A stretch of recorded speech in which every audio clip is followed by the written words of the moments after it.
survived. He just put a shield up. He's fine. Oh, God. Yeah. No, please! He's mine! Give him to me! There's the Eagle Freedom. I just saw it. Number one has already made his way to Like, I know you guys are thinking, I can beat them. I can stop them. that one is close. Come on, baby. Bring it on. We're a live show.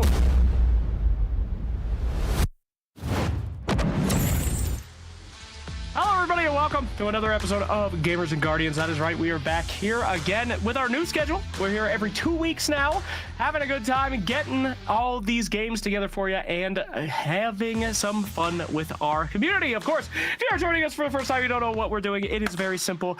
Every 2 weeks, we get together a group of guys. Every single player that you see here today is either an active duty military or retired veteran who are playing their favorite games for cash prizes. They're going to play their games. They vote on which games they want to play. They win their games. We give them cash for playing. They get invited to a LAN final at the end of the season where they get to come and play in LA against each other, and they get to meet new people, have a lot of fun. And this week we have the Rivals double header that they have voted for, my friends. Indeed, we're going to be starting things off with casual mode. Casual mode, we take everyone that signed up in their tryhard esports stack, we break them up, we make them play together in a little in-house and balance things accordingly. That's going to be our variety games format, where we're going to be separating these guys based on how much they play, their games, how good they are, and getting that balance. After we are done with that, we're going to head on over to Family Game Night, where we're going to play some Fall Guys this week with our friends over at the Gold Star Gamers.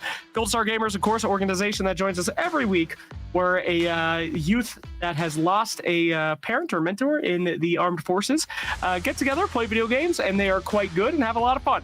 So we'll be seeing the Gold Star Gamers for some Fall Guys after that. And then we are back for our esports segment with some more Marvel Rivals, baby. We are here on their try-hard stack that signed up together. They're going to go head-to-head. We're going to see who is the best of the best. So you guys had us add Marvel Rivals. Well, originally, we just had Call of Duty and Apex, but you said you wanted to try it out. You said you want number 3, casual mode, competitive mode, hardcore esports. We are here, baby. We are here doing what we do best, which is watching these vets and active duty service members play and giving them the cash money prizes that they deserve for doing it. So, as we will get into our Marvel Rivals coming up here shortly, there has been a lot of changes in the Rivals world, all right? I've been playing a lot of Jeff, and Jeff is back, baby. Jeff and Storm, the Sharknado combo could be good. We could be seeing it here today. But before we get into Rivals, why don't we bring in some people that actually know what they're talking about? Ladies and gentlemen, let us introduce our fantastic caster combo for the night. What's up, gamers? What's up, gamers? Hello. Introduce yourselves. Now, one of you has already cast with us before, so I'm not going to do your introductions for you, okay, Mr. Leg Day? But please, for those who do not know you, a lot of our guys are Dota viewers and stuff like that. Introduce yourselves, Mr. Kenobi, Mr. Leg Day. Welcome to the stream. Hi, nice to meet you guys. Yeah, I'm Kenobi. Jen is usually here, Lemon Kiwi, instead of me. I think the only thing we have in common is the glasses, so I think that's all I'm bringing to the table in terms. She might be a little bit smarter than me as well, but one of the things that, I've been covering Marvel Rivals for a little while, Overwatch as well, so that's kind of where the hero shooter genre is where I'm a little bit tapped into more than anything else. And I'm like Jay, and the other thing you and Jen have in common is carrying me. I've been working a lot in Marvel Rivals recently. I've been doing all of the European events for this one, and obviously a lot of the Gamers and Guardians as well. We've been having a good time. Yesterday, or rather last event for Gamers and Guardians, I saw my favorite ever player, a Moon Knight, who just walked around with his ult out like a big threatening pyrolyzer. That was stick. cool. It's like step up. I will ult you right here. Step up. That might be my favorite thing I've ever cast in Marvel Rivals, that aura walk of Moon Knight. Well, guys, we have switched it up since the last time, all right? Now, last time you came in, we just had people sign up randomly. We had no idea what their skill levels were. They were just thrown in on the teams, but this time we've switched it up. So the first part, we're going to play 2 BO1 series between 4 different teams. They're going to play, we've separated them based on their skill levels. So we've broken squads up, and now hopefully we have something that's balanced. Winner of both those are going to be playing a BO3 at the end, and then After that segment, we're going to go to esports, where all of their guys that signed up on the same squad, they get to go in. So we're going to see the try-hard super squads here. Now, it's been a while since I've been watching some Rivals here, and you guys have had some massive updates. I know you got your TFT clone in there now. Congratulations on that. Every game needs one. But how are things going in Rivals, boys? Is it more competitive, less competitive? Do you enjoy it more, less? What's the deal? Well, I think that there's never a meta that anyone really likes, I think, in competitive hero shooters is what I've come to learn based on what I've seen with this patch. But I mean, I think there's some cool stuff. I like the fact that there are those kind of changes to the hero team-ups. That's my favorite. I think, you know, you were talking about the Sharknado. Viable. It is viable. I'm not gonna front. Viable, it's viable. It hurts, man. That shark goes up that tornado, starts chomping at the bit, and it's not a fun thing to play against. Right, like, a lot of people are like down on patches because, you know, gamer doomers, but this is actually my ideal patch. I got pretty much everything I wanted apart from Hawkeye getting a couple of buffs. Like, Jeff is back to being a backline healer rather than an unkillable flanker, which I personally think is a great change, because Jeff was just an absolute menace to play against. Spider-Man lost his team up with Venom, so he doesn't get to one-tap anymore. Basically, for those of us with longer reaction times, those of us who are getting on and we're losing the neuroplasticity, it's a great patch. You see, I loved being a toxic little Jeffy boy, but now I get to go back. So it's all good. It's still meta. It's just meta a different way. Is there anyone else that's outstanding besides Mr. Jeff here? That's a big deal. Who has risen to the top? Hawkeye was broken before, bros.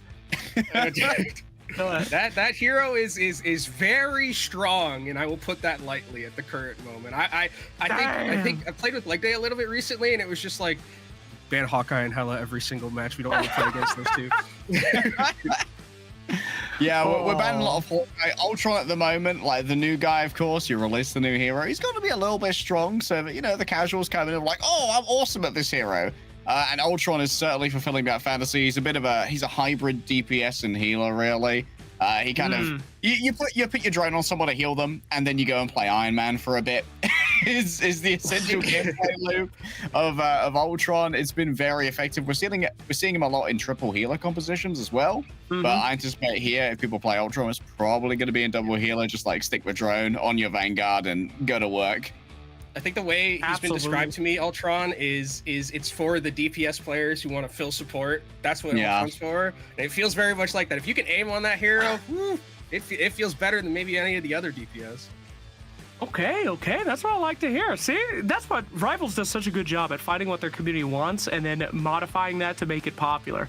The games I come from, they're always like, oh, this makes people not like the game, you know? Let's get rid of it. No, they're like, let's make Jeff worse. You know, if guys are too dumb to stop playing DPS and support, what if we just made a DPS support? That's fine. It's all good. We'll give the people what they want. So that is powerful stuff. But anyway, speaking of giving people what they want, what they need, we got plenty of partners here in our show that make it possible. And one of those partners is, of course, Onward Ops. Once again this week, guys, most don't sign up until they're struggling, but Onward Ops is an organization made for those who are struggling. It's veteran built, actually works. Sign up now at onwardops.org if you need it. Onward Ops, they have all kinds of ways to get you connected to jobs, schooling, housing. The entire organization is about, if you've been serving actively in the military, you're done, and now you need to transition into the civilian life. How do you do that? Onward Ops is there to guide you and help you. So give them a shot, give them a link. If you know anybody that needs that service, let them know. As we need to move onward into our show here, as we get into the nitty-gritty. Now, if every big patch, there's winners. Who's the biggest losers from that last patch, boys? Who is not getting picked up first pick every single game? Oh, Human Torch probably. Human Torch was like Thanos himself at the end of the last patch. Just unkillable DPS machine in the sky. They kind of took him out back and old yellowed him a little bit. Yeah, Spider-Man 2, I think, is also like not as strong, especially without the team up. It's like, what do I do now? Like I don't have iframes anymore, and it just feels very bad to be a Spider-Man player. I know there were a lot of Spider-Man players who were very, very, very sad. What do you mean I can't one-tap coming out of nowhere? No one is upset about that. Even the Spider-Man mains know that they're bad people. I've been in not as many matches as you guys, but you know when a guy is diving in the back line and insta-killing somebody and leaving, they are laughing to themselves, but they were like, this is not right. I mean, this is not what a hero does. Why would that playstyle be around Spider-Man, the nicest, kindest man in the MCU? Should have been like the most devilish, satanic member of you know, the superhero. Who is the worst dude? Yeah.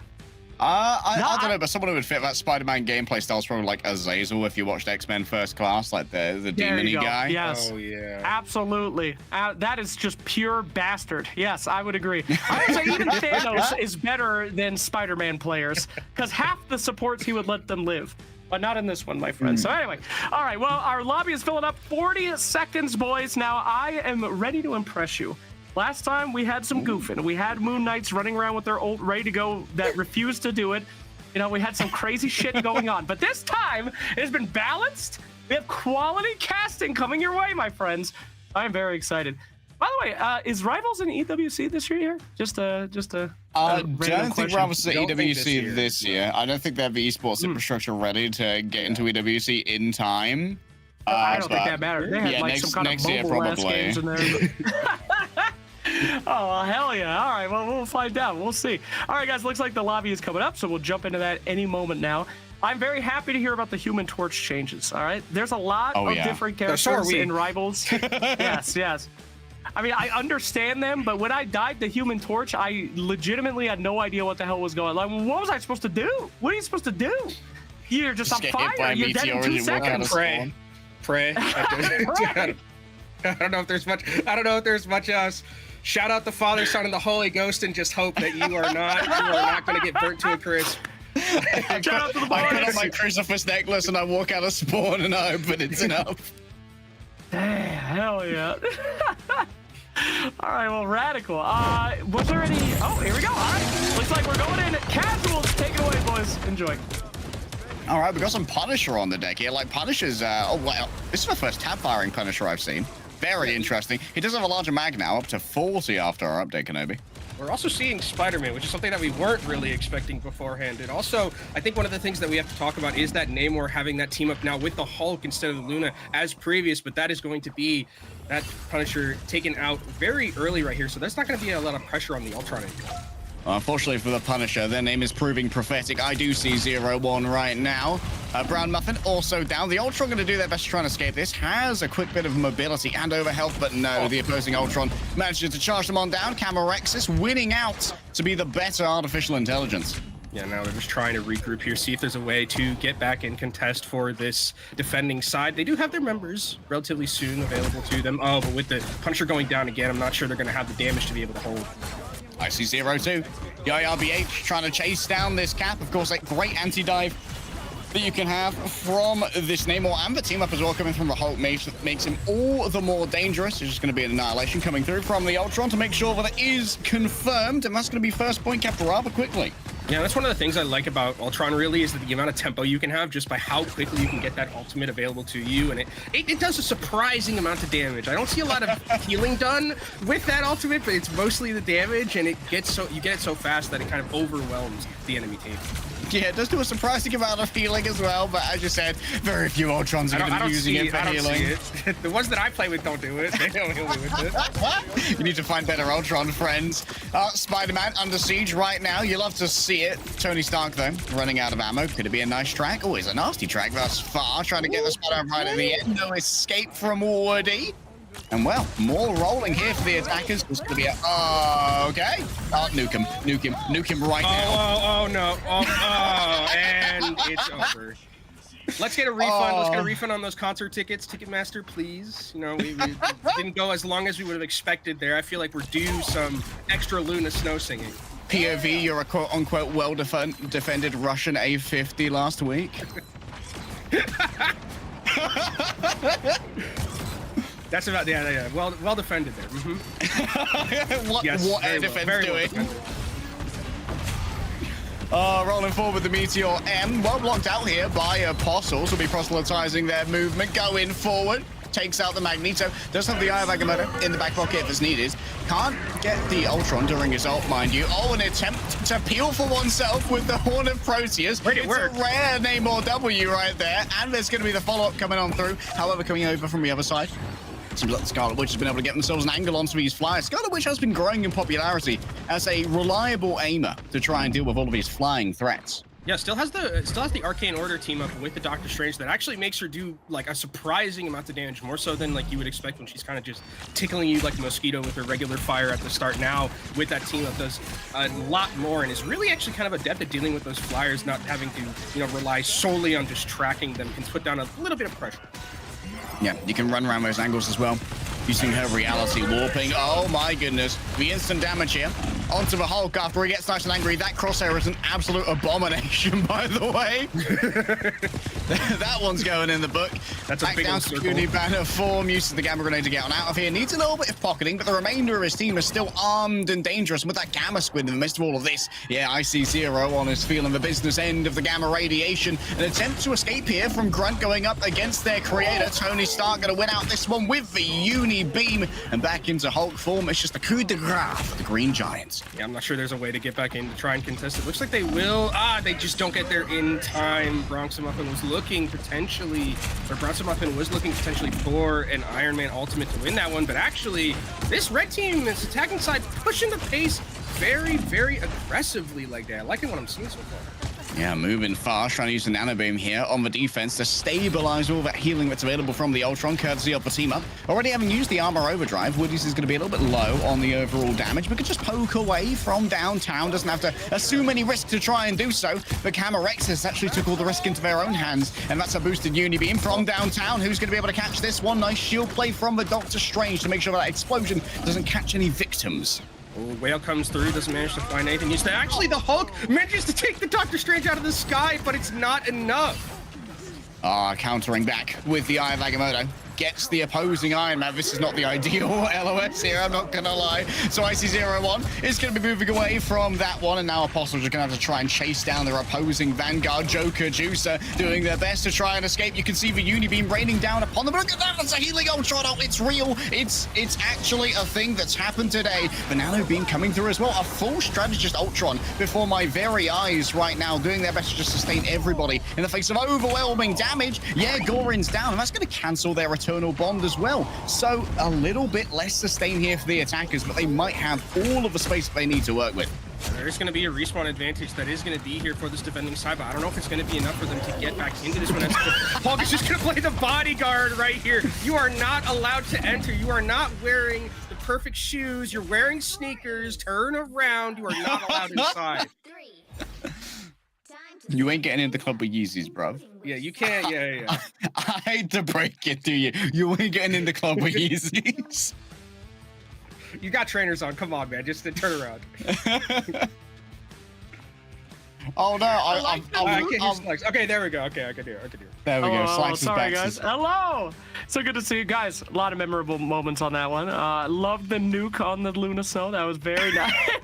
Very good. Gentlemen, I know I made big promises that the gameplay caliber was going to increase a little bit. This is casuals, all right? Don't flame us yet. Okay, thank you for the cheese. Just do not flame us yet. Okay, we are going to get even better games coming up. But what'd you think of that first game, especially Mr. Kenobi? That was your first time here on Gamers and Guardians. What'd you think? Cheese. Did you see anything interesting? Indeed. I got cheese. I think it is. Oh. It was pretty interesting that we did see the Spider-Man at the start. That was really shocking to me. I was like, there's no way that character exists anymore. I know that there's people who are just totally Spider-Man players and just love that hero.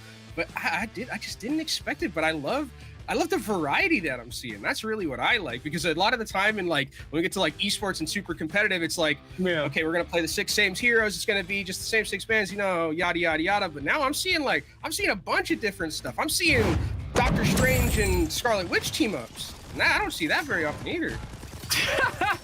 Maybe there's a good reason for that, but let's go ahead into I believe this is our replay, correct? As we are going in. No? This is the game. It might be a Thor that I don't recognize, so this is going to be the second round. Yep, just get a little bit of a turnaround here. IC01 swaps over now from the Punisher onto the Star. A little bit more mobility, and the ability to move between targets could be everything, trying to chase down that Namor. Did manage to get into cover, but Brown does commit to it. Unfortunately, that means that there's going to be one who falls through the cracks, and in this case, it's going to be IC01. recent changes to Thor does mean that his damage output has been quite heavily improved, but his survivability is the trade-off for that one. Doesn't get quite as much overshields off the back of using that Thor force. Yeah, and one of the other interesting things is we are seeing the Star-Lord without any type of resurrection, so just trying to run this one without any of that health that you see sometimes with an Adam Warlock or with a Mantis there to really make sure you're pumping out that damage on that Star-Lord. Yeah, not the easiest to do. Survive without the resurrection. Still, with this many low targets, you can kind of pick and choose where those element guns go. Just a quick flick of the wrist, and Yaya's down. This is quite the pace thus far from our blue team. Yeah, no Dr. Strange, so there is going to be no portal shenanigans to get back on here and try to contest. So, defensive side going to be waiting patiently for this one to tick over, and now we're going to have a little bit of a skirmish on this first corner where we do have some support ultimates to talk about. But one of the things you got to talk about when Iron Man is in the way, once you got that ultimate there, support ultimates, they're never really as sure as they used to be. Yeah, far from guaranteed the invincible pulse cannon can make the most of that. A couple squids on the right-hand side here. IC01 sees no reason to really pay attention to that. Of course, the supports will kill it. Rolling down onto the Magneto, feeling low. We'll be able to pick up the health back. Got to be careful not to overextend here. You can see the Iron Man is mighty close right now, in deep danger. Can fly away. It's just going to recommit to it in the end. Oh, the God of Thunder actually managing to grab himself a KO in the air, just floating up to Tony Stark and give him a personal a love tap, a kiss. Just a little bit of a kiss there from me to you, from Thor to Iron Man, as it looks like the pace is being set very well right now by this attacking side, and they're just pumping out so much pressure. Actually, the Star-Lord isn't going to be here, so that is a good amount of damage that's going to be lost. Oh, that is a nasty choke. That's a big old grab right there. Using the beam, trying to burn through the Magneto as he floats in the air. Didn't manage to grab too much off the back of the Meteor M, but the damage from Camarexis is too much. I mean, this is a really good puppy guarding right now by the Thor, but maybe just too over-aggressive. The healing not necessarily there, and the pressure taken down so low as finally it looks like this defensive side is going to stop the bleeding just a little bit right here. Kind of committed a couple of key ultimates to that fight, but still have two pretty important ones coming into this next one. That Star-Lord ult. Is it going to be able to get value, especially comboed along with this Iron Man ult? You can take away the support ultimate on the other side, and maybe that's the avenue to get some advantage. Yeah, there's a world where you could definitely bait out that support using the Galactic. That Hulk. That Hulk bullied that Iron Man to the nth degree. I don't think I've ever seen more of just an absolute bully moment from a Hulk player. That was awesome. Spits on you and grabs you out of the air. Give me your lunch money, Tony. And it's a lot of lunch money. Just gonna sit menacingly swinging at them. Don't want to get into range because that'll give them support ult charge, of course. Brown Muffin running towards the end of the armor overdrive, so he's going to feel a little bit toothless here. Grunt very much not the same, but what a clean disengage from our Reds right now, getting all the way away from that Ultron's LOS and making sure that no real danger is found. Brown's needs to try and figure out where this invincible pulse cannon's going. First of all, doing... he got him again. He got him again, brother. Someone take this Hulk to jail right now. This is like, what did he say FB for? Like, what is this? But it doesn't matter. The blue team is still coming in with their DPS ultimates and cleaning things up, and that just feels like retribution for what's been happening to Brown Muffin right now. They're just like, okay, no more of this. We're gonna start moving forward. Actual East Coaster seeing a Muffin in live action. In comes the Infinite. That one hit the car, I think. Might have been from downtown. Iron Man ultimate doesn't grab too much. Oh my goodness. KJ is getting it done again. Managed to grab one. Could get even more than this. The staying power of the Reds is just unbelievable. They keep just making these really crispy defenses at the very end in these clutch moments, finding ways to secure those picks. And with where the card is, like, and with only a minute and 30 seconds, you're probably going to get one, maybe two bites the cherry for this one. And so this is looking very dire for this blue attacking side. They do have that very key support ultimate in their back pocket coming in from this cloak and dagger, and no ultimates on the other side for the Reds. Yeah, the staying power of the Eternal Bond will be significant. Oh, nice window up into the air just to try and make sure that Iron Man during his burst phase is as protected as possible. But you've got to look out for this leaping Hulk. You know that KJ really wants us to brown, so he's a little bit lower to the ground for now. Coming up from the top, the Ultron Ultimate delivers a huge amount of damage, but straight back into cover, the Cloak and Dagger are able to get themselves into a safe position. So maybe another grab came on through right now. Grunt has actually put themselves out of position, but it was a bait the entire time. A bait and a switch as Brown Muffin comes on through and cooks Woody. Out goes a well-charged Meteor Rain, but doesn't get anything in the end. Apostles used to recover well after using that Eternal Bond, but a second Eternal Bond is going to be in the way of the blue team, or the red team here, as they come in to defend. Gets nuked out by Brown Muffin. Retribution is so sweet, and vengeance is a dish best served cold. Oh, and this Hulk is just going to use ultimate to try and stall, but I don't think it's going to be enough. Maybe with Woody back in, potentially. That's a pick already from this Hulk, and AJKJ is trying to boss it out on the card.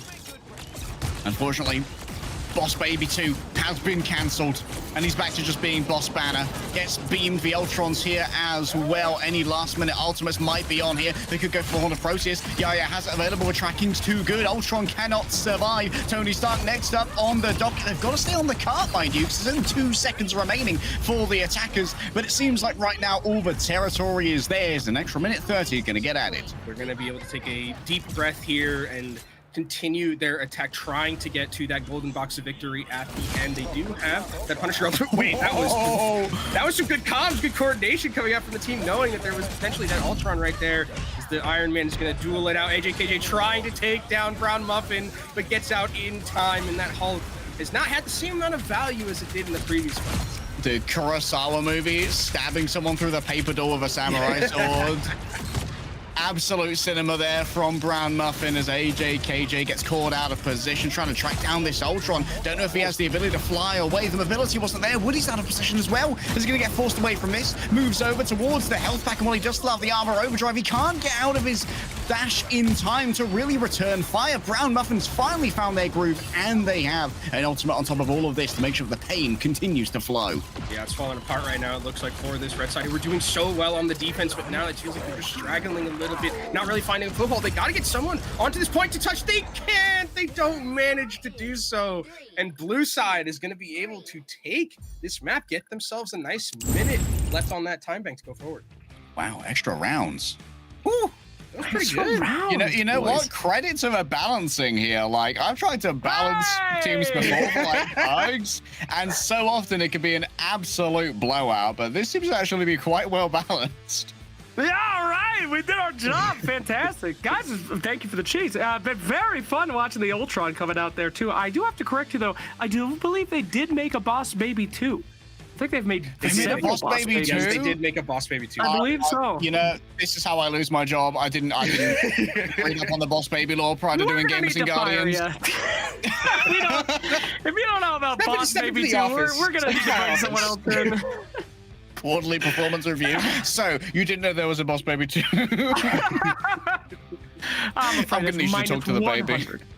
Absolutely. So, guys, yeah, heck of a match there as we get into our decider here. Take it away, boys. Less time bank here for our Blues, but they did manage to get through first, in my opinion, a little bit more quickly. We'll see if we're going to be matching the defensive priorities before. You remember last time, the real issue was that Yaya took an over-aggressive angle right at the beginning, got chased down by Brown Muffin. So hopefully Yaya plays this a little bit more reserved and really makes the most of the defensive positioning of a Namor. Yeah, and also it feels like this time bank differential is because they started a little bit in terms of not knowing exactly what they wanted to play. But fortunately, you are Nostradamus in the worst way. Yaya ends up going down, but he's able to come back into this fight with that respawn beacon. So no harm, no foul too much. Okay, looks like they're actually going to go for a very aggressive hold here to begin with. AJKJ just making sure that the cart is stopped at every single issue. Wait, hold on. Is that the Rocket Raccoon contesting right now? Okay. Bro is just beyond notice. Tiny, you can't get him. He's just a small little guy. He's just a little dude. But no exterminators turning up for this Raccoon, and when they do, just dives into the garbage pile to try and get away. This is quite the tap in, tap out when it comes to contesting the objective. Only 19 seconds remain already. Yeah, and you see the Rocket just kind of playing as like a pest more so than anything else, just trying to take as much time away. And it looks like Red Team will probably just take this and regroup, try to get one last fight into this one. And, oh no, the Rocket's being chased, but actual, get out of there. Actual live vermin gameplay. that's some good contesting. Exterminator gameplay from the other side if you're the Iron Man. Blue collar job simulator. That's what we need the cheese for. We need the cheese to take down this raccoon. Yeah, we got to get the cheese for that. Unfortunately, with the Raccoon being on their wild contesting adventure, and with the remainder of the team was a little bit low on healing, and so they were quite effectively carved through by the Blues. But now they've got to remain on the cart until the ends of the earth, as overtime is ticking. Yeah, but with a minute, and I mean, already getting that first point, I think that's anything else besides that is gravy for this blue side as they're going to move forward. All right, IC01 holding back for a moment. I hear the extermination coming in from the Ultron. Walks into the Horn of Proteus to give over support. Ult charge. That's my goat right there. Grunt DZ moving forward onto the Namor. Don't know if Blessing of Deep is still available. It's, of course, a longer cooldown in this patch. God of Thunder lands down upon two, but the Gamma shielding the indestructible guard from the Hulk just turns it into ult charge. AJKJ can now go to the back with a huge amount of bonus HP ready to go. Just become angry at a moment's notice. Playing it risky so far. New indestructible guard brought on out to try and keep Logan sustained. He's being beaten down with a hammer. POV, you live in Swindon. And, well, is just going to make sure that all who remain are in danger. I can't.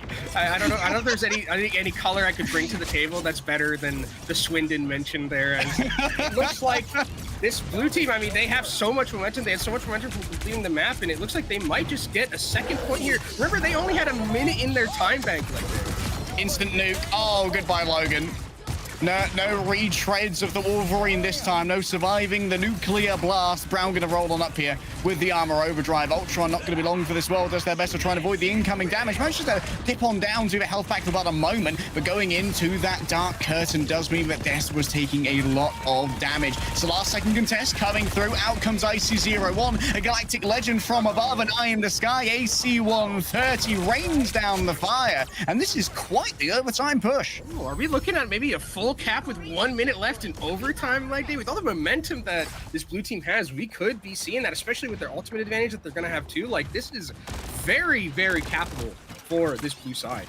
You know what? Brown Muffin, ever since getting to this third point the first time, now is actually paying attention to AKJK. Like, it's actually paying attention to when the Hulk is coming in for his leaps. It's making it a lot harder to try and grab that Iron Man out of the air, which was continuously the real difference maker when this Hulk was grabbing those DPS. I think he managed to actually grab him again. I see a stun onto Brown Muffin. Instead, just goes down into the Eternal Bond. Great response coming through from Apostles. Actually, a double strategist Hulk coming out here from the Blues. Remember, they've got to stay on the car at all points. So this has to be a delicate dance to keep presence over here. AJKJ trying to be chased out here by the Thor. The Awakening Root, just too much damage. So much damage here, and just you were talking about there's just not enough damage from this red side, and it just doesn't feel like they have a foothold ever since this blue team has just been chomping at the bit to continuously move forward and still have ultimates in their back pocket. That's the crazy thing, is they're winning these fights just in the neutral with only single or double ultimates. They are looking pretty when it comes to being able to hold this card. God of Thunder, good to go. It's an excellent zoning tool if nothing else, and it seems like getting into onto this, that's a full completion with only a minute on the clock. Wild stuff from our Blues. It's a lot. Red team is going to have a lot to work towards. Yeah. 2 minutes and 47 seconds to complete the entire map. Ooh, boy, that's going to be a tough mountain to climb. Whew. You could do it, though. You could do it. No, right? you can. I mean, you can surmount Everest. You can right surmount now. Everest. It is a thing you can do. We just saw it happen. There are people who are built for it. There are people who are built for it. You're absolutely talking to the right people. I mean, these are the ones. These are veterans and ex-military guys. I mean, if there's anyone out there that's going to step up to adversity, do the impossible, climb Mount Everest, might be these guys. True. I don't know if they can do it at Rivals, but Zero they would Dark definitely be able 30 to on do it in Idris real life, for sure.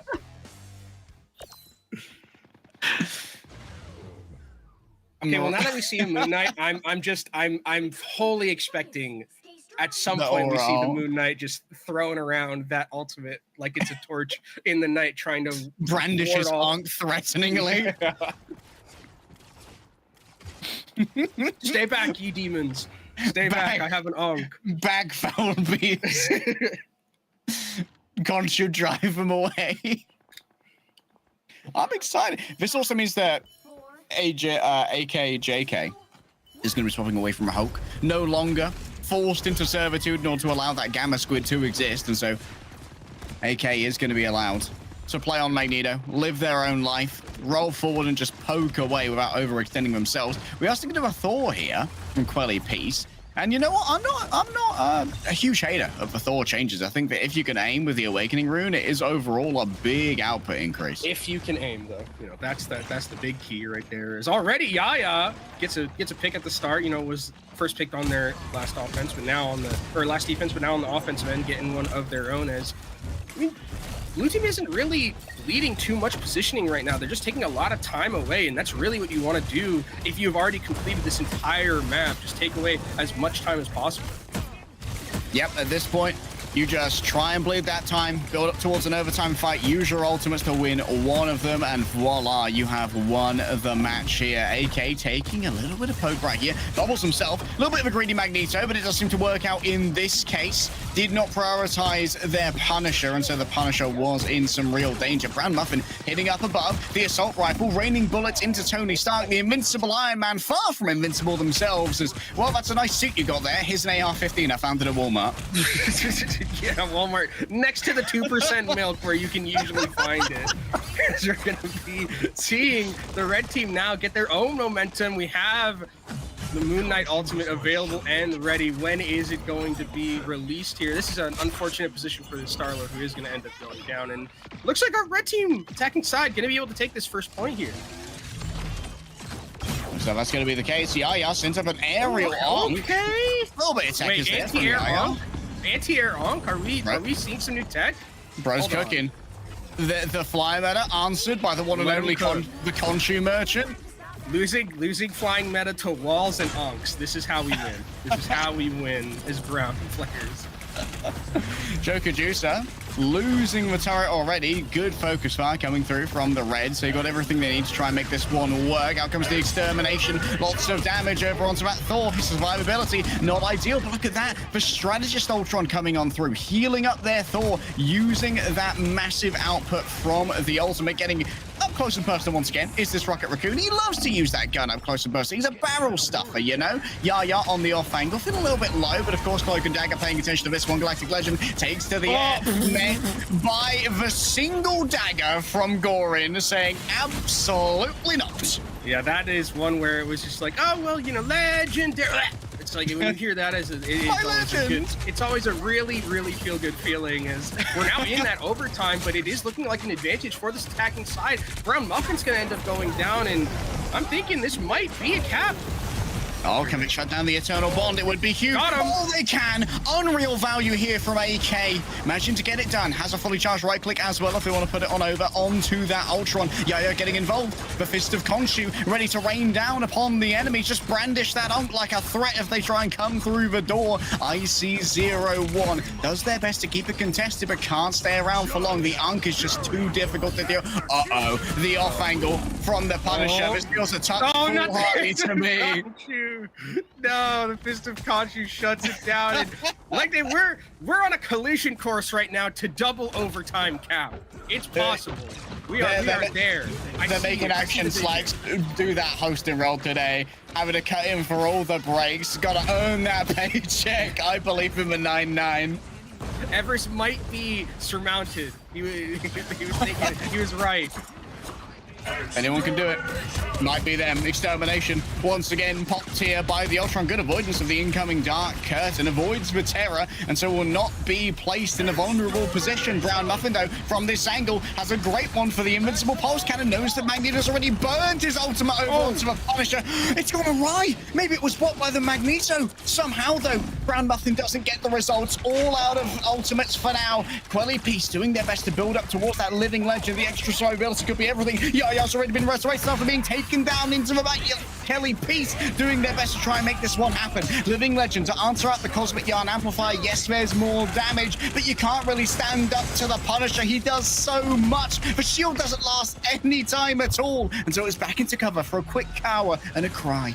Oh, but no, we don't have anything on the defensive side. No ultimates whatsoever. They just need to get out of dodge, but they're getting taken down. That's the Ultron not there. That's so much healing that's going to be lost. And is there a way for this blue side to desperately at the last second hold? Squirrely's doing what they can to keep this one contested, buying time. New E comes through from the Iron Man. Brown Muffin has all the damage they need to try and make this one work. Has to play low in the Eternal Bomb to get that eternal healing that's necessary. Big 3 instant frags are found in the blink of an eye. And while it was a momentary and beautiful legend, it's snuffed out in but a moment when the Blues coalesce. Man, that was so close. What a battle between these two teams. I mean, you were talking about how, you know, it's hard to put these members together in like a competitive environment like that where it's close, but this was as close as it could have gotten. We almost got 3 rounds of Aegis Roll Path. That was crazy. But Brown Muffin, I think, fully deserving of this MVP like that. Absolutely. Everest, we came. We almost went up, and it didn't work out. So But close. man, hell of a game for both teams. That was super fun to watch. Glad to see these, breaking up the esports teams, putting them in the casuals. They still are bringing their A game, baby. That was sick. Sixth up. Favorite heroes that you guys saw that entire time, by the way? Who's as we go into our ID me highlights, as we try to ID our favorite player? Who'd you guys like? I really liked AJKJ just for half of that map, just completely bullying Iron Man's on the other side, just choke slamming them out of the sky. It was phenomenal. Yes, Flyers sometimes just, you know, they're too safe up there. They feel too safe. They get a little cocky, and you gotta get someone to bring them down back to earth. You know what I mean? Yeah, you got to hit him with the Hulk Operation Spiderweb in the midst of all of this. I think Woody did a great job as well, adapting after being it takes a lot to come back from being like so thoroughly dominated, as we're seeing in our highlights package from ID Mid right now. It takes a lot to come back from that. You need to have a pretty balanced mental, and I think that Woody proved they had, or rather, Brown Muffin proved they had that, brought it on back, and was able to very easily adapt their playstyle to get big value out of the Iron Man. And I would say the second half, but it's more like the back 3 quarters, considering how long our game was. Yeah, that was definitely a bar. Oh, that was such a cool moment right there. Yeah. Absolutely. Kung Fu Legend style, going through the wall, finding the boy. That was sick. There was a lot of stuff in this game I had not seen before. Definitely the Hulk ripping people out of the air. I have not personally seen in my pub games. But, tracking behind walls and stuff, that was sick. You guys see a lot of that in pro? It comes down to good informational play, right? And, that's what I expect from, a couple military personnel who've got, their squad comms figured out. Yeah, that's the comp situation must be amazing with these teams, to be honest. Like, that's what I'm noticing with how a lot of these teams are playing so far, is that they're kind of like a well-oiled machine, even though maybe they're not like the esports level of players. That the way the comms are working throughout all of it, it seems like it's perfect. Like even stuff like that, where you're just like, let's use the Meteor M to take down the Cloak and Dagger ult. Perfectly played. Like no notes. No notes. That is impressive coming from you guys. Fantastic. All right. Well, we have one of our teams that is already ready to go into our grand finals, which will be the best of 3. But we'll see if we can get that other team rolling in here for our next series here. Hopefully as competitive as that first one. I want another barn burner for sure. Back to you guys. So what are you guys playing in the new patch? What are you spamming? What's your heroes? A lot of Doctor Strange, same as always. Although, to be fair, Doctor Strange is having a good time on this patch. They gave him the weirdest buff of all time, and I love it. Why did they take damage chop off of his Maelstrom? Who knows? Is it amazing? Yes, it is. Are we building ults once every 30 seconds? Yes, we are. Yeah. It's a wild time to be a Doctor Strange player. Yeah, I've been playing Doctor Strange. Emma Frost is still good, which I'm pretty happy with. I love playing Emma Frost. Being able to, again, just choke slam people, kick them into your team feels very good. Not as adept at being able to aim, so I can't play Ultron when I play Strategist, but I play Luna's still really, really good. Probably one of the most boring heroes, though, to be honest. Don't like playing her. But if I'm put the SR in the bag, bro, you gotta play the Luna. Just gotta play the Luna if I want that rating and want to climb. That's how it's just gotta be sometimes. It definitely seems like that. I don't think I've ever talked to a Lunar player that was having a good time. They're not necessarily there having fun. They're just there because this is what needs to happen. It's kind of that. It's very funny. Yeah, you ask a Lunar player for having a good time, they go, I'm winning. Yeah. I mean, you like winning? Is winning fun? I like winning. I sit there, I clap at my tanks. I sometimes hit my freeze ability if I'm good enough, and then I hit my Q, and then like and then I win. We're winning. It's a very simple formula. Not There's fun, but some other simple. stereotypes that I do like to see. I like the guys that go something like Iron Man when they are losing. Those are my favorite kind of players. They're just like, that's it. I think It's the time. European equivalent of that is the okay, my second tank, we're losing a little bit. You know what'll fix this? We don't need Ember Frost anymore. I'm gonna rescue this on Black Panther. I've got this. Okay. Okay, bro. That's what we need right now. We need the Black Perfect. Panther to come and be the secret source. I love the opposite of that though, when like there are DPS players who will just like drop their ego. It's like, okay, the hell is not working out. Get on the Scarlet Witch, bro. It aims for you. I'll play Doctor Strange for you, so it makes it even better. And we'll have a great time. Like I love players like that who won't let their ego, completely ruin a game for the rest of the 5 players on their team. I gotta admit though, I was experimenting with the Punisher, and I gotta say, like a very, very kind of harder than it seems like guy in some ways. Like getting that perfect good ult out in the right situation at the right time to me seems difficult. Am I wrong on that? We did see them trying that one, got absolutely decimated by Khonshu. So I saw some feels from that in the game, but is that traditionally not that hard? Am I just a scrub, or does that hero take a little bit of skill? I think that the Punisher ult by itself doesn't take much skill, like in terms of getting the results, but living long enough to get the result is like the real difficulty, right? Like Punisher might think he's a big badass, but really he's a little baby who needs his Barber and his juice box pre-strawed for him. Like he needs a shield, he needs a support, he needs Doctor Strange. They're like, okay, I'm gonna hold this up so that you can sit there and you can blast away with your cannons, because he just gets such a big hitbox when he uses his ultimate that if you don't have the adequate support, you're gonna get Thanos snapped away instantly, because no one's ignoring you while you're Punisher holding. I need my Sue Storm. You gotta just smack put the that shield. baby. I need Sue Storm to just put the shield right next to me, and then I'll be okay for at least a little bit. And then, I've hopefully gotten some value before I inevitably pack away because I am the size of an elephant, right? Like, yeah, Sue Storm gives you your Capri Sun. The ultimate mommy of Marvel Rivals, absolutely coming out there. But I did, speaking of Storm though, is Storm good now? Because I didn't see too much Storm in the last patch, and now, kind of seeing a little bit more. What's your guys' review on Storm? I think she's always like kind of been good. It's just you take a lot of coordination, because a lot of the value comes from your aura that's around you. And if you're not like coordinating with your team, like we want to get everyone with the value of like the damage amp, then it's like you might as well just go play Iron Man. Like it's a lot of it's about helping your team. And if you just want to play selfishly, just put the Iron Man in the bag, bro. It's fine. Like it's I don't know if there's like a Dota equivalent of a hero that has like excellent baseline value, but their viability is like contextualized entirely on like the context of the meta. Like Storm is basically exactly the same as she was last patch, minus like a little bit more damage on her ultimate, which was already a lot of damage.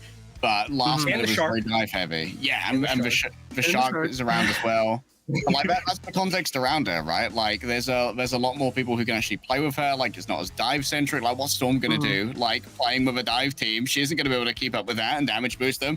Now that we're poking, now that we got flyers, now that Ultron can put a drone on you and just fly next to you and get the exact same amount of healing for great survivability, like Storm suddenly is a big problem that you have to try and contend with, because you've got a lot more flyers to deal with.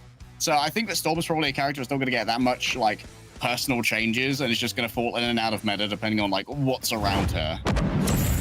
Gotcha. Okay, well, it looks like it's time for our second series. Winner of this goes into the finals for casuals.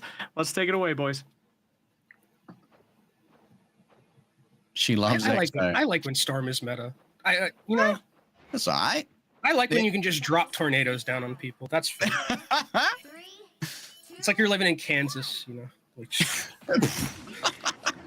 You've just purchased property in Kansas. All right, we've got ourselves a Groot against a Wolverine here. So it's Milky is in danger. Obey Slayer, there's going to be a lot on their plate to make sure that this Wolverine feels like significant fear heading over towards the Sandguard line. You can see that already the missile has locked on, and there it is. Quick grab coming on in. Can they manage to get the conversion here? Seems like it's going to be a good punish. Oblate Slayer making good moves with the Diamond Form to kick away that Wolverine and give time for their Iron Man to convert. Ooh, and that's the sign when you know you got a good Emma, when your Emma peels for you and just choke slams someone into the ground, kicks him away. That is when I know I'm going to be having a good time, even if I'm playing Groot into something like the Wolverine. So really, really heads up play coming out from this blue side start things off as they're going to be starting to tick up this percentage, trying to change the map here a little bit, wanting to do some rearranging of the furniture. Big awareness plays here, just trying to make a more accommodating environment for the Iron Man to play in. Doesn't like those small corridors quite as much. Someone is well and truly lost in there potentially. Basically actually gets out. Oh wow, what a Loki lamp coming on through. Regeneration damage. You dare challenge my Emma Frost? A nuclear blast for you, sir. I will protect my tanks as best as I can. And also the Brute Ultimate on the back end of it. Holy, this blue team is not messing around with these ultimate usage there. That might have been the closest to the ground I've seen an Iron Man ult ever. I'm not sure I've ever seen one where it's almost... Oh, making it rain! Okay! Okay! Okay, Aura. Okay, instant Eternal Bond here coming on through. Risky against the Wolverine. You can get grabbed out of this potentially. But, of course, is going to be just disengaged here by the blue team. Playing this one rather well. Did lose Rooster in the midst of all of this, though. Do you want to try and answer the incoming ultimates? And yes, it is going to be the copied over Fate of Both Worlds, but is going to be available now. So if this one runs out, the next will be up. The dance floor is just going to continue moving on forward. She-Love's not saved, though. Not in range of Happy Season's dance floor. Maybe it was walled off by the Groot. That's going to be another Groot ultimate coming on in. The Strangling Prison grabs everyone into the center. And the last stand as well. Another nuclear blast. That one's directly onto Skeet. And now the cleansing debuff is going to allow yet another reset. But Bucky feasting for a moment, trying to get in onto the Iron Man. It's not the easiest thing to try and grab, but unfortunately you got into claw range of Logan, and 99% is all you get.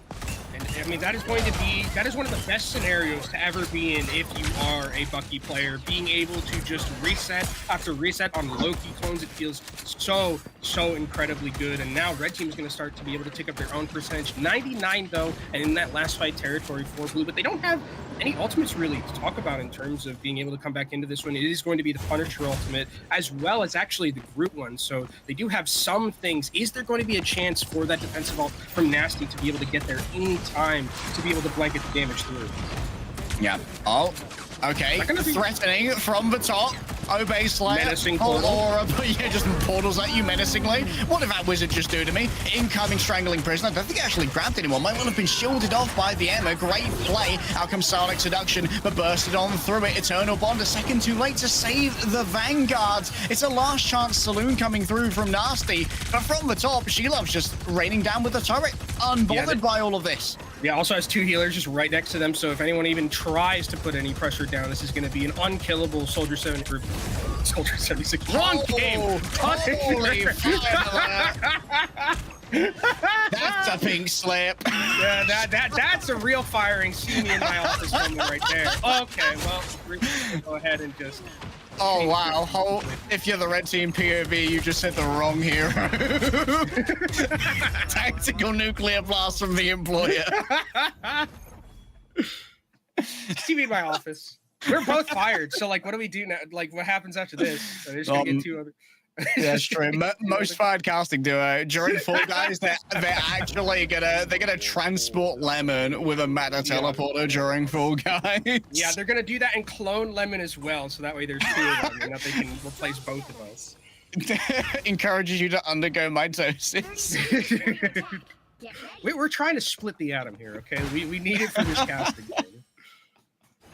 Oh, okay, so there's at least an advantage here for our Blues heading into the first fight. They are going to have the Punisher Ultimate, which is a fairly easy way to try and shut down the Buckies. It doesn't get any additional survivability apart from a big leap when he's demanding the again And Properish is, of course, going to be able to sustain that one. As we said, you need the juice box pre-strawed to have all of the viability. And there's plenty of layers here of protection for She-Loves at the beginning of this fight, including the regeneration domain, before you even need to try and copy the Luna.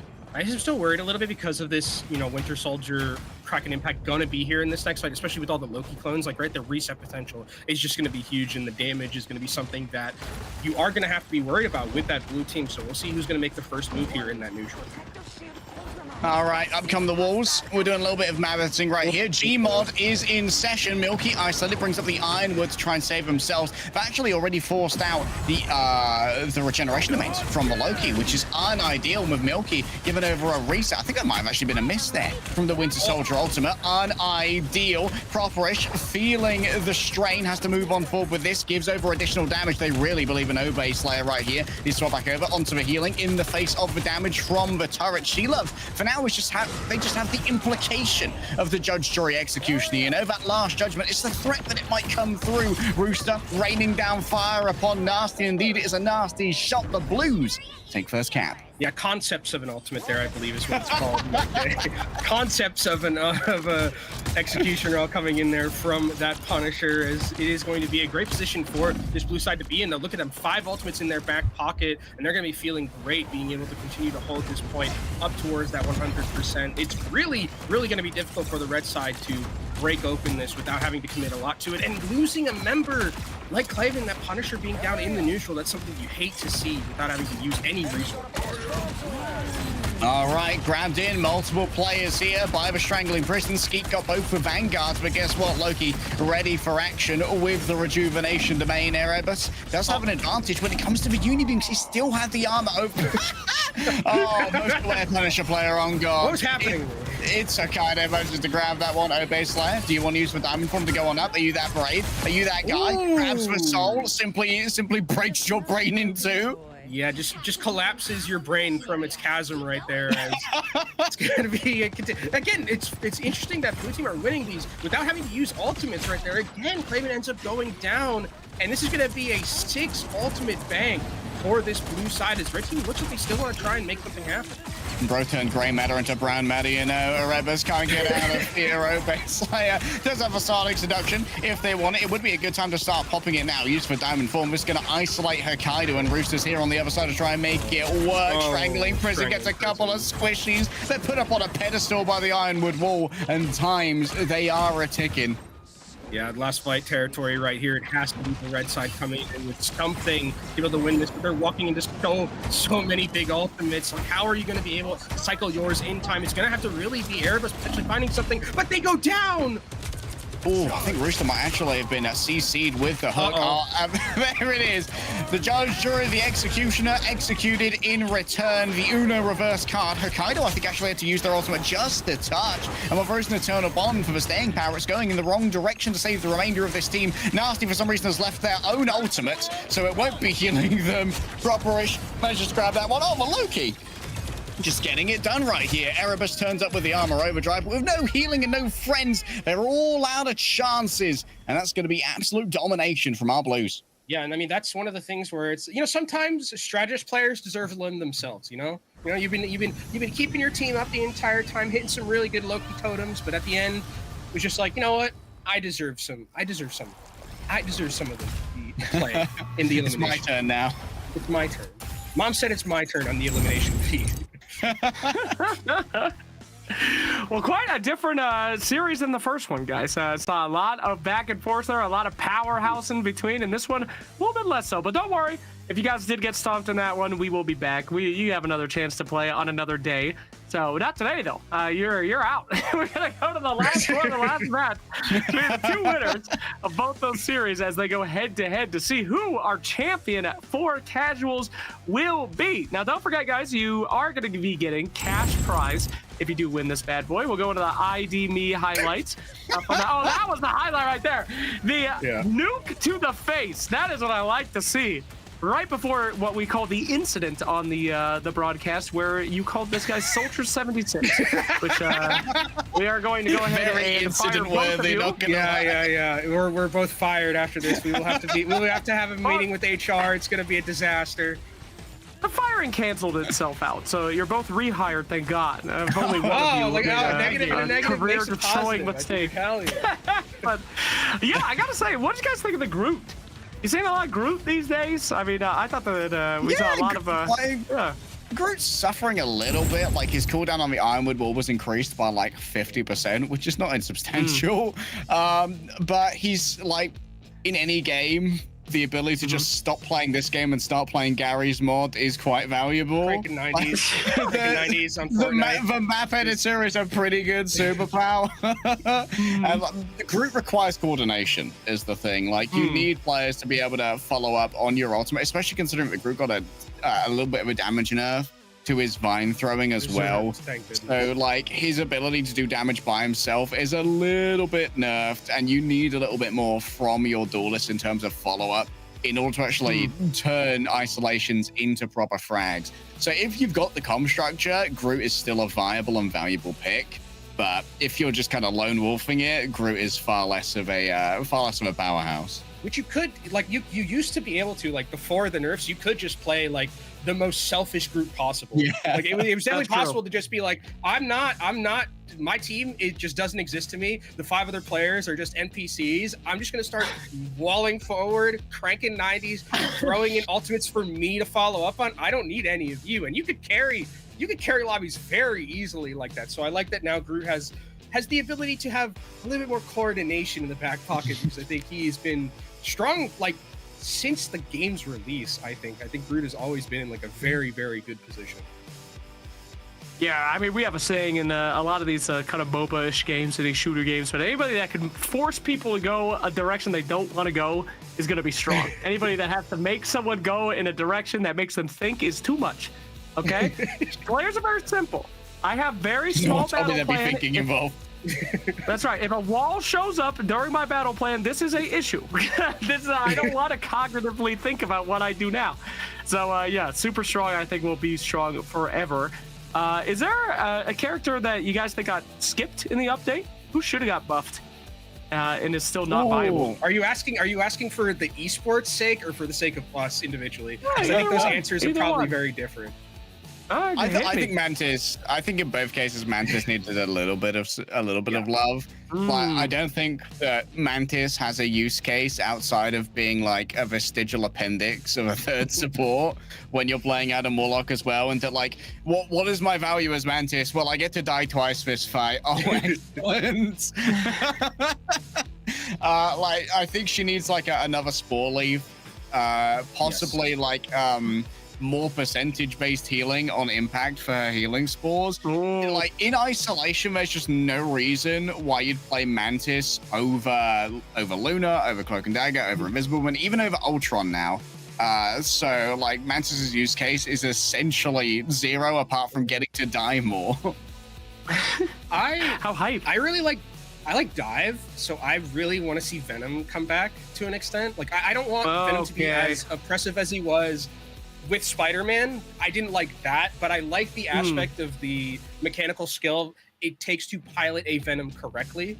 And like I like seeing like the you know, the very high skilled tanks in Marvel Rivals Esports, like pilot, because like the way that they like my brain is too small to like be able to pilot Venom whatsoever. Can't do it. It's never gonna happen for me. I'm not even like using my dives correctly. I can't climb up the walls. But when I see like a very good Venom like pop off, it's awesome to see just how well that they like abuse the momentum of like the swings and the dives and the things like that. It's really cool. So I think I would like to see a little bit more Venom.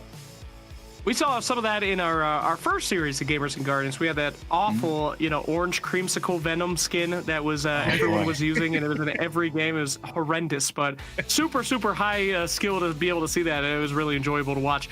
Although, guys, where's the Hawkeye at? Is that coming out on esports or what? I haven't seen anything yet. I mean, these guys don't know. They don't know about it. I feel like Luna Hawkeye is just a free win button. Like, I don't...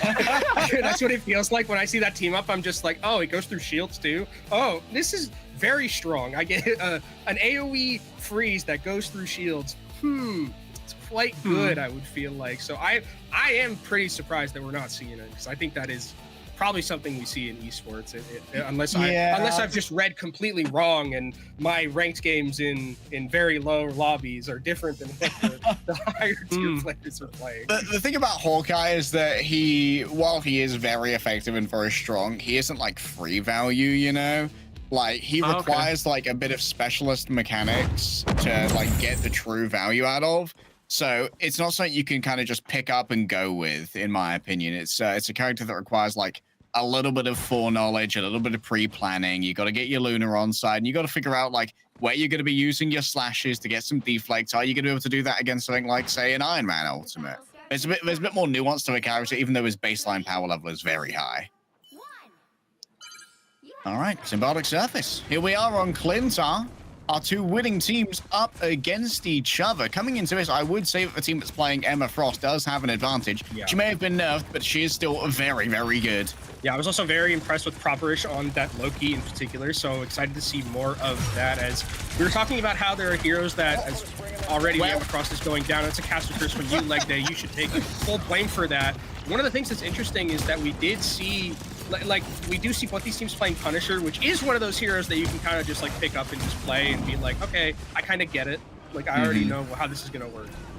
I didn't know that on the controller scheme it just says halt for your when you want to stop fly. Simply cease, halt, enough. Instantly windowed, instantly destroyed. Grant manages to grab that one. Iron Man right now is a bit of a menace. This is something we didn't really pick up on in our little yapping sessions. Iron Man has been kind of for the same reason as Storm has been thriving, like alongside Ultron. Like it allows Ultron additional survivability because he just hangs out next to you when the drone is there. Brown Muffin, man, I think that maybe the Hulk turned him into a monster. Oh, that's four. I mean, this is. I mean, Brown. I feel like this is that moment, like where you're watching an anime and the guy's getting bullied, and then he goes through that montage. He's like, I can't bully me anymore, and then starts just beating them all up, and is now like a completely different person. And that's what it feels like with this Iron Man. When we first initially saw it, where it was getting chokeslammed out of the air, now it's just running over these lobbies. Did fix the icing problem. Quelly running down the Hela. Not the ideal matchup for the Hela here. Do you have the bird form? Is the question. Hold up, a couple of missed melees. Over into shield throwing mode. Running low on HP. The third party coming on through. But in the end, that's all you need. One shot does plenty.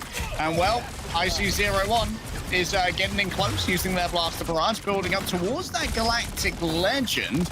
Seems like for now, though, the momentum has been stymied.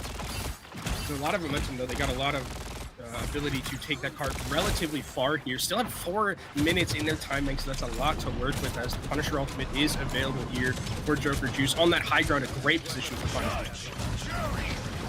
All right, this is a very protected position. Question is, has the Capri Sun been pre-strawed? They're not destroying the lamps. Oh, the regeneration domain. It just seals through the entirety of it, and then it's a quick swap over onto Valona using the God of Mischief, pops the Fate of both worlds, plenty of healing available, and it seems like the attack has once again been rebuffed despite the big investment.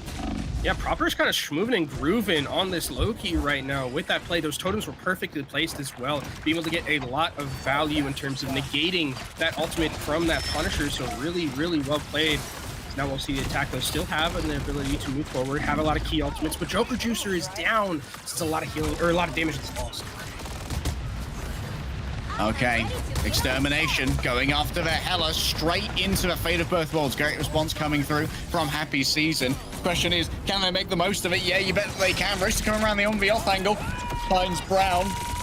Okay, and now, this is great timing here from IC01. Needs to get a little bit higher, though. Has to try and deal with both the Emma's shield and all of these lamps. The remainder of the team unwilling to try and take out those regeneration domain lanterns, and so with the rumor, keep the Blues defended. Yeah, these ultimates have kind of not really gotten a lot of value from this red side, as they still have 2 of them in their back pocket to try and push forward, but this defense from Blue has really started to put the pressure down onto that red side, as we're going to be seeing that Captain America most likely try and get into that back line. Gets frozen already, but Properish is down. That means no Loki totems and a lot of healing lost. All right, Milky found on the off angle. Joker Juice able to try and get that one finished. Iron Man noted on their escape, but Grunts is here on the chase, moving in onto the Punisher. Shield throw has been activated. Balloona in significant danger. Obey Slayer stands alone and will stand over quite the graveyard. This is going to be a lot of space claim right here. I don't know if they're going to attempt for a return via the Doctor Strange portal. Seems like it's not going to be the case thus far. And I mean, still a pretty decent defense considering how aggressive that the red team had been on the attack and how much time that they had in their back pocket. Whittled it down to about 2 minutes, was still a hefty time bank with 3.5 going into this third. But Icer's one is going to go down, so that means that there is going to be no Star-Lord here. And no Brown Muffin either, so that means a lot of damage is not going to be here. But looks like red team still want to try and buy into this one with the ultimate from the Captain America. Living Legend moment. A lot of damage being placed on down by Grunt. Doesn't have the survivability that they need, though. We'll have to drop on down to that Fate of Both Worlds, currently being channeled by Properish. Milky not helping out at all to come into range of this. Actual live Hella gameplay, if ever I've seen it. Happy to see some pops there. Oh. From the backwater flank, drops into your backline, drops the tactical nuclear blast from the invincible pulse cannon, and that was all she wrote. Yeah, really well played. I just love like you. That is very Hella. Just watching a Hella just walk away from my heals as I try to heal them as desperately as I can, and then I get pain in my pugs. Why are they getting healed? Well, I wonder. You know, I wonder sometimes. No heals. Yeah, no heals, GG. I'm going to Black Widow. I'm going with rolling on through with the armor overdrive. Quite the aggressive play here from Milky. Look at all the beams heading their way. The mid-air strike is good, and the finish should be even better as IC01 is put on ice themselves. And Milky, well, this latte is frothed. A little bit of a mid-air mambo kill from Milky right there in that Hella ultimate, the Goddess of Death, and been a good defense so far again with the way that the blue team are being able to cycle these ultimates and hold their positioning really effectively, taking a good amount of time off the time bank. Start to see another Captain America going in, and I again love the decision making from the Emma Frost, just healing for the back line, and Joker Juicer is down. Oh, already 2 down. Don't think you need to invest too much to try and make this one work out. IC01 traded out for Rooster, but in the end, you really need the numbers to be able to push this payload on forward. She loves just gets. We are Venom. We are Venom. That's. I'd never seen that before, but now, as a French person myself, I understand. You know, I get it. That is a cool, very point. However, becomes French. Yeah. Oh, goodbye to the Hulk. Just about managed it. No, never mind. And gets grabbed again. Kicked into a payload. Time to kneel for the peasants. Doesn't stop the incoming usage of the extermination, though. So Ultron can really lay down some damage. IC01 feeling it all gets frozen in the air. Unreal right click coming through from the pair of Lunas. Turns out that having 2 Lunas is better than having no Lunas. And it's better than having 1 Luna. And it's better than having a Hulk as well. Obey Slayer just breaks the brain of Bruce Banner. Math does indeed work that way, Leg Day. I'm proud of you for getting through that one. It's actually that is a very unfortunate commitment of that ultimate from the Luna. I think that's probably one that they would like to have back in a perfect circumstance, but no harm, no foul too much. 20 seconds left in the back pocket for this right side. This is going to be their last attempt. Could be a big opening here for the final judgment coming through from Joker Juicer. Obey Slayer. Did they just jump over that nuclear bomb? that's kind of wild. But still, Joker just lays down the damage from far away. Milky doing their best to hide away in a little cavern. Not sure if they're going to be able to escape. Seems like they will be able to. Goes up, use the Goddess of Death. Joker grabbed up, instantly staying on the cart right now is a precarious proposition because the damage explosively erupting from the skies just tears flesh from bone and player from cart. The attack is stalled on 3rd. Incredible that they were able to stall with how, I mean, that first point felt like it was over in like 2 seconds. And then they were all the way at the end and spawned there, but somehow weren't able to convert that into a full point cap. Really, really good defensive chops. Impressive indeed coming out. Is this the caliber that we were hoping to see on this this finals one, gentlemen? I'm liking it. There's so many freezes. Okay. I was surprised actually. I don't even hit that many freezes. Like, and you know, when I play Luna, I'm not very good. But like there were so many times where I just looked at one of them and I'm like, oh, they're frozen. It was pretty good stuff. Yeah, I'm impressed. Like, I thought that maybe this was going to be a little bit of a wash, but I saw, like, the Emma get instantly picked. I was like, okay, GG, no heals for Vanguard. They might have fallen apart in our 5-minute break. But they managed to solidify a little bit better on second. They really drained that time bank and used their resources well. So I'm enthusiastic. This is going to be a close game. Fantastic. Now, I have a very serious question. If you guys were in this game on these teams, would you win? All right. Would you be able to keep pace with these guys? Are you better? Are you worse? What's the deal? I've got to drop the nah, I'd win. I mean, if you're in Marvel Rivals, you can look me up on leg day. Look me up, bro. I'm not celestial like my friend over here, but I feel like I could make some movement. I feel like I can do a little bit. I could keep up. I'm feeling it. Yeah, you can dance. You know, ball. Yeah, I could play a mean Emma Frost. Luna, I'd have to lock in, but. I don't think I'd be able to win many of the duelist duels, mind you. No, I think not even close. I Brown would definitely gaps me on the duelist. Yeah, I'm losing every Iron Man duel I see if ever I'm playing this. You will not catch me in the Stargman. Okay, Obey Slayer is just going to take some early positioning here. What's your co-tank right now, Obey Slayer? Oh, the classic. We're just nothing. We're running it raw. We're running it raw on the Emma Frost. The Emma Frost solo tank. It's back. It's unfortunately not in the lobby anymore right now, but you know it's something. It is going to be really difficult though because this Squirrel Girl is going to get a lot of value because you're shooting through just Emma 500 health shield, and you are just going to be continuously just throwing acorn after acorn after acorn down that hallway, and it's going to put a ton of pressure down. Yeah, and you're dealing with the Punisher turret poke as well. Like Emma just does not have the sieging power to go down main here. I think we need an alternate path or a really good pick. Yeah, or Magneto. Yeah, Magneto's generally the answer. Hela on the off angle here needs to try and find some value, but already they've lost out on their Luna. That's a lot of missing healing from downtown. Lost out to the turret. That's very unfortunate. This turret has been untouched throughout most of this. Oh, okay. Iron Man's trying to get over there, seeing what they can do. Not okay. Now found the angle. Okay, found the angle. And there it goes. Yeah, they're limit testing for the next time that they make that play. That's really about it. I wouldn't mind seeing a quick swap here from my base layer onto like Doctor Strange. Go for a portal up onto that high ground. Like just breaking this choke when you're going up against 3 duelists with a solo tank Emma. Yeah. Like it's almost mathematically impossible. Like if your Hela does not like go Thanos mode and kill 5 right now, I don't know what you do. They're flanking again. Brewster's in the back. I mean, you could just nuke him, I guess.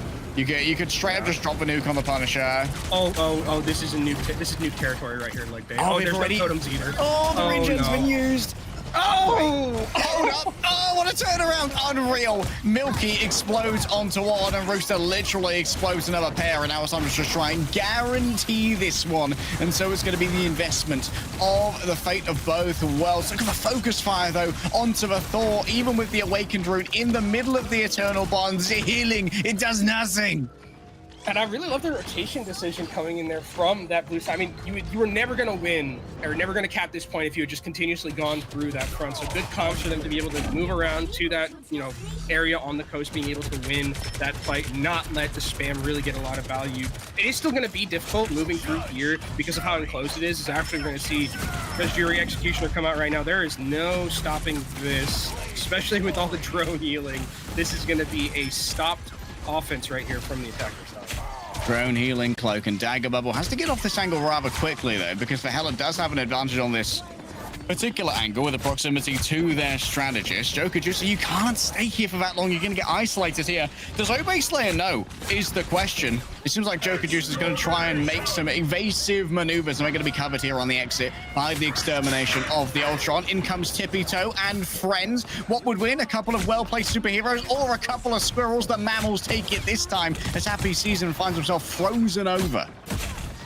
Oh, and another, again, it just feels like they're trickling right now as they're trying to make this offense. It's so hard for them to go down this enclosed corridor. Look at the shield goes up from the Emma. It's instantly dissolved, and there just doesn't feel like there's a way for them to make an engagement like they'd want right here. They're going to have to probably just use a bunch of their ultimates to try and brute force their way through. What is Bro doing? Okay. That's not what I meant. But, you know. Intimidation ultimate on God. Oh, and it's all falling apart. Like, what, you know what? Did force out the return iron. Oh, never mind. You got two. I oh boy, this is a little bit disastrous right now. Milky just gonna have to flee away. Did resurrect Properish so that Properish could die again. Oh, live Lord. POV, your Mantis in any scenario. There it is. That's my Mantis right there. And it's just an unfortunate set of circumstances for our attacking team right here. Do have a minute and 30 seconds left, so it's not all the way done for them. But again, I would like to see probably some sort of swap to another tank because it is looking a bit dire here one day. Yeah, because, I mean, we were complaining on first, but they have the options of a flank route, right? You don't really have that on this point. It is not the same. Happy Season doing their best to keep everyone sustained. They need to keep Obey Slayer up, but that means that She-Love in the back, too far from all of this, far from the maddening crowds, but closer with a dangerous blast coming through from the Iron Man. Rooster takes out their opposing number here, and finally some space has been gained. Obey Slayer can roll on forward with a charging beam. You need to get rid of this Thor. Get the meat off the bone so you can start finding that marrow within. Who almost took down the Thor as well, but still a lot of ultimates here from this red side on the defensive end. Really good pressure putting down onto the Iron Man, but the healing from the drones is just so much. Milky takes to the skies. We've already lost your Vanguard. Space is going to be coming in a premium right now. The regeneration domain's gone as well. She-Love doing their best to try and track any of these targets that dare to present themselves. They're just going to give up a couple more meters. Oh, both Properish and Milky. Asgard blown up yet again. No Surtur required this time. Just some good old American weapon ingenuity. Yeah, now 20 seconds left. Is there even a way for them to get back onto this cart to proc that overtime? There is with Obey Slayer going over to the Doctor Strange. Maybe a little too late, but they do have that chance to portal in and get onto that cart to proc the overtime. It's probably going to force Joker just to abandon their turret as well, because they are not going to have an angle onto this fight. Oh, Maximum pop away. Don't know where that one was going. Oh no, they've already lost Happy Season as well. It's going to be only Properish, but they just do not have the line of sight that they need, leaving the card to go up to the Goddess of Death. Yeah, it's going to be good output, but it's not going to be contesting. And well, that's going to be a stronghold from the Reds. Yeah, Reds looking very good right now on that defense. Had a little bit of rough time on their offense, but once it was really mattered for them on the defensive end, they really took what the opposition was giving them with the spam potential that they had from their composition and really... Oh, it's the second, I think, MVP for Brown Muffin here, who's looking very good on the Iron Man. Our standout player, Mr. Muffins there on the Iron Man. Very good. MVP on all the series. A man that is going to be on high regard for the next casuals on Rivals. Perhaps first picked in the dodgeball game there, as we will see. But yeah, great to see. Guys, what was your favorite one? Did you like seeing the guys in the squads that they were in on the pre-set-up squads, or did you like the mix and match? What do you think was more fun to watch? Honestly, the Idrisil Path mix and match was like such a fun and close one. Like there's a certain value of entertainment, I think, to players being in like slightly uncomfortable situations where they have to try and adapt to new teammates rather fast and figure out how they're going to make things work. Sometimes it works out really well, like it did on Idrisil Path. Sometimes you'll solo tank Thor and solo tank Emma Frost. It happens.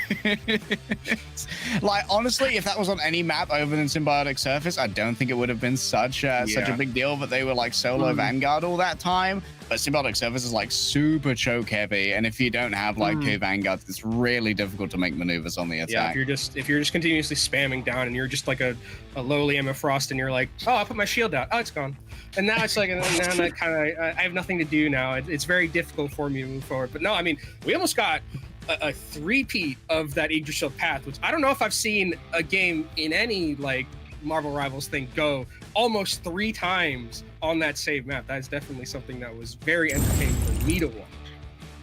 Oh, fantastic. All right, well, here we go. As we get into the next one here, gonna see, thank you for the cheesing. One person is still spamming cheese on the program.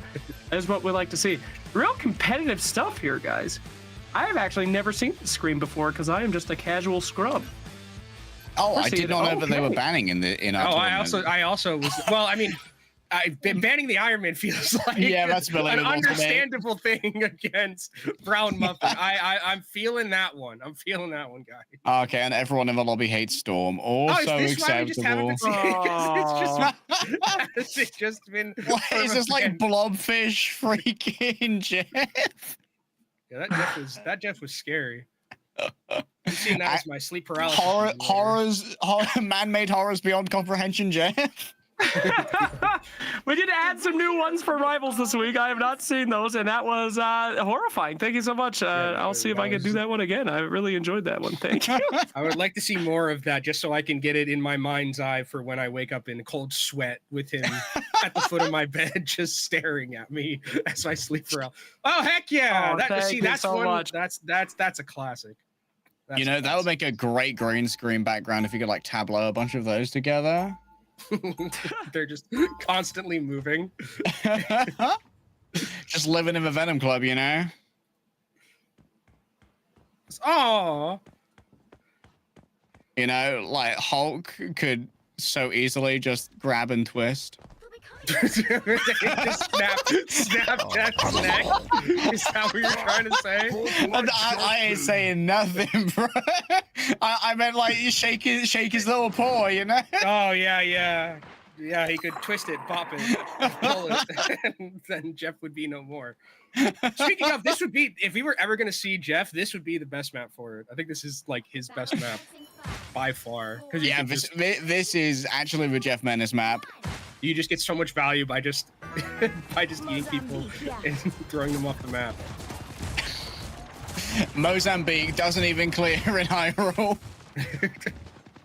Yeah, hate this. Like, now, when you can't use it, when the gun is so bad you can't use it when they're using bow and arrows and swords. That's the moblin with a stick is laughing at you because you're running Mozambique. They're laughing at you. They're turreting at you, Joker Juicer, just setting up behind the car here. This car is so annoying, by the way. For some reason, it blocks LOS even though it's elevated. I just wanted to vent that one out as a strange man who often gets his ult blocked by this car, but looks like it's like translucent. We'll let the devs know in that regard. Oh, okay, Brown Muffin might not even need the Iron Man. It looks like getting a pick all early on this Hella. So looks like this red team's attack's going to start the way it started last time. Very, very effective and efficient. Wait, Happy Season's playing the Emma now. Interesting. Obasla is the one moving over onto the Arcane Order Scarlet Witch. Happy Season was previously the Luna player, if I remember correctly, so they moved Rooster over instead from their previous Iron Man, who was, of course, banned out onto a Cloak and Dagger. Could be good adaptations here from Blue. It seems like they're having a little bit of trouble getting together for a contest, though. Early fight picks have kind of ruined their formation. At the moment, there's a bunch of AWOL gamers. Oh, Rooster's got to get out of there. Oh, isn't managing to get out of there in time. And Brown Muffin coming in, showing us again that maybe the Iron Man isn't really needed. The Hell is working out just fine, as we'll probably see a contest here relatively soon. Ooh, the Hulk is down, though. Maybe just a little bit too close to the sun.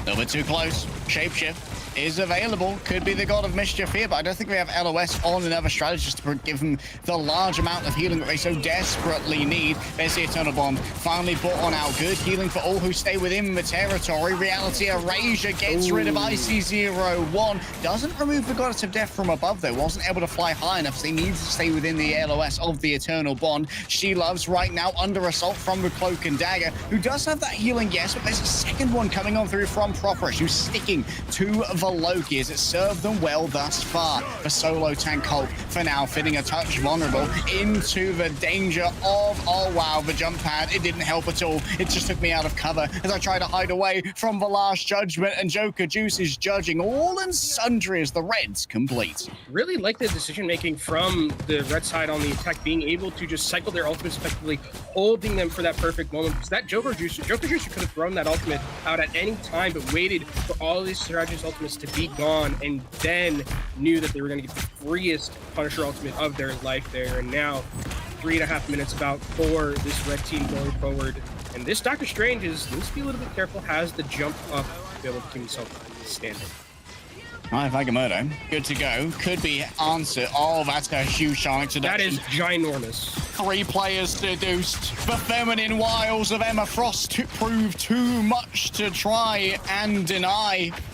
And now you can try and control this choke point. We've seen previous issues for these solo vanguards in these choke-heavy scenarios. Yeah, this is where a lot of these attacks go to die, is if you can get a really good defense in this area, being able to spam effectively. But there's Punisher already down, and now it's going to be a combination of ultimates that are going to do a lot of damage like day. Great angle from IC01. Don't know what the Doctor Strange is doing over here. Not gonna lie. Bro is on an adventure trying to deal with this turret. May well have tried to flee away from that galactic legend. And is currently self-staggering. So, No. Just stay alive. Just gotta stay alive. Someone will save me, or I can throw that. Maybe one of the ways. They'll come, right? Yeah, For 3 days, we wait for Tony Stark to kill us. That's called trust in the teammates. I'm not gonna go down. I'm gonna have a faith that they might. There's a chance that I could be saved.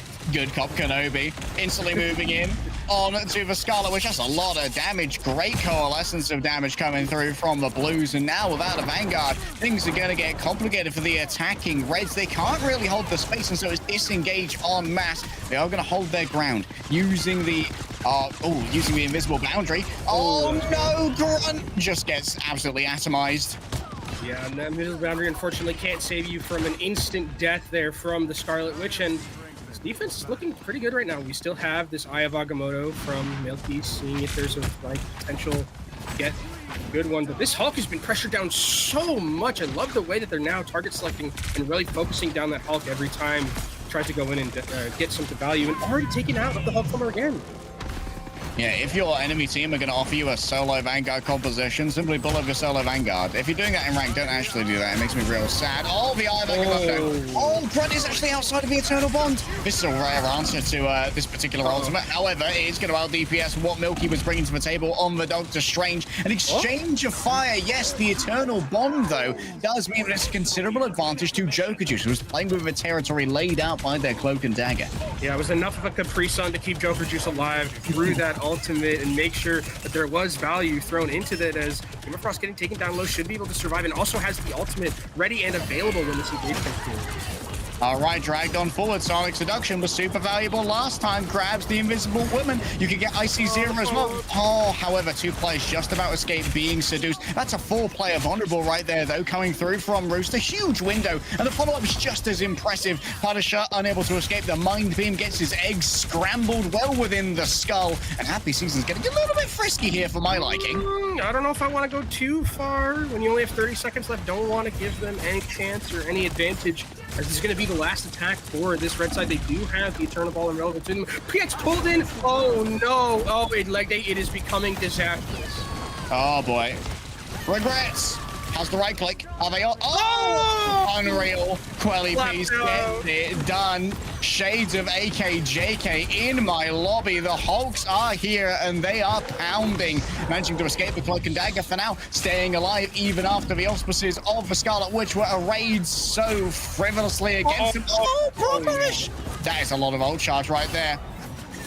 That's the second time Properish is able to get value with that push on that side angle. Was able to take down the Squirrel and took out the Hulk, but don't think it's going to be enough. The Legendary comes through, and that's just going to be enough zoning. Is there even a way back for this defensive side crunch?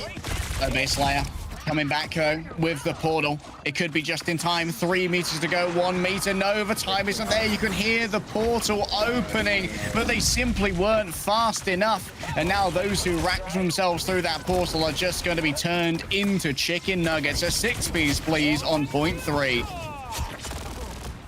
What favorite sauce do you have for chicken nuggets? What's like? I'm British, so I don't really do flavor, so ketchup.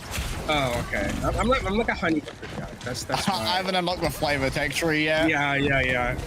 Your biggest flavoring is salt, and that's just how yeah. Give me the salt. Oh, the Squirrel Girl getting something done. Out comes Tippy Toe, ready to blast up against this air. Oh man, the Emma Frost just eviscerated by the mammals. They are immune to your feminine charms as you are not a good-looking female squirrel. Obey Slayer, bounce shot on, hold up more bounce shots. Milky up top, swapped away from the Doctor Strange. Instant resetting of the shields here. The pocket from the Susan Storm is crazy. Can they focus down the Cloak and Dagger? Pushed out with their own ultimate right now. Has to fade back into it, but that means that there's going to be no fadeaway later on for this Cloak and Dagger. They are in desperate danger, and the Blaster Barrage delivers mortality finally unto them. The Capri Sun, it wasn't pre-strawed, Mom, I'm stressed, and that's going to be a full completion surely coming through from our Reds. What can't this Squirrel Girl do? Frontline, that's fine. CC, that's fine. Getting kills and getting limbs, that's fine as well. That was just a Squirrel Girl taking over the lobby. Not something I see too often, like Day, but there, it looks like it worked out perfectly well for that attacking side, who managed to finish with time in their back pocket. And now on the blue side, they're going to have to be able to find a way to complete this entire map. Brown Muffin says Iron Man gets banned. Freedom. Yeah, I am no longer shackled. Oh, please bring out the Venom. Once was shackled, now I'm free. There are no strings on me. That's Venom could be real. It is Ultron. Man, Jim Smith did an excellent job voicing Ultron. He did do a really good job at that voice. You reckon Blade's taking so long to come out because I'm trying to convince Wesley Snipes to do the voice? There's only one Blade. That's true. I wish that movie was better. He was really good at that performance. Yeah. I'm hoping Mahershala Ali's comes out sometime. One day. We can dream. We can dream. We can dream. Not quite the ideal leap here from Quality Peace, but I thought that leap was actually gonna go to death. I was like, I was scared. Right, a brief moment where I was like, oh, fear. We may have had a bit of an oopsie there. An oopsie poopsie. Lot of high ground control here from these hit scans. Instantly assaulted by the Venom. Goodbye to the turret as the pagoda at the side of top was broken down by the symbiotic might of Rooster, who is showing off yet another hero in the roster. They played the Iron Man, they played the Cloak and Dagger, and they played the Venom. Or well, they've picked the Venom. We also have the Jeff unironic, and we talked about it. This is the the best Jeff map because you can just use your ultimate and then you can just throw people off the side, and with how enclosed these places are, it's very easy to hit multiple members with that Jeff ultimate. Analysis denied. It slacks pandering. Rooster rolling in towards the back line, but he's already lost so many of their compatriots. Milky strikes back, though, onto Brown Muffin. Squirrel Girl versus Squirrel Girl action. Milky's got the Angs right here. Has easy access to the back line. Oh, no, the ultimate not deployed when it could have been at its most effective, and so just has to flee away instead. They'll trade out for the Bruce Banner, which in my opinion is still a valuable trade, as Bruce Banner will take a while to return. And now you can throw down this ultimate here, create a lot of space because there is not that Vanguard to be able to hold that space for the rest of the team. So we'll see if Milky on this flank is going to try and do that. Or something in the back line. It's actually the Punisher who's gotten some very good high ground and actually wins the duel.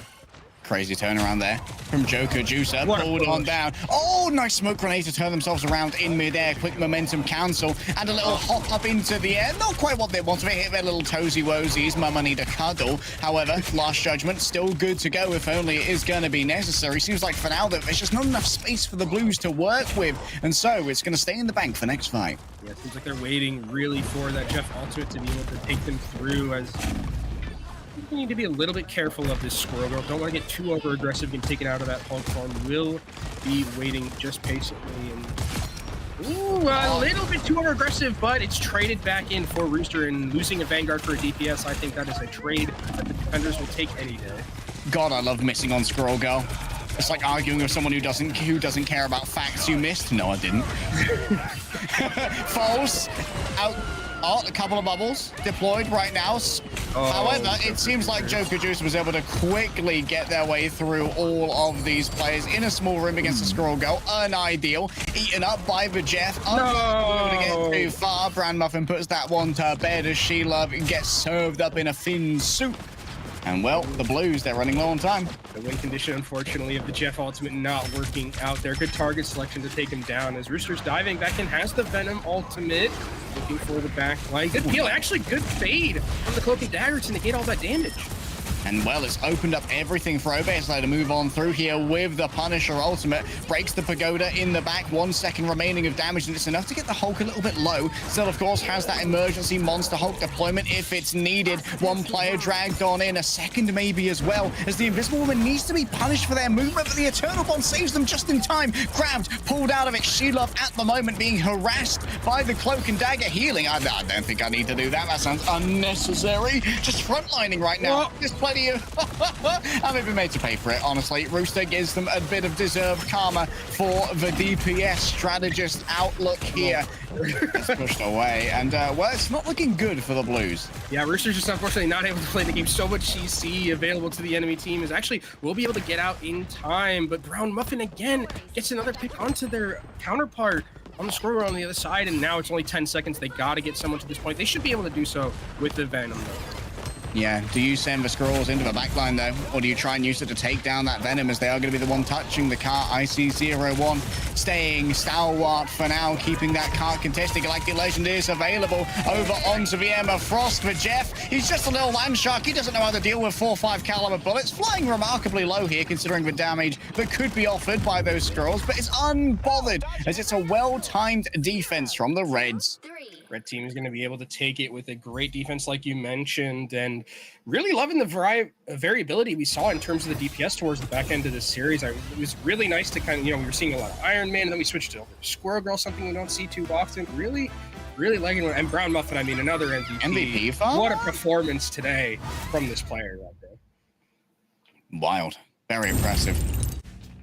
Dude, that Squirrel Girl was nuts. I had not seen anything like that before, honestly. I mean, they were just hitting shot, as you said, everything that the team needed. Sniping, up close, tank, jump, everything. That was so fun to watch. So definitely well-deserved on our MVP. And it appears that we just have our best Rivals player ever coming out here in this all day here today. So pretty hyped to see that coming out for the finals. Yeah, very exciting. Brown Muffin showing they've got a lot of variety to their hero pool. I was particularly impressed by Rooster as well, even getting 0-2, being able to play all 3 roles, coming out on the Iron Man, the Cloak and Dagger, and the Venom. That's the kind of variety that you really want from a player on a team where, like, maybe you've been mixed up a little bit more recently and you want someone who's like, yeah, I'll just play what we need to make the comp work. That's super valuable to have in a teammate. Yeah, I'm just being able to, again, just be what the team needs in those moments. This was a really funny moment between those two, but yeah, having that variability is good, just not overall in the team environment, just in, ranked as well. It's always good to have just like kind of 1 or 2 things you could play in that other role in case, you're just unfortunately locked in with a Lord Black Panther and a Lord Spider-Man who just insta-locked the characters and refuse to switch.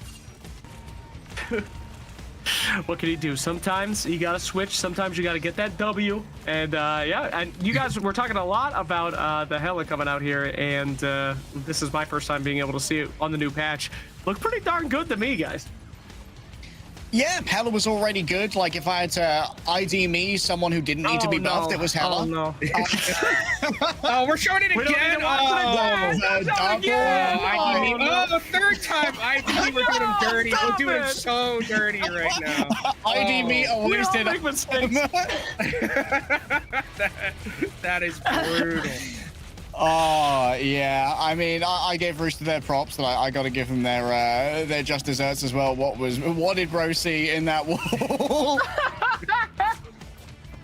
It was a few pixels off, guys. Yeah. It was close. It was close. Just turn to the right just a tad bit more, and that would have been. You would have been nuking your own backline. It would have been perfect. Okay, well, sometimes the demons get you, okay? A little bit of Moon Knighting in there, a little bit of insanity. Oh, that was Khonshu good. told me to walk the wall. Yeah, that's true. But yeah, overall, a heck of a series, heck of a casuals here, and really gets me excited to see some esports action later today with these same guys now playing on the teams that they came to play on. So, the whole get knocked out so many times. It was great to see Jeff too. There's some Jeff action. Yeah, we got one Jeff Ultimate out. Unfortunately, it was shut down rather easily. Like, that's one of the things that, like, Squirrel Girl brings to the table. She's pretty good at hitting Jeff with his, like, low and flat hitbox. Perfect to catch some nuts, unfortunately. And Brown Muffin was very accurate with this. Oh, we got ourselves a little replay here. The bounce shot, like, nasty on everything. Like, Brown Muffin, are they a projectile god? Are you the person everything. who I'm expecting to see the Hawkeye from, maybe? The Hella was good too. Like the Hella Yeah. was talking about. I mean, everything just feels like that DPS was really, really up to snuff when it came to just the entirety of the map. And I feel like Brown Muffin can play. Like, I mean, it's like when we go into esports, it's like, okay, how are you going to start banning this player out? Because there's a lot in their toolbox, and I'm probably sure there's stuff we didn't see that is available for Brown Muffin to play. So something to keep an eye out for as we go forward. Doubtful. Somebody plays that good, they're one-trick ponies. All right, that's the weakness. They're just kidding. You can't be good at everything. All right, you can't. There must be a weakness. All right, ban it all for that. We can never see Squirrel Girl again. No Iron Man, everything. But yeah, we will see. Gentlemen, thank you so much for your casting here on Casuals. We're going to go over to our family section now, where we're going to have our veterans and their families and kids playing together with the Gold Star Gamers. But we will see you after a little break. So go get some, go get some food, go get some water, go get some toilet, go get in a pub. You got time. Plenty of time for one pub, guys. Get in there quick. Get in there. Yeah, we'll go play a ranked game. Hell yeah. One quick rank game. Coming super pissed off. Be very angry at each other during your next cast. That'd be fantastic. So we'll see you guys in a little bit, okay? See you later. See ya. All right. See you soon, guys. All right. Our boys will be back for the esports segment here after we have our family fun time. Now, guys, as I told you every single time that we do this show, we're going to start things off with our casual breakdown. We're going to go to our family game night where the vets and active duty guys can play with their family for the same prize pool, the same LAN invite, all that jazz by the end of the show. In particular, we're going to have a very, very good one. This is originally planned to be a different game, but the Gold Star Gamers, they said that they wanted, once again, they took a little vote. They wanted to get going. Guys, we are doing yet again Among Us. Now, I know that this was a little controversial after the last one, okay? Because Trent and Lyrical kind of did grief the entire game. That is true. They wanted another one. Now, this week we did decide to go ahead and let them have their way. We will be playing another Among Us here today. Short game with the Gold Star Gamers as we wait for that code to get in there. But yeah, had a fantastic time. Thanks again to Onward Ops, who are one of our big partners here. We have a lot of fantastic partners. And we'll talk about a few of them as we set up this lobby, waiting to jump right in. So, with that in mind, let me go ahead and get this lobby started for us here on Among Us, and we'll talk a little bit about our fantastic partners that make this thing happen. Face the Fight, of course, great partner. Thank you so much for that. As every time we talk about partners, you guys love to do the teabagging, Revenant, so thank you. We will see Apex again, by the way. Apex is returning. Maybe not next week, but the week after.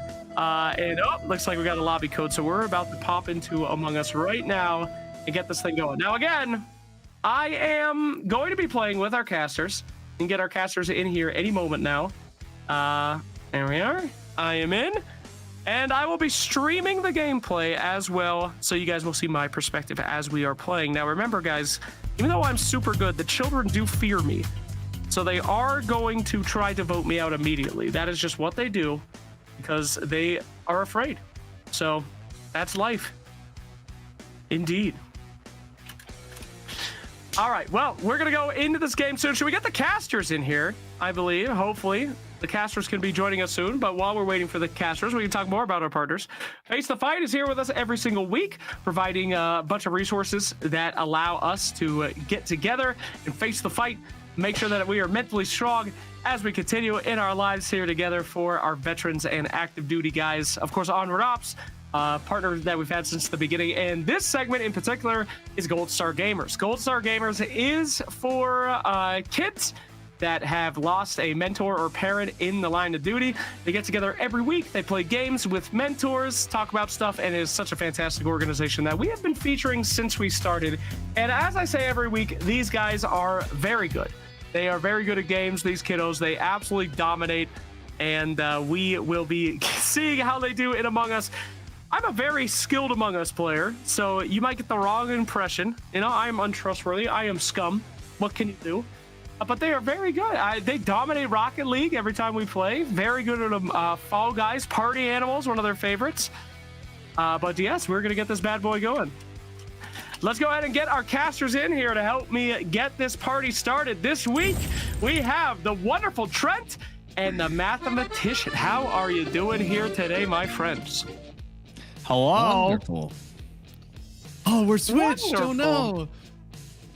Wonderful. Now, this is a surprise to you. We are switched. Sorry about that. Mathematician, we brought you in to cast some Fall Guys, as we said. And then they voted on Among Us. And you have to play Among Us. I did not warn you at all about this. Have you ever played Among Us before? Walk us through it. Yeah, I played a while ago. I mean, it was the party game for like 2 months, and I played a bunch of like Among Us clones. There was one that just recently came out that was like kind of first person Among Us that you were able to just kind of like gun people down. So I feel like the Among Us techniques I'm kind of good with, but I haven't actually played Among Us in probably like over a year. Over a year. Okay. No worries. It's not hard. You just have to lie to children. Are you okay to do that? No, I got to get that practice in because I'm going to be doing that a lot come September. So this is good work for me. As a fellow parent, Trent, I'm sure you're familiar with vehemently lying to children here. Any tips for mathematicians? No. What? White lies, you know. What lies? Yeah. Sometimes you gotta tell a few. Some just to, you know, move things along, help out. But you gotta try not to lie. Okay? The problem is they'll believe anything. You have to be careful. You're incredibly powerful. If you've ever seen that movie, The Invention of Lying, it's basically like that. They don't understand the concept of lying.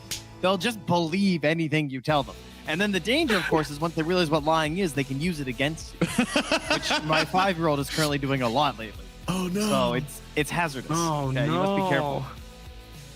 All my parenting devices come from no. Calvin and Hobbes. I feel like there's definitely a lot of lying in that one, so I'm trying to get used to it.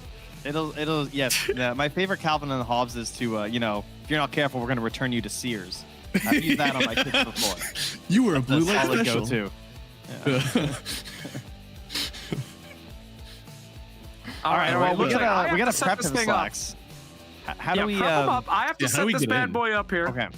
Oh, yeah, I can Hopefully do you that guys for are in. Are you Give guys in yet? I'm in. No. Is there something to join? Oh, there's a lobby code. What? Yeah, Yeah, guys, Come I've on, played this brother. one before. All right, so now remember, if you're the imposter, just play it cool, run around, and then when there's no one else next to you and someone else, then you kill them and run away. Okay, Remember, okay. there's cameras; they might see you. These guys are camera fiends, and the kids are very analytical. You got to be careful with the kills. Like if you're an amateur, you make an amateur kill like me, they call you out insta. They're like, Trent was in this room, and then suddenly he was in this room, and I know you vented, and I'm just like, no, I didn't. no, what? Yeah, I won't even know the call to this. They're gonna be telling me somewhere I was, but I have to just believe you. I don't even know what the map is. Yeah, you better read the map. All right, guys. I put it down to 9 imposters here. Okay, I think we're ready. Production, hopefully we are ready as well. We're streaming the gameplay. I have to go and talk to the Gold Star Gamers. Are you guys in the chat right now? I'm gonna hop Are in you right in there, now. boys? Hop in right now. Yeah. Okay. All right, let's go talk to them. Okay. Hello. Hello, everyone.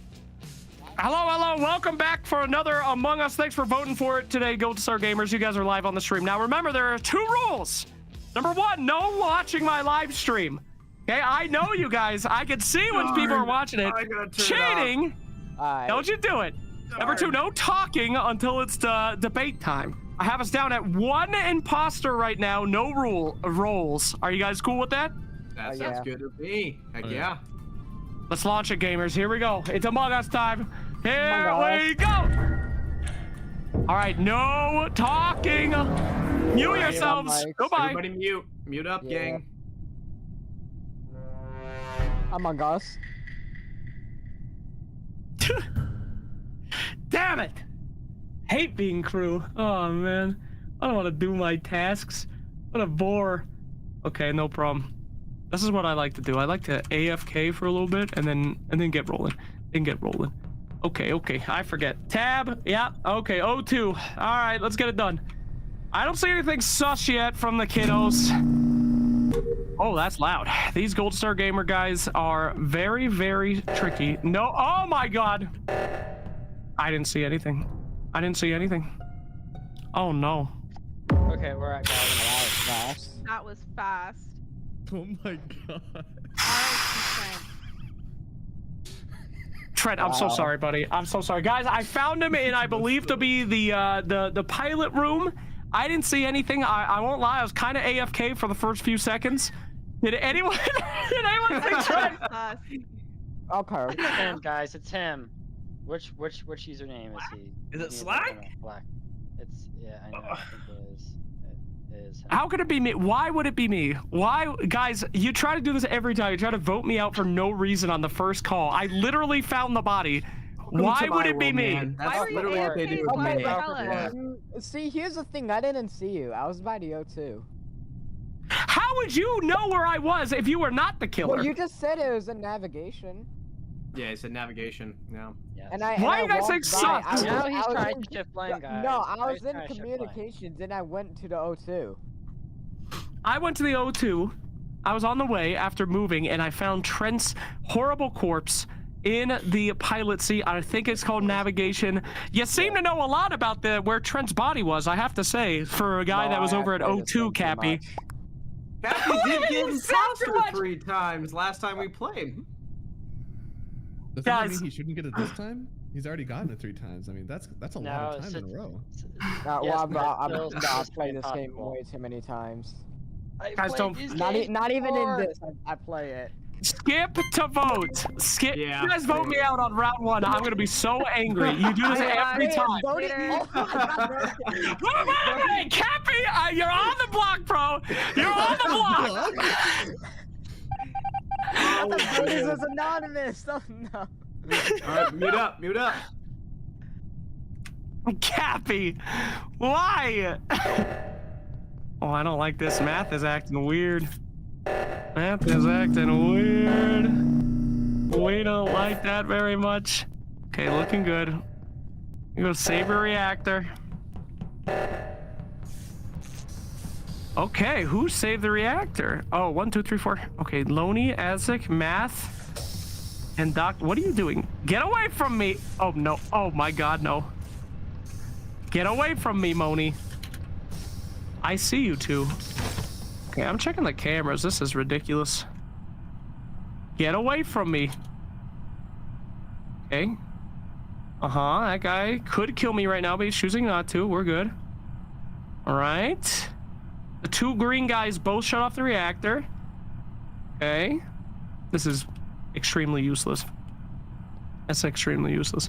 Cappy! I gotta get away from him. He's trying to kill me. That guy is definitely the sussest person ever. All right. Oh no. Where at, guys? Guys, I think it's It was Monday. in Med Bay. I had a Wait a minute. That is Modi, Aiden. I know. I'm saying it's Monday. Oh, it's Modi. She's a killer. Self-kill. Self-kill. Got it. Yep. What? Self-kill. Okay. That explains a lot. She's Oh. dead. Okay. Interesting. Well, I will say this. Austin is dying in the background. I know. I'm like trying to get over a cough. Don't mind me. So, I will say Slack was over in security when I was with him. So And well, guys, that- I will let you, Austin. Yeah. I am safe. I have trash and storage if you want to see me do it. Okay, I will. I I'll double can check. attest. Oh no, my Happy cookies. also had the chance to execute me and didn't. That was very nice of him. Noted. Okay. What? All right, No, I'd like to I- bring something up here. I'd like to bring something up. For red. Devo and Moni were both in the reactor room. And Math. All right, these are all people that and Al. Everybody was in there. Only No, one I of them is wasn't. dead. Who? What? I wasn't there. I didn't mention you, Cappy, and you know that you're on my list right now because you voted for me. You weren't mentioned, so you don't need to bring that up. I will be voting for you at the end of this, by the way. Oh, no. Cappy. Happy's got a death wish, I am man. getting sus vibes from Devo Fizzy. I'm getting Well, sus vibe from Devo Fizzy. Who's You dealing cannot- with this? Is that you, Aiden? It is indeed. Okay. All right. Speak for What's the yourself, deal? my friend. No. What's but, the deal? As in, like I'm Ooh. Evo. I don't like the sequence. First it was Look, Trent, guys, then it was guys, Lonnie, yeah, and there's a lot of- there's a lot of quick Red, murders Red here. is voting. Red is saying he can attest for me. Okay, he knows I didn't do it because he was with me at the time of the murder. Ah, okay. Okay, this is good information. All right. All right. All right. Good comms. Good comms. I'm not convinced yet. I'm gonna skip my vote just because I'm a little worried. It's not anonymous. It's not anonymous, Cappy. All right, mute up, gang. This is too good. Cappy! Every single time we play this game, Cappy has to vote for me. Okay, Yellow is definitely could have killed me, so I am very, very not sus of Yellow. Yellow could kill me at any moment. Maybe they're keeping me alive just to make sure that I, can be someone that they pocket. But that seems very, Okay, there's green. That's my #1 on the susso-meter. Diamond Eye looks like they're doing a task. Looks like they're doing a task. Pink looks okay. I ain't liking green though, guys. Green looking incredibly sussy. A big baka moment here. I don't want to be first. Oh no, I'm first. Oh no. Okay, easy fix. Okay, I might as well do this while I'm here. It's very dangerous. Alright, there's gotta be a dead body right here. I need to... Oh, no, not that! Oh my god! What's going on in here? What's going on in here? What are you guys up to? What are you guys up to in there? Very sussy. Oh, there's Pinky. Pinky was okay in my book. I'm gonna follow Pinky for a little bit. Look at me.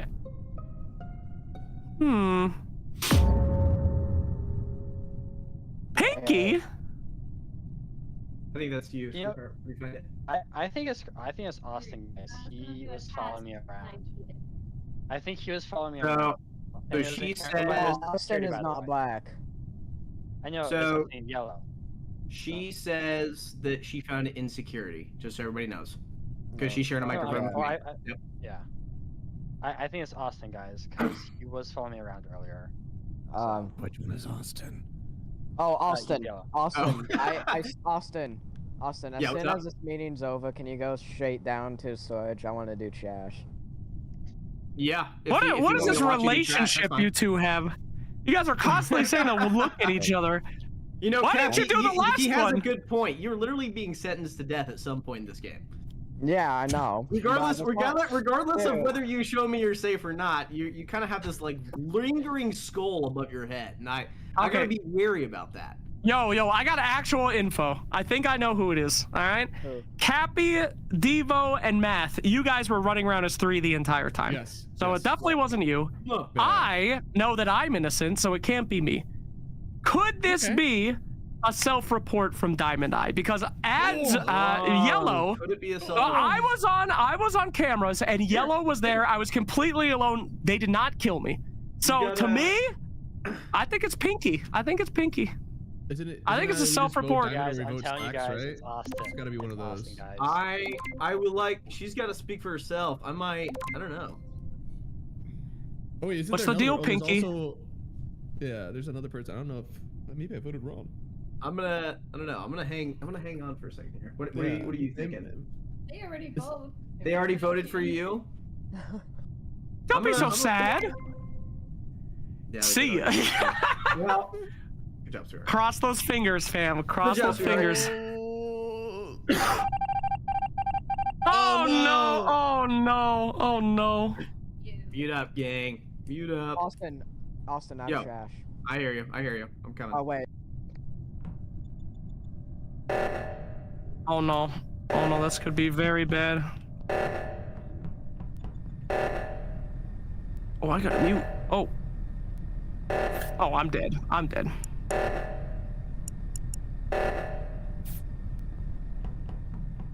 Okay, Hey, can you guys Devo. hear me? What? Yeah, Maddox, we're in the middle of a game. Go ahead and mute up, buddy.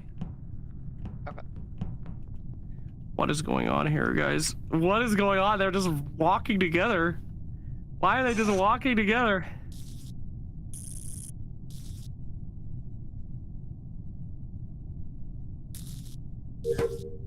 Okay.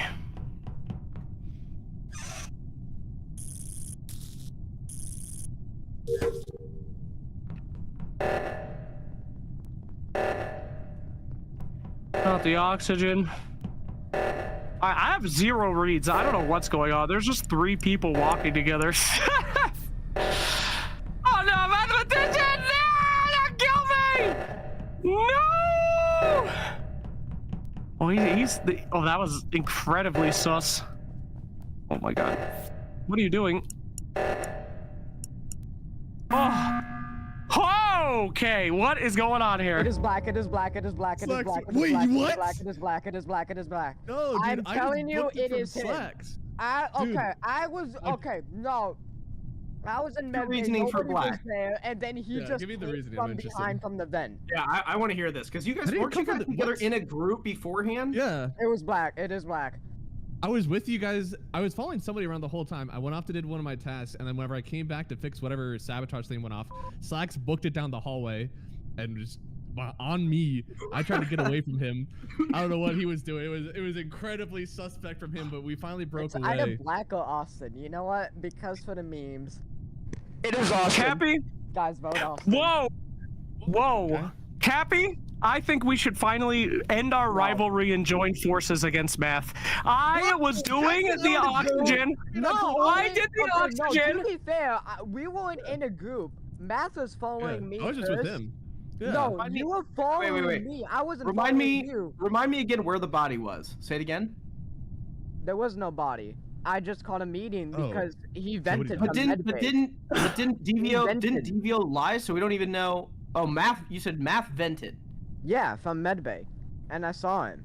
You guys, I believe it. I know what control that I is. believe the man. I think Math is sus. What on earth? This is some blasphemy, man. I believe him. I could have Cappy? snapped you. If I was actually an imposter, I could have snapped you right should've. there. There was nobody else around. He could have done it. You should have done it because I'm voting you out, Matt. Yeah, Oh because my you're the goodness. you're the This is murderer. so bad. Get out of here, So Matt. bad. Get out of here. Oh my goodness. Get out of here, Matt. We got him. We got him, guys. 100%. Well, it's not. Then it's Austin, and then I feel bad. Oh no! Dude, it is You Austin. killed us! You killed us! No, Austin, get out of here. Austin. Bro. Oh, please. Please. Oh, God, what are we doing? Oh, it's over. It's over. I didn't know that you couldn't do that during one of these. Why are you following me around, bro? Why are we alive? It's gotta be yellow. It's gotta be yellow. Why didn't he kill me? Why didn't he kill me? Oh, no. What the what is going on? 8 more seconds. I timed it. I almost had it. I give you free reign. GG, gang. Yeah. I told you guys. I told you guys at the beginning. I told you it was Austin.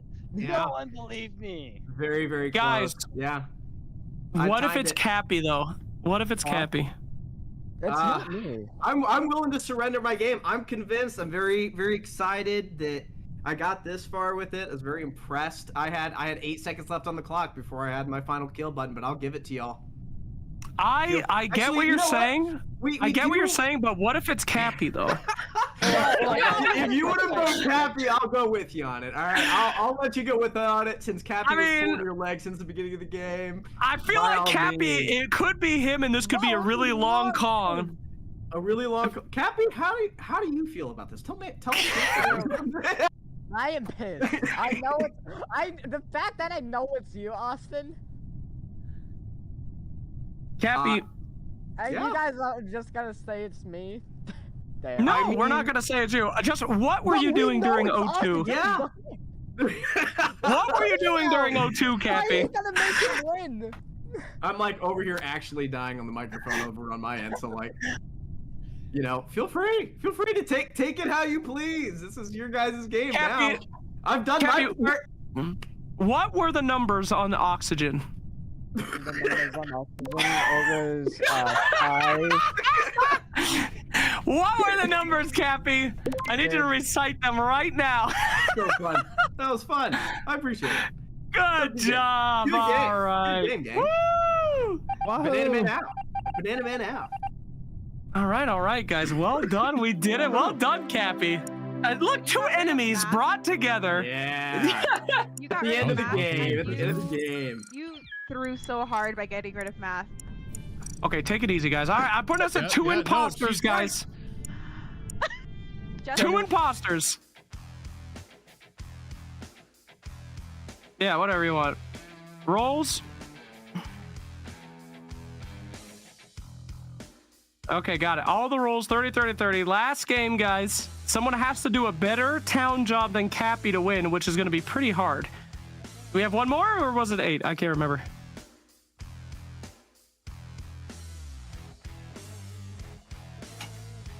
Okay, sounds good. I'm waiting on the last one. Casters, hello, welcome back. Math, so sorry we voted you out. So sorry, Math. Hi. I don't know what came over me. Trent, I didn't really get to play that one. The first kill. So sorry, buddy. Probably for the best for town. I was donezo. I got taken out instantaneously, and then you annihilated Math, so that was cool. Well done on that one. Who got you? Me? Yeah, I'll kill you. I'll dress it. He just killed me. I tried to do my first task and I just died. I just wanted to download the files and then I was gone. Slacks, what I rolled. What'd I do? Game is starting, ladies and gentlemen. Are you ready to go? Okay, bye Math. Bye Slacks. Have fun. Okay.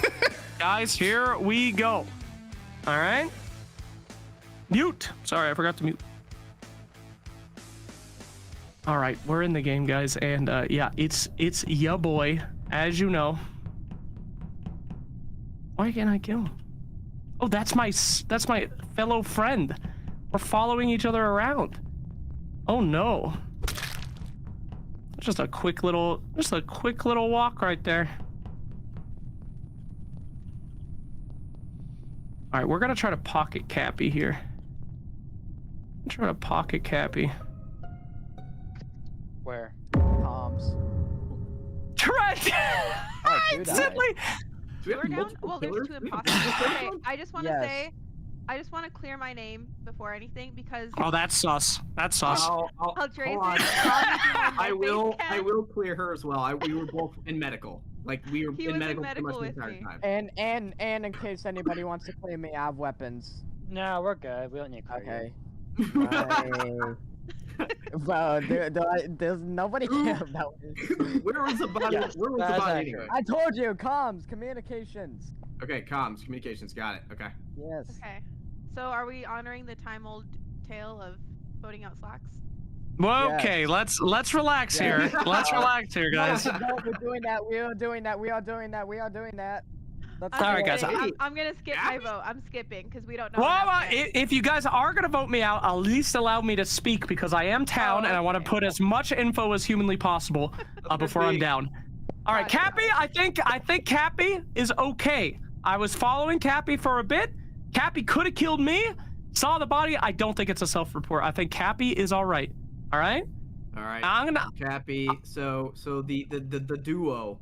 The opponents of each other for this entire series are now slowly trying to make amends and sort it out. Cappy, he's stretching his hand out for you, brother. He's trying to shake it.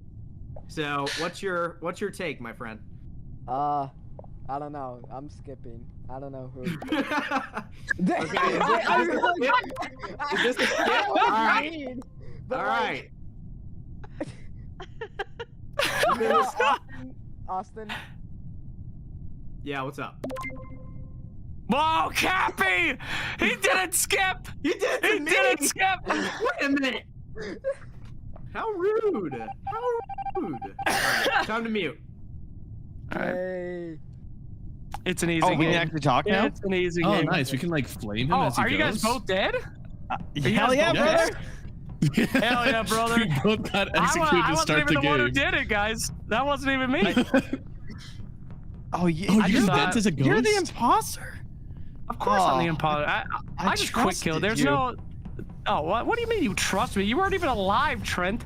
I didn't have time to trust anyone. That's when you pretend to do this. Yeah, what is this? Oh, storage? You can haunt people? Lights. What does that mean? All right. There we go. You just pretend to do cameras. Oh, okay. Okay, pretend to do cameras. There's Devo and Loney. Can't kill either one of them. Oh yeah. Mm-hmm. Yep. Okay. Okay. You definitely don't Nice look and suspicious. safe. That's for sure. Thank you very much. Yeah. I'm gonna see if No, you look good. Yep. There you go. Oh my god. Oh, there. Oh, no. Too far. Oh. This one's gonna be tough. This one's gonna be tough. Is that the entrance of the med bay? Oh no, dude. Oh no. No. Guys, And this is Austin so is- bad. Austin is- Cappy's with me. Yeah, Cappy's with me. Yeah, I He's was about to good. say that. Red, I where were can't you at? remember. There were two people doing engine. It was Moni and Devo. So I was like, okay, they're clear because they're both in there together for a super long time. And there was a third person that was in there. I think they went to cameras or something, and I literally can't remember what color they were. I'm so sorry, guys. I have no idea who it was. So, Cappy, I might extend your hand, my hand here, and my hypothesis. I was with to this- you. My hypothesis to this is. The second time that he reported body.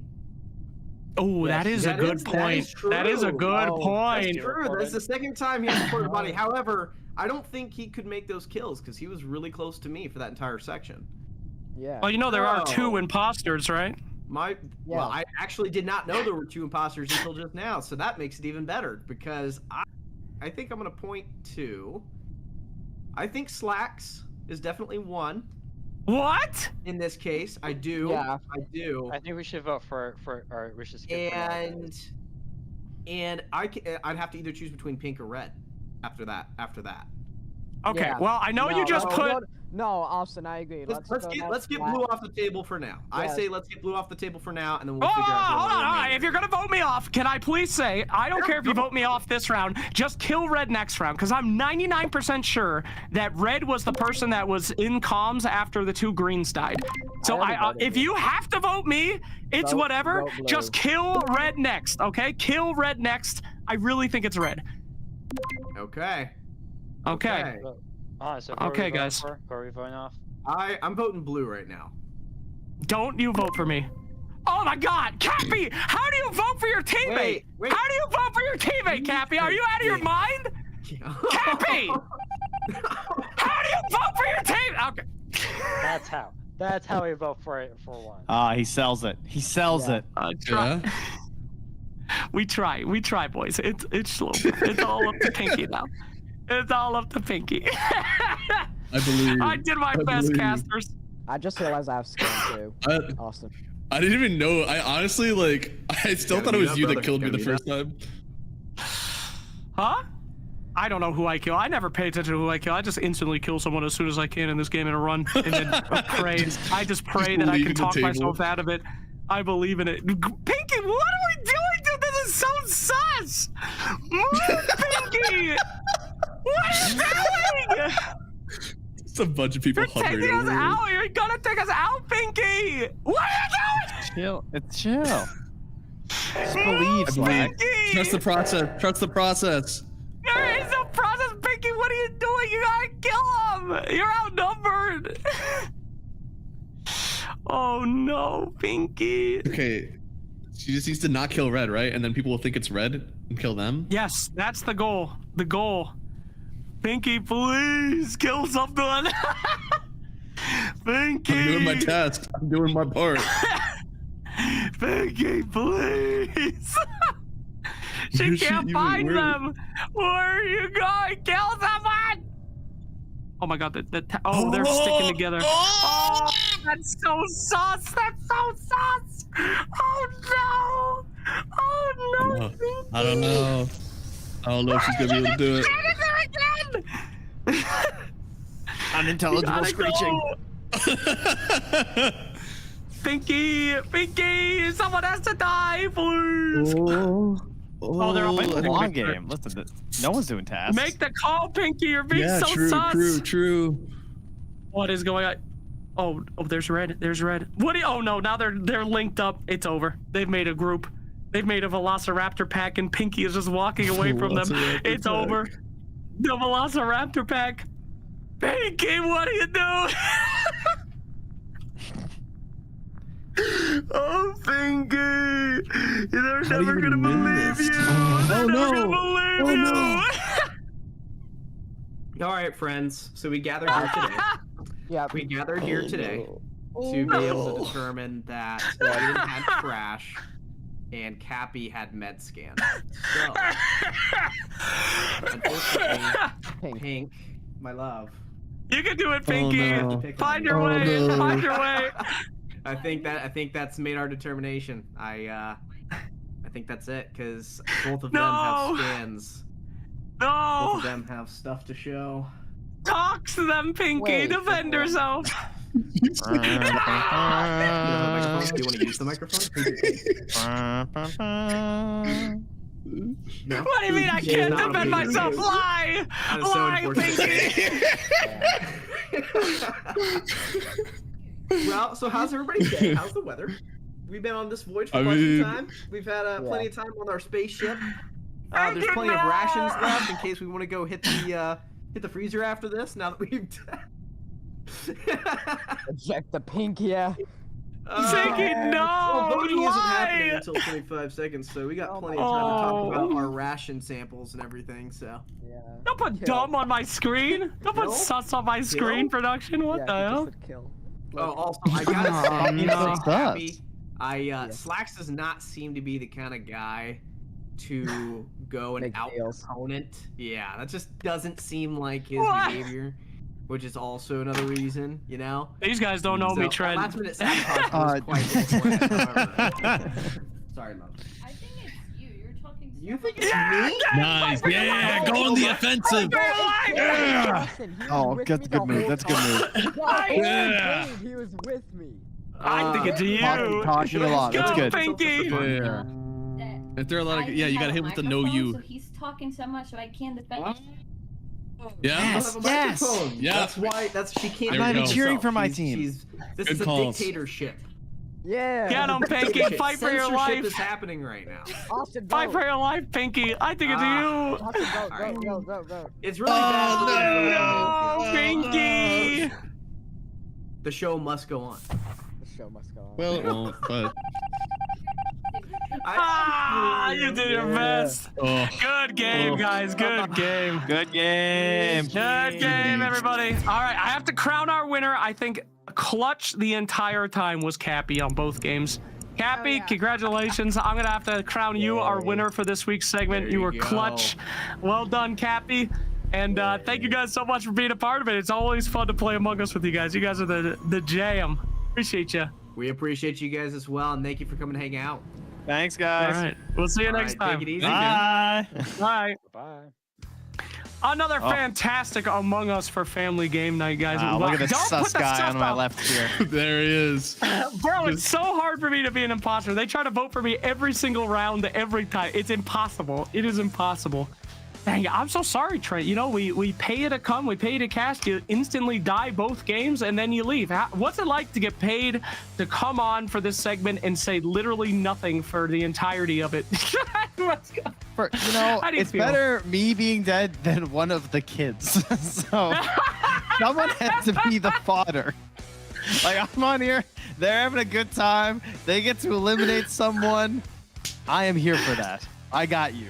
Anytime. Well, thank you. Thank you. That's what matters. Mathematician for They're a having a guy lot that more didn't have a fun. lot of experience. You nailed it. Sorry, you seem to be muted, buddy. But you nailed it. I thought you did very good. Not, well, I mean, I've had to take away his speaking permissions, actually. Because That's it was good, just, yeah. it was too much, yeah. Oh, do I have speaking permissions? There he There is. you He's go. back. Nice. Sorry, I don't know. I mean, sometimes I have to mute on mute. Dude, we were literally You did dead. great. Like, right at the, just Look at the like, highlights. one right after another. Just absolutely assassinated, man. I'm tilted. I was doing good. I was learning how this game is played after one game. I was like, now I'm ready. All right, I'm going to go deep in this one. They're just immediately dead. There's your ID Me highlight, Math. It's you getting voted out. Yeah, dude, this is great. That was exciting. Ugh. My contribution.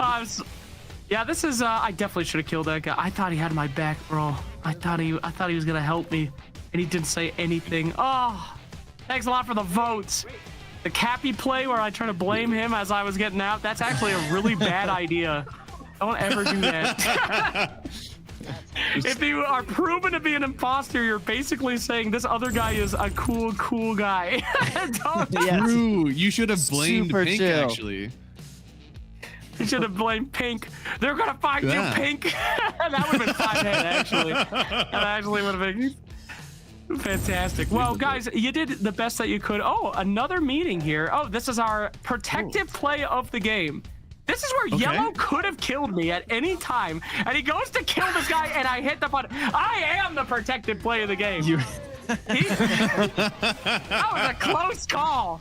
Very close. The game-winning play. Hey, gotta slam that button. And then But you still Cappy almost deserved voted it. out Cappy at the end of this. Oh yeah, That he banana was. just That went out was into the void. genuinely terrifying. When I walked in and I saw him bursting towards him, I was very afraid for his life. I thought that was the end of him. But anyway, guys, thanks a lot for being part of the show for Family Game Night. That was very fun to have you as always. And get cheesed. We now have 3 different cheeses for you. So yeah, very good cheesing. Feel free to cheese Mathematician, whatever you guys want as well. We also have the rare triple cheese now enabled. Triple Since cheese. you guys like the cheese Thank so you many for the times. updates. Absolutely, guys. Well, it was a pleasure and genuine pleasure to have you. I hope you guys join us for Impromptu Among Us again. Any call-out, shout-outs that you'd like to do, Mathematician and Trent? Oh, dude, I'm just so happy to be here and be a part of this fun night where people get to murder me on repeat and then send me away. Yeah, anytime. More Marvel Rivals is coming up, I believe. Is that correct, Slacks? That's right. So more of my guy Venom. I heard there's a new character, so that's kind of cool, right? They got a couple. Got some new ones. Ultron. All right. Well, you guys better stick around for that then, I think. You sound like you're talking to me and I'm your child about something that you're completely disinterested in. A picture of a dog. That's so good. Ultron. Did you do this yourself? Wow. All right, no problem. Let's go ahead and head on to a break. We'll be right back with esports on Marvel Rivals coming up at Gamers and Guardians. See you in a sec.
Every day, our veterans face unseen battles. But no one should fight alone. Face the Fight brings people and organizations together to reduce veteran suicide. Every life is worth living, and every veteran matters. Together, we can face the fight against veteran suicide. Thanks again, everybody, for coming back for Marvel Rivals Esports Edition now. Thanks again, all as well, to Face the Fight, who is with us every single week. Face the Fight's all about creating a supportive environment where mental health struggles are openly discussed and the stigma is broken down. They believe that no veteran, family member, caregiver, or survivor should ever feel alone in their journey. If you or someone that you know could use some help, some support, Face the Fight has made it very easy with a check-in button on the homepage that will connect you to a free, high-quality mental health expert. They believe veteran suicide is not inevitable, it is preventable. So you can learn more at wefacethefight.org. And another friend of mine, now this is your first time on the broadcast, my friend. So I do have to tell you that we have a crazy promotion going on for our veterans only during the few hours of this show. All right, our partners over at Westgate Resorts. Yeah, all right. He said, all right. Tell me about it. I will. Special vacation offer, 4 days, 3 nights, $99. But if you are a vet or active duty guy, they give you $100. So you get a literal free vacation plus for the 4 $1 hours of gamers. You get $1. That's right. You have to pick a certain dates on the calendar, and if it's not on those dates, it's 75 to 80% off. And we will be giving away one free vacation to one of our winners, chosen at random every single night. So you guys did see that stack from Casuals. They are entered into that raffle, and now we will find who else will be entered into that raffle at the end of our esports segment here today. So thank you to Westgate Resorts. Kenobi, now you know me, all about our promotion. Congratulations. And now we go in the esports, gentlemen. I have all the info. What did you do for your break? What'd you do? Did you guys hydrate? Did you get that pub in? What'd you do? Oh, I hydrated so nasty. Yeah. It's like 93. It's like 95 degrees, I think, where I am right now, even though it's the black of night. So what? It's really hot. Where are you? I live in the Northeast, but we had a really hot day today. I don't know what it was. Damn. It was bad. It was. What's your address? No, I'm kidding. Hey, yo, can I get your social security number right now? Yeah, wait, why don't I give you the last 4 of my credit card, and then I'll. Which Steve has 3 funny numbers on the back to help John Wick save the multiverse. Leg day, what time is it over there for you, by the way? 2:30 in the morning, and it is equally hot here. I've got all this sound padding in here in my little studio. It just means that it cooks me alive by the end of the day. Unfortunately, this place is so insulated, but the heat kicking out of my computer just has nowhere to go but inside me. So it's been a lot of hydration, and I've been like double fisting lozenges, you know? Oh, damn. Well, double fist those lozenges, mega giga hydrate, because it is time for our big old esports segments, the Tryhard Stacks versus the Tryhard Stacks. We're going to be playing some games here today. Take it away, gentlemen. Tren Franklin? Okay, we're starting off with some bangers. Oh, we have Brown Muffins back in. The legend from the casual games back in here, back on the Iron Man. Nice. So I would expect, like, Dave, what we're going to be seeing more so now as we go over to some of the, the more esports style of stuff.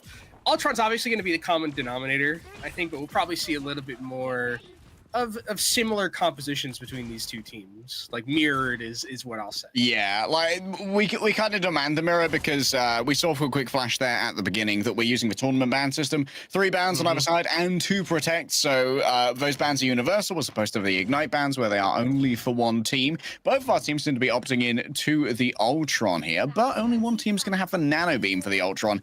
And that means that Tren Franklin going up in the air without that nano beam is going to need a 3rd strategist on the ground to make sure that their tanks don't get run over. Interesting also that we're going to be seeing the Johnny Storm, who we thought was kind of just not a viable pick anymore, but still Vitality may be saying, like, hey, on an enclosed map like this, maybe I can find some value from it. But as we go into our first couple of fights here in that neutral, you'll be seeing probably just using that Human Torch to section off some members away from the backline as Brown Muffin getting taken down low but healed back up. Yeah, I mean, if there's one place where Human Torch could also like really excel, it's in these air-to-air fights with like the aerial shotgun. Some said it couldn't be done. Many said it really shouldn't be done, but it has been done nevertheless. There has been someone lost to a Dark Maelstrom in the back. It's Hokkaido, blown away by the dark energies of the opposing Doctor Strange. They're going to be whipping at each other here. You watch them whip, you watch them nay, and I'm going to say that nay, no healing will be surviving through here. The Ultron drone given over, and the cloak bubble's down on the ground as well, but it feels like everyone's been chased from it and has been overwhelmed. Yeah, and you can see actually Hokkaido's just going to be going over to something else completely, bringing in that Scarlet Witch so you can have that arcane power team up, making it a little bit more viable, and also probably going to be very adept at dealing with the flyers in the air. You know, the Johnny Storm isn't as unkillable, it feels like, in the air as it used to be, so now bring in this Scarlet Witch might be able to help a little bit, as unfortunately Grunts goes down, so that means that you can push the tempo really here if you are that red side. Unfortunately, the Cloak and Dagger just slipped and fell, you know? It happens. Yeah, it happens. Sometimes you just don't tie your shoelaces up. That is a lot of poke into the face of Brown Muffin right there. This is a very direct heal being applied over onto these more vulnerable members from the extermination. Not a very high initiative ultimate, mind you. Very much reacting to the incoming damage. So everyone has to pile in onto the Eternal Bond, proffered over by the Cloak and Dagger. And escapism coming through from the Ultron, put themselves well inside of this. Nice interruptions. It might well have been stunned anyway, as well as the Eye of Agamotto was offered in response, but all you needed was headshots from Johnny, and it seems like our red team here are absolutely pounding. Yeah, they're looking very, very strong right now. Also, we're able to keep a lot of key ultimates in their back pocket for this next coming fight. There's going to be the Eye of Agamotto on the other side from Nasty E96. Are we going to be able to see this Luna on the other side get the pick and get the ultimate in time for that strategist? But it's not going to matter if they keep just running into face first into this poke and ending up losing these fights early in the neutral. Bro's getting like his bib tied up and everything. He's getting his pre-strawed Capri Sun. He's got the drone. He's got the snowflake. Johnny's getting so much care right now, down to 35 HP. It's Hokkaido manages to get out of there, pulled him once again, and then instantly eviscerated. My goodness, put him in the air fryer. And well, unfortunately for Camarexis, I don't think there's any good escape path here, and Vitality not going to allow that to occur. Yeah, and it's just a matter of time before this Captain America ends up going down. Don't want to throw any ultimates into this, knowing that you have that advantage going into that next round as well, and we are in that just-1 format. So we'll be seeing just Blue Team try and stall as best as they can here, but I actually think it's worth it if they just don't. Like, as weird as it sounds, I think it's honestly probably just worth it if you just let that one run out as quick as possible, go over to Eldritch Monument as our next sub-map, and see if you can continuously hold some of those resources as we go into the second sub-map. I think one of the things that's interesting, though, is that we do see the Johnny Storm. What? Is that an interesting thing to see, Kenobi? Okay, Do you have any thoughts on this one? I cannot believe what I've just seen. That is something very... That's You diabolical. know, one of the cool things is... I actually don't know. Would the enemy have heard the sound cue? Because it might be far enough away that they didn't that's hear what I'm saying. Like, is this like a little bit of like mind games where you're like, oh, I actually don't have my Eye of Agamotto, so maybe they'll think I have it, but I don't actually have it, and it'll keep them off their game. Holy shit, the CIA just added you to their potential recruit list. John Psyop up. Bro is just recovering mentally. Nasty had to take a little bit of time to think about the decisions that they've made that led to this moment. I need to take a lap game. I gotta get out of my chair. I cannot stay in the same place I was when I made this grievous mistake. Yeah, it just reminds me of my previous decisions. I can't be up to this. Over to the double flyers, of course. Very dangerous on the ground right now if you are a lowly strategist. Look at that. Nice crunch coming in from both sides. Actually outflanked there by the collection of both Johnny Storm and Iron Man. Brown Muffin now has pretty open season onto this backline. The Invisible Woman forced to move away for about a second. And look at this. Now all the pocketing's coming on through. Even the Cloak and Dagger bubble up here, which feels a little bit excess to requirements. But hey, hit the clip. Sometimes that's all it's about, right? Sometimes you just gotta hit that clip, make sure you put it in your montage. Kind of thing that's in a Cloak and Dagger montage. Yeah, I mean, Cloak and Dagger montages are a little bit hard to really get a lot of value from. But hey, some of them can happen. You know, you get a really good fade, and it makes you feel like God. True. I certainly feel like God when I managed to save one of my one of my good players from Doom. Speaking of Doom, it has been put very thoroughly onto Brown Muffin 4 now. Big chase coming through onto the back line. Coming, cloak and dagger moment. All right, it's fine. The Eternal Bond is gonna finally be freed from a 5-foot lip. The greatest counter to cloak and dagger.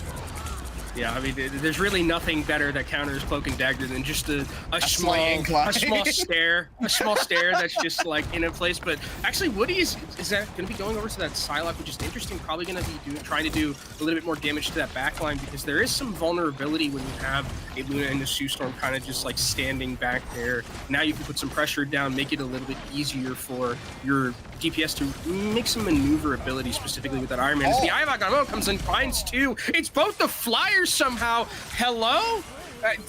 Excuse me. I don't think I've ever seen an Eye of Agamotto just hit exclusively Flyers in a game before. That's news to me like that. Wow, bro just went up there and I'm an anti-air strange. By any means necessary, I will find these frags. It's also, shield up. Oh my god. That was a screw you all. We will not be trend this. Nukes you. Okay, Eye of Agamotto back up once again. Got one with it. It seems like there's going to be plenty of healing, though, to try and keep this Magneto in the land of the living. Well, took Nasty a while to build up to this one, but it's been back and forth when it comes to the control. The Reds now, though, still 35% away from being able to claim it. Yeah, Punisher's going to end up going down, and now this is going to be last fight territory here for this blue side. And in terms of resources, they have the Punisher out. They also are going to potentially have the Kraken Impact, but not really a lot to talk about besides that. Coming into this next one, is there's a nice stun, but doesn't manage to find any value. Here's the nasty square of fire. Coming in close. The fumble. Oh, the legendary fumble. Unfortunately, now they're going to have to deal with all the damage coming out of the Punisher. They do know this, the Doctor Strange is waiting above. Doesn't have an ultimate, though. He's just chilling. He just got a little bit scared. Wait, help. Wait, help. Yeah, he didn't have his Capri Sun. That's why he lost there. Oh, we're living in a Capri-free world. Okay. Now, I'm just gonna say it. You know, the ultimate usage from my friends here on the blue team has been slightly suspect. Not you know, we've had a couple that have just gone into the void, and you know, it's not. I feel like it'd be a lot easier if we had some of those very key ultimates. Well, we're doing some Salvador Dali-esque surreal ultimates. Hold up, this could be massive though. Oh, it's so big. Now that is the kind of ult value we were expecting. An attempt to try and turn this one around using the Eye of Agamotto from the sieging team, but it's well answered here with the Eternal Bond. And finally, a little bit of efficacy off these ults means that it's a well-secured point. Yeah, that one looked really good. That was a great Iron Man ultimate, something we've seen from Brown Muffin throughout all of this, and now is going to be one last fight to decide who is going to be able to get Eldritch Monument, as Red Team wants to come back into this one, see if they can find. They do have the Ultron ultimate, which is a big deal because there's nothing from Blue Team. All right, taking the corner with the right click. Both these Flyers in danger of a 2v1, though. Might be a little bit more than he can handle. Okay. Oh, Hokkaido was a little bit late with the crunch, but still manages to get the results. Doesn't want to feed the Magneto M too much. Oh, wait, no, just feed it anyway. It's all right. No one cares. Hokkaido moves over onto the point, overwhelmed by the two strategists. They look that way. The Red Team should be able to claim this map away despite being held pretty close. There might be a TP coming through from Nasty. It's not in time. Can't be done.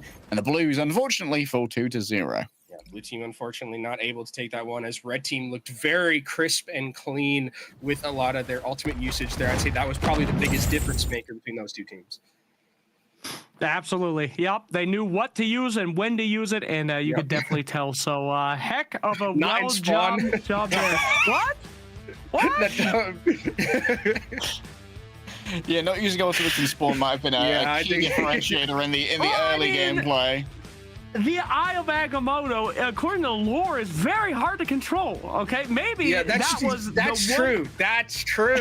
If I use my own now and then turn forward time 30 seconds to when I'm in the enemy team, they split the timeline off. So there's another one where like the Eye of Agamotto in spawn actually works, and then that's right. That's what I'm thinking. Yes, there were two different universes. One where he uses the Eye of Agamotto and spawn, they win, and only one where they lost. And this was what a shame that we live in this one. That's so true. That's so true. I didn't think about that. But hey, what do you guys think of the Johnny Storm pickup? As you guys were saying, one of the biggest losers of the patch, and then we got to see it in here in this one. Do you think it was, worth showcasing? Like, I thought he was like that. I don't think he wasn't a character anymore. But I guess if you just throw like, if you have like the team up with the Susan Storm, and you also have the drones from the Ultron, you're still pretty unkillable, and you can still put out like enough mosquito damage for it to be impactful when you play. So maybe that's the way we start seeing some Johnny Storms. We just can put a lot of resources into that hero. He was a major loser when it came to like the numerical nerfs, but it feels like Johnny Storm finally like unlocked his core mission. Where like he felt when he was released like he was going to be like an air-to-air duelist. He has the same he has like the same mission profile as like a sidewinder missile. He just wants to get in close and annihilate a flyer. And now you're actually seeing flyers. Like he finally gets to fulfill that role, even if like up against a more ground-born composition, he's not quite as numerically overbearing. Well, there you go. Mission accomplished then. Hell yeah. That's what we're all about here, my friends. Well, yeah, I mean, so pretty good stuff that we saw. Again, big thing in MOBAs too and in hero shooters is that sometimes you just have the specialist. Guys just been playing Johnny Storm since the game came out. Patches be damned, I'm good enough. I love those kinds of players, I bet I'll just keep playing the hero, and eventually the patch will return to me one day. Then it will be broken, and I'll be so good. The sun will rise on our kingdom again, son. That's right. For every patch that's disastrous for your hero, there is a patch that's fantastic for your hero. It's just you have to wait. Absolutely. Patience is everything, my friends, as we zoom in there. Thank you. Don't forget, everybody, to use those channel points, okay? We have not seen all of the Marvel Rivals memes that we have put on there, so please spam them away. Okay. There's thank you for the cheese. I did not know there was a sound effects to the slap as well. Oh, there's plenty. Yeah, we have them in every week, so there we go. Oh, hell yeah. Using those viewer points, guys. Don't forget, they're there for you. And we can see when you do it, though. So, casters, quit petting each other, please. That'd be very, very good. I would never. We have a rule. Don't do Borba on the stream. So thank you so much. What is that sound effect? Don't make the noise, please. Sound effect. It's really good. Can we unzoom me, please? We have a big. Thank you so much. But yes, is there anyone that we haven't seen yet that you guys are surprised at? I know in the last patch it was constantly Namor Hulk every single game. But yeah, what do you guys? Oh, are there any good new combos that we haven't seen brought out yet? We haven't seen Jeff Nato yet. Yeah, no Jeff Nato. It's a bit of a meme, but it's also like unironically good. Like Envy have been using it a lot in the pro scene, and they've got a pretty good success record with it. We haven't seen much Storm yet, but we all have also seen, I think, almost permabans on Storm, so that kind of checks out. Probably been seeing a couple bans on Hawkeye as well, but we haven't seen like the raw Hawkeye gameplay yet. I'm also very surprised that it hasn't come out, but you need the right kind of player. Yeah, I mean, we also haven't seen like the team up with the Emma Frost and the Magneto and the Psylocke. That's something that I think is still like super valuable, but it has to work in like the right scenario. So it's strange that we haven't seen too much of these team ups that are. I'm hearing all the noises and I'm like, my brain. I'm so sorry. Awesome. Once you remind them that they can do it, they go absolutely bananas for it. I apologize. That one's my favorite. The Jeff one's my favorite so far. That Angry Jeff. One. Okay. Well, thank you. Marine R is beyond comprehension. I like Angry Jeff. No. Thank you.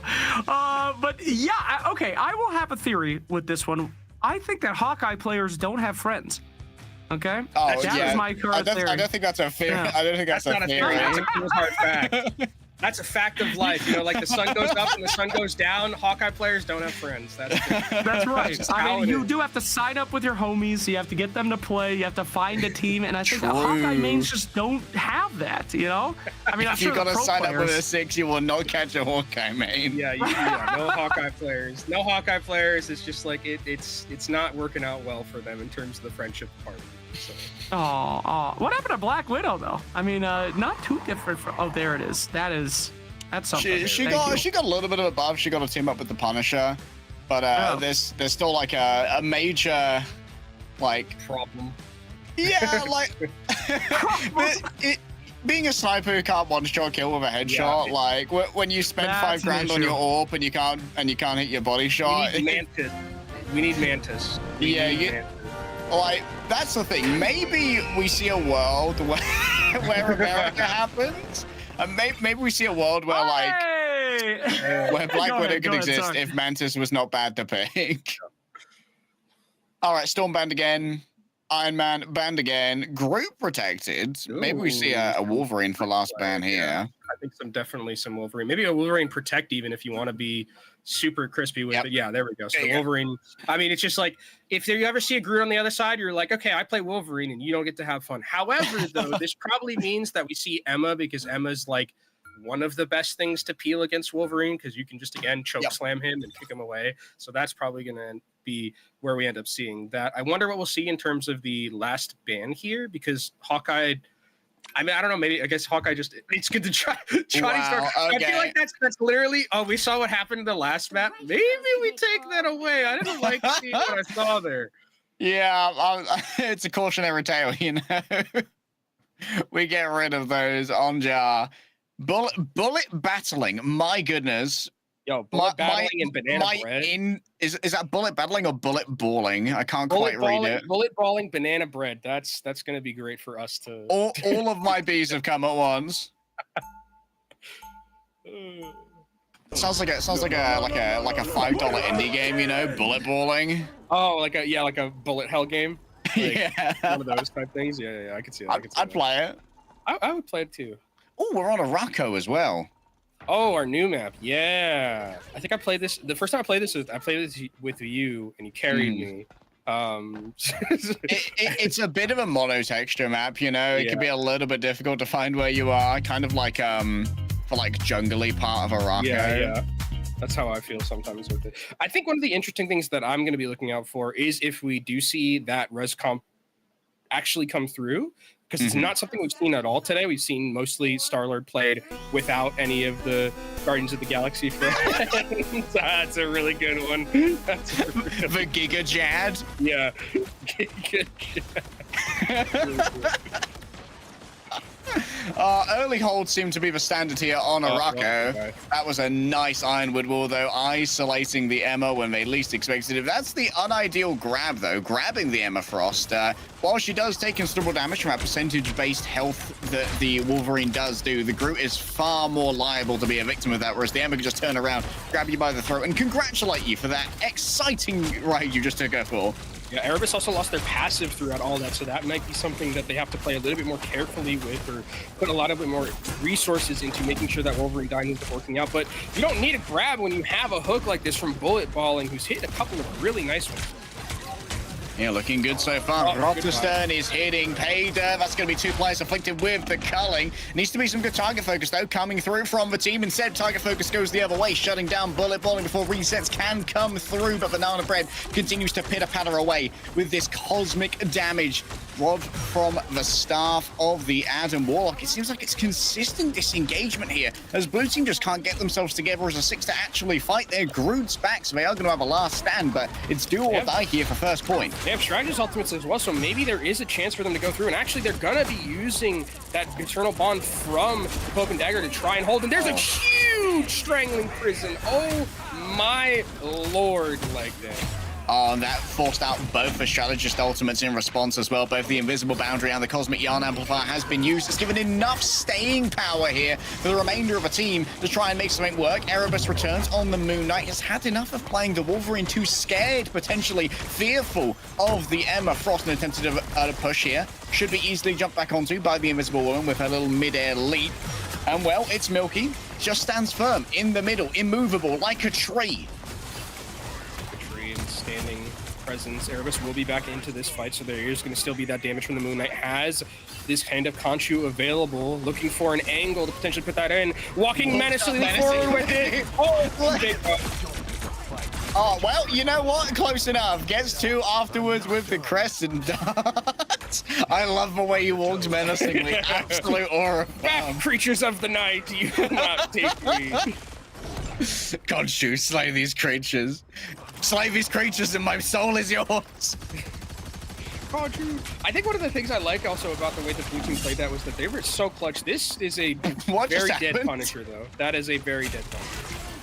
Yeah, Bro did not set up his zipline in advance, unfortunately, so it is going to be a 5v6 now to try and defend this one. Yaya around the back with the Galactic Legend is going to be difficult to answer in terms of strategist ultimates. However, an attempted first strike here from Milky. Grabs 3 players in with the Strangling Prism, but the Soul Bond sustains them for a moment longer, and Yaya doesn't have any such niggles to worry about, so they are just able to clash on through with the element guns. Yeah, really good positioning from Yaya there, knowing that there wasn't strategist ultimates to deal with his ultimate, and he was able to get so much value through all of that. And now we're going to be seeing this offense start to move forward a little bit. 3 minutes in their back pocket, so a good amount of time to be able to continue. Because I feel like this is one of the very snowballable parts of this map, where it's, if you win like one fight here in this enclosed corridor, very easily for you to translate that into a second point cap.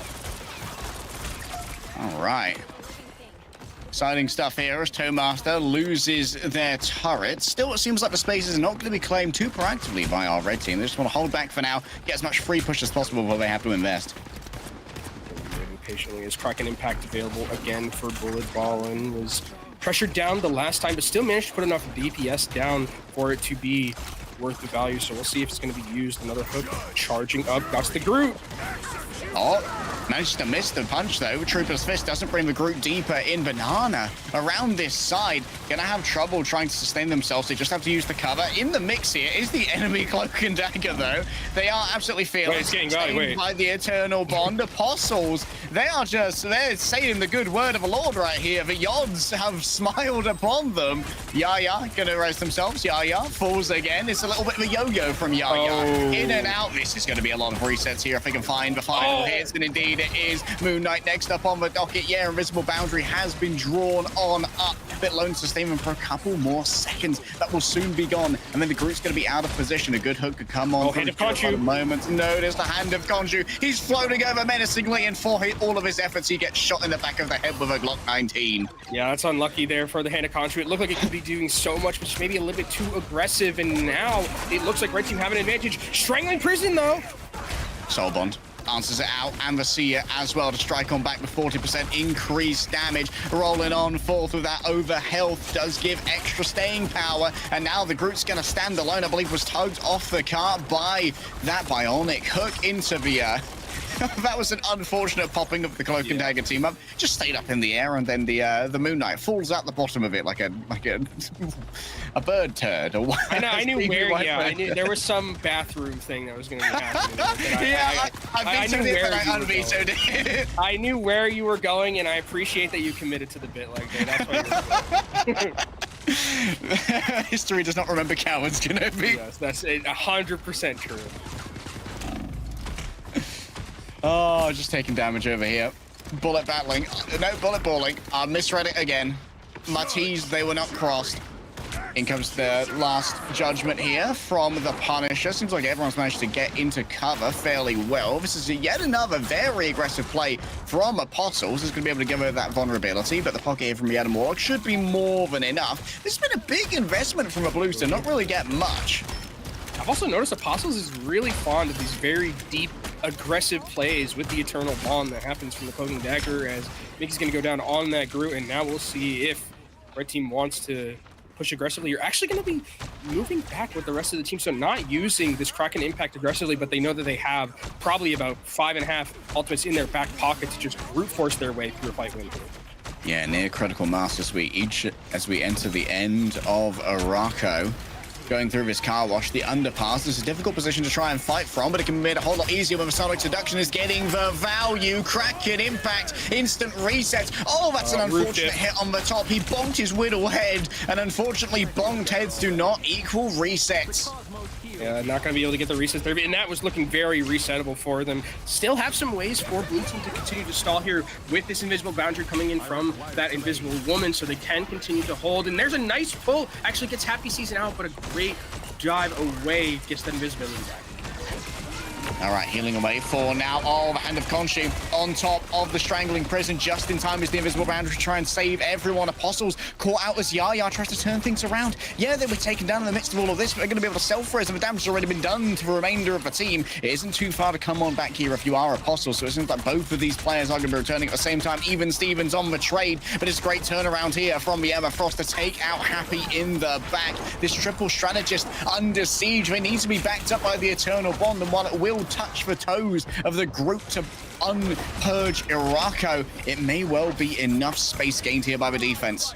Yeah, but Red Team have to commit here. They have the resurrections coming in from that Adam Warlock. Also, bullet balling needs to make this Kraken impact hit that they don't get on. Oh, disaster leg day. I mean, I know I made a mistake earlier in the broadcast, but I think we can still call those Charles the Ninths, even though we are in a different game. I feel like that's still kosher, right? Oh yeah, that's still kosher. I mean, they had everything they needed, right? Like, yeah, no, basically out of strategist ultimates to try and sustain yourself through the resets of Bullet Ballin's Kraken impact there. Oh, that's a roughie. But honestly, I think that's a strong win condition here for the red team. Like, we have seen plenty of holds at so many points on Araka. It feels like it's a very defensively favored map at the moment. Are we gonna? Is it happening? Could it be real? I have not seen successful pennies. Is it actually happening though? It is. They're leaving spawn. God. I know there is that new Penny and Rocket team up as well. Yeah, they got 2 nests. Yeah. I'm yet to see a successful Penny on this map in particular. Yeah. Like, it's really good on like Spider Islands. Like, I mean, there are a lot of like 90-degree corners, right? Which true. On a map like this where it does get a lot of value, especially if you have 2 nests, it's gonna be really difficult to maneuver through all of that, especially if we're seeing what we're seeing from the attacking side with their composition, because not a lot of like fantastic long range damage for them to be able to take down those spider nests, and they're gonna have to do it twice, so it's gonna be a little bit scary for them. I'm liking the decision making that I'm seeing from Red Team, bringing a little bit of spice to the table. Yeah, so in a big Gandhi, a spicy hero pick. And you can see that there are 2 nests set up, one on either side of this little thoroughfare. It's not going to be doing too much to really waylay the forward momentum of the car, however. So maybe Penny has to do a transition later on towards a more objective, focused stronghold. But for now, they're able to just poke away and allow the car to just trudge on by. Waiting patiently, set up the turret. We'll end up going down here. Need to make sure those members survive after that, but I mean, the fact that they don't have the nests down, but they're still just like not really moving too far. Is that blue side as Zobian Slayer ends up going down? You think you have the cocoon to resurrect here? Nice window. I'm not sure if I would have invested the cocoon here personally, given how close we are to spawn, but of course, maybe you just want the momentum. And now you've got to worry once again about this nest. Easy 1 clip here for the undefended nest for the Star-Lord. Oh, the Hand of Khonshu is available here for Erebus. Oh, and we've got ourselves a cheeky TP. This could be a massive angle. This could be an unholy angle. Oh, waiting for the perfect moment. There it is. Ah! You gotta pull the trigger, pull the trigger! Oh, we're losing our chance! We're losing our moment! No! Not just the Vanguards, please. You had the perfect chance. They're holding it like they're in the night. He's staring at them menacingly. They're waiting. It's like... Okay, a moment of invisibility. And here we are again. We're not going to hold the ult menacingly. Okay, what are we doing? Okay, we're under siege right now. We're gonna slowly, carefully float away. Excellent. Well, I have no notes. The perfect gameplay loop. That is the greatest Moon Knight flank I've ever seen in my life. Like, I think I might have to give up playing Moon Knight after that. I'm never gonna match that aura. Just continues throwing out crescent darts here and there. An immobile Punisher ultimate won't be holding that. Don't need to. This is for intimidation purposes only. Last stand onto the back line. Well, it's a lost opportunity. Yeah, I definitely think it is a lost opportunity. Unfortunately, didn't manage to find. I thought it was the perfect angle, but maybe not for Erebus. Erebus thought there was a better. I can do better. Yeah, no. Hey, and you know what? I respect the ability to always think you can improve and do better. You know, and that is something that I do respect. True. Never settle for good when you could be the best. I'm hoping we get to see a little bit more of whatever angle Erebus has over here. I'm not entirely sure where he is at the moment, but I want to see more gripping of the Onk here we go. Okay, coming in towards the Wolverine. I believe they burned the passive right now in the 2v1. Erebus once again has a pretty good angle here, becomes invisible to make sure they're not caught by the Wolverine. Starts firing into nothingness. It's okay. Okay, we got it. We got it. Here we go. Go! Just throw it down! We will not be using our ultimate. Forcefully disengage though. Elbows out. Oh, and we did it! Oh my god, the value. Okay, well, they did some major damage to agility, forced Curtis's ultimate out. I'm thoroughly impressed. You know what? It was the mental battle right there, honestly. Like, honestly, just the threat of it really messed up the minds. And, ooh, a Meteor M from blue side. They don't need any hand of Khonshu's. They're just going to do it the right way. And they're going to be able to take this first point, start moving through second. There is still a winnable chance for them. I like the actual decision-making of bringing in that Squirrel Girl again with how enclosed this is. Like, those, I mean, Acorns get a lot of value. Yeah, do you think there's like a skull-headed squirrel that's like the Khonshu avatar amongst them? Is that the one telling Erebus to not use the They just menacingly hold it out. Intimidation squirrel, sorry, the unbeatable squirrel tsunami. My bad, gamers. Ooh. Instant root, and well, Jin never stood a chance, even with the soul bond. The damage down this corridor from a squirrel girl is absolutely unbearable. Yeah, I think they're gonna have to retreat here. They probably want to fight in more open areas, not against the squirrel girl in this enclosed area. And we're seeing the cards still moving forward. Oh my god, this Squirrel Girl damage has... If there's one thing I'm learning today, Leg Day, it's that Squirrel Girl still got it. I mean, they gave her like a bunch of weird little buffs in this patch, and like, not gonna lie, I've not been considering the Squirrel Girl angle, but I'm kind of being turned around onto it right now. A long-range route, potentially. That Acorn does sustain for a while. Here we go again with a new unbeatable Scroll Tsunami, and it certainly seems unbeatable right now. Barely any damage taken, moving away from the reality erasure. Seems like everyone managed to avoid that one. Quick route and an execution onto agility as Apostles is round the back in their signature position of just being in the back line on Cloak and Dagger while their ult is active. Oh, the win condition is set here. Like, you basically just have to complete the map all together right now for this blue side team, and they're going to be going ahead into that grand final in our best of 3. 2.5 minutes, a pretty nice time bank for them as well to do it, and they have some very key ultimates to try and rotate them effectively to just get as close as they can. All right, if Islay could force out a strategist ultimate here, that would be everything. That is 2 ultimates forced out here, which is absolutely huge. 3, in fact, when you count the Punisher as well. A solid disengage here, or we can just peek it. That's also good. They still have an ult advantage. That's a big force out this early. Yeah, and also Hand of Khonshu still available. Oh. Intimidation ult. Here we go. I'm looking for it. Hold it at them. Brandish it. Hold it out. Hold out that Onk. POV, you're a level 10 I like how Prod is also aware. Oh yeah, here we go. Push it back. We will not be using that. This might be my favorite player in the universe, on God. Oh. I mean, hey, you know what? To be fair, you're forcing out other ultimates because of the threat of the potential. It's true, but fear is just so the fear factor is so thick. It's like it's a potential reason, and now they can go back in. They forced out Eye of Agamotto, and they're gonna have like 4 ultimates to work with to try and make something happen. Agility goes down. That's no eternal bond, like day. Oh, no eternal bond, and that means that there's not really enough sustain for the remainder of the Reds. Here we go again, Erebus. Grab that Onk. An Onk and a dream from underneath. This is a great angle for the Squirrel Girl, just throwing out nut after nut, and here we go. There's my Chad. There's my gamer. Finding the perfect ultimate, unbothered by the Doctor Strange, lets it loose on nothing at all. There he goes. Oh, okay. Eternal Bond's actually committed from Red Team. Okay, so another ultimate forced out here. Received the Meteor M to take down. The Eternal Bond doesn't manage to do so. And Blue Team had a great time bank. Like, they had a good ultimate bank as well, but it's been dwindled significantly here. Only the Karmic Revival available from Happy Season and potentially that Squirrel Stampede at the back end. Oh, the Squirrel Stampede. It's been uncannily effective thus far. I am not gonna lie. There's definitely some fear. It's actually going to be matched. We've seen a turnaround onto the Squirrel Stampede on the defending side as well. Obey Slayer for now has good control over the high ground, and with the flight already used here by the Doctor Strange, his ability to deploy the ultimate in an emergency is going to be limited. Nice bubble coming through from the Magneto, but first damage from Obey is more. Oh no! Not twice in a row. No. Not both. No. Well, this is tragic. We're gonna need all the redeems right now to heal my broken heart. Leg day.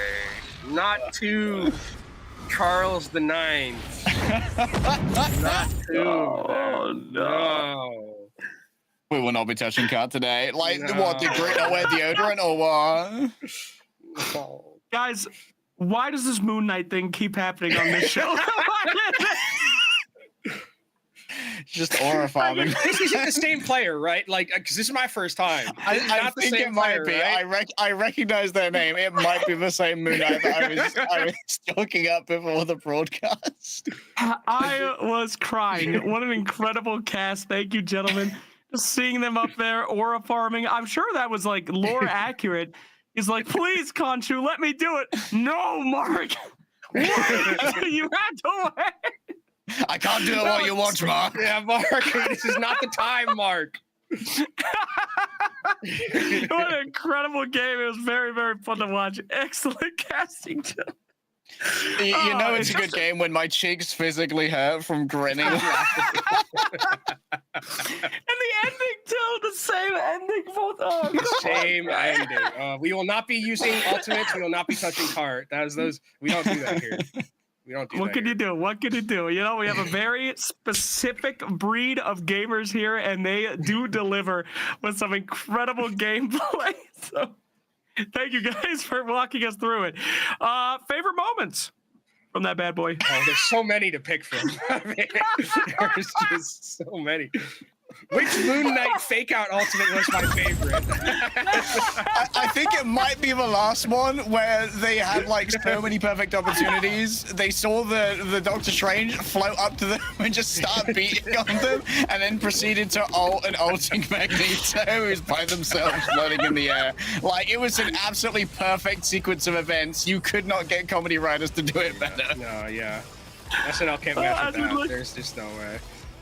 Look for our ID Me highlight of the game. I have to say my favorite part of the game is when you just, Kenobi, you were so sure. He's got the perfect angle, and he's got it. He's ready to. I thought it was a pretty good angle. I was like, oh, that thing where the Moon Knight holds up the alt, haha, good meme. Surely he uses it here when he's like looking at 6 people in one. You know what? I'm wondering if like this is the caster equivalent of like buying GameStop before it goes up, watching it peak, and then slowly watching it go down without selling. Oh man, I was crying, guys. Thank you so much for an incredible broadcast there. But yeah, heck of a match here. As now we get ready for the next one. There we go. Oh, Giga Chat Jeff. Yeah, where's our Jeffy at? I still haven't seen Sharknado. I feel like I'm robbed, guys. Every time I try to. Storm just keeps getting banned. They don't want to deal with it. Let's it's grand finals. Let's get some Storm. Cut loose. I feel like. Hell yeah, let her out. Let her out of the dungeon. It's time for the Jeff Nato. Hell yeah. But yeah, so excited to see that potentially. Still have not seen a single Hawkeye. Okay, still don't understand Can't this. explain it.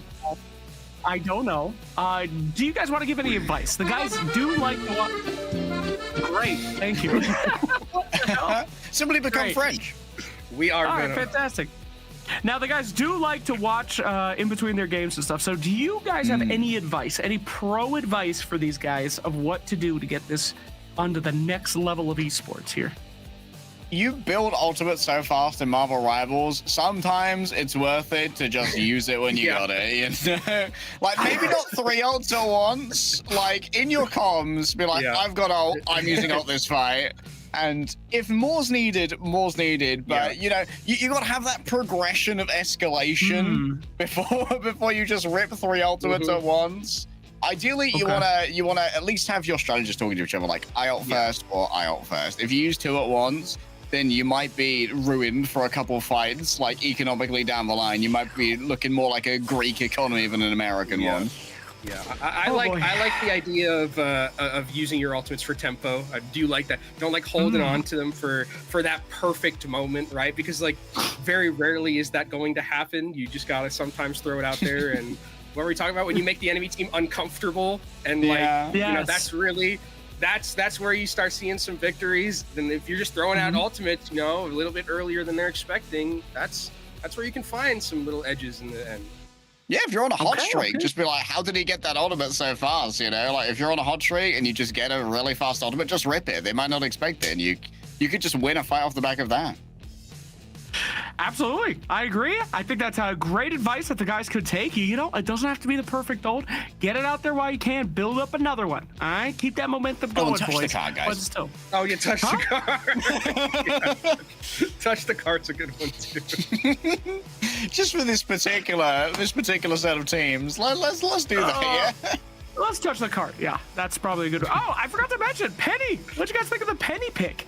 Did it I was pan out? underwhelmed, I'm not gonna lie. Oh, I was really, I mean, that was like the only time I was like, okay, with the Rockets, like the only way it was gonna work, but that might be a bit too new that people haven't figured out the optimal way to play that with the double nest. It felt like, I feel like it could work, and it did for like a little bit. I think Penny's super underrated, and I'm gonna probably catch heat for that, but you just gotta play. You gotta play Penny like a psychopath. You just gotta play like for yourself. You don't play for anyone else. You flank. You start hitting those right clicks and stunning people, and that's just how you play it. You don't play it for anyone but yourself. So maybe not in a competitive setting, but you know, if people out there in pugs, at least not in my games. Don't do it in my games. Yeah. But like in other people's games. I mean, full disclosure, I'm a certified Penny hater. I see a Penny in my game, I'm like, okay, free win for me, I guess. And thus far, it seems to have proven true. Like, there are certain maps where Penny can get value. Like, Spider Islands is one. I wouldn't mind seeing the double nest Penny there. You can get value on Idris on Pathfirst as well. Penny, because of like the nature of how she's like a territory control character, she's very geographically limited. Like there are certain points where Penny just doesn't work because there's no good angle for your nest. Like I think Araka was amongst them. We just saw the Star-Lord walk up and find an unattended nest that had no cover and no means of being protected. Like that's no bueno. They're just gonna shoot it. So like I don't think Araka is the place for Penny. Well, I talked to a few people when I started doing Rivals and started getting it on this show. And I remember one streamer, Mr. Siegel, said Penny is a great character. It just never used the ult. Like the pro players just never use the ult. Just unbind the key. And I was like, that sounds like there might be something wrong with the character. You're not supposed to use the ult. Goodness. But yeah, all right. So it looks like we're getting our next teams funneling in right now. Hopefully we're gonna be and it looks like this could be our America transition from production. Thank you so much.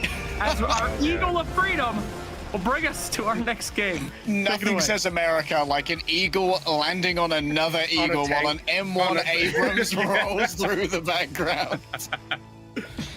That's like, I mean, if you put some like apple pie and some like burgers in there, I think it's like, you know. Hold up, the forbidden comps? The double Jeff Nado? Oh, are we not having Stormband? We asked and we received leg day. That's all. See, we just had to complain, and I feel like that's really where we got our value. Is we complained and we got it. So now we have Jeff Nato, which to be fair about Jeff Nato, it's kind of still hard to hit. Like, you have to like really, really hit the center of that tornado. But if you do, it does gangbusters. Trust me. I feel like Hazards has a harder use case for Jeff here. Than Jin does, because they're gonna have a much easier time healing that Emma Frost than they are healing the Cap in the back line. The Cap's gonna have a little bit of trouble here, but of course we'll be able to get the Ultron drone floating after him. Like the dives that are coming through from our red team already seem to be fairly coordinated. They've already shoved everyone back in the locker. Behind the point, and it looks like they found Bullet balling. The Storm likely to be next up on this. Jin has found themselves isolated, and without the burst healing from those bubbles, now it's all just healing over time. They are a little bit liable to be isolated and picked off. Yeah, and one of the other things that is going to be interesting is that there is the Johnny Storm for Vitality on this attacking side, and on the defense, there isn't going to be that ability to kind of just like by fiat win a lot of the 1v1s in the air like you are going to be able to with the Johnny Storm, especially with all the pocketing. Again, you have the team up with the Susan Storm, with the Fantastic Four. You also have the drone from the Ultron. Like, it's so much to deal with. And yeah, this is kind of going to be Yaya's life a little bit, as this Jeff is, or this, not this Jeff is no longer in this world, but this Johnny Storm is still in there quite a bit. Sushi, formerly known as Jeff. Look at it, he's 350 health. It's like, what? No one can duel it. Oh, yep, okay. Yeah, Vitality showing that, I guess Johnny, while he may not be Thanos anymore, he's far from dead, still getting a touch of value. There's already an extermination on the field here as well from Tren. You could use it to try and counter out the Jeff Nado, but you're probably anticipating that Yaya is nowhere close to that Omega Hurricane just yet. Yeah, especially compared to you, as here we actually do see the Hurricane coming out, and Extermination followed up. Actually, traded out 1-for-1, so Trent Franklin is going to be going down. Bullet Balling still has their own Ultron available to them to move forward, and that might be enough to stop the bleeding here like that. The Tornado goes unjeffed for now. Ours just got their ultimate so quickly that the Jeff was unable to keep up in all of the excitement. Banana Bread isolated for a moment. I do believe they have an Ultron by them side to give them a drone. And of course, while they move together in the air, the Ultron can get full healing from that as well for extra sustainability. Yeah, and I think we are going to definitely be seeing, I'm hoping we're seeing a Jeff Nato right here at the end. We have Zin and Yaya both going to be comboing those ultimates here relatively soon, as Vitality is trying to dodge around this geometry as they put down that poke, see what they can find. Okay, Supernova first to go here. Not going to be eaten up by something like a Meteor M. And it seems like for now, just stuck in a corner. Agility just had nowhere to go. Got absolutely pressure cooked. Out comes the Tornado. Is the Jeff going to be joining? You better believe that they are, and they just need their own storm. The timing is not there. The timing is you know, not there. sometimes, like, that's just how it is with that ultimate, you know what? Again, very, very hard to coordinate completely, but it still looks like, I mean, the defense is not doing too bad, as they're going to catch Johnny Storm here. That's going to be more time taken off the clock. It's risky to go in. Oh. Yeah. No, Bullet Balling new. That's we don't call that risky. Like they would call that limit testing. Okay? That's what that is right there. I'm going to test their limits. They're not available like 20 HP. Yeah. Now you know that you can do just about that and no more. Yeah. That's science right there. Pro science gameplay.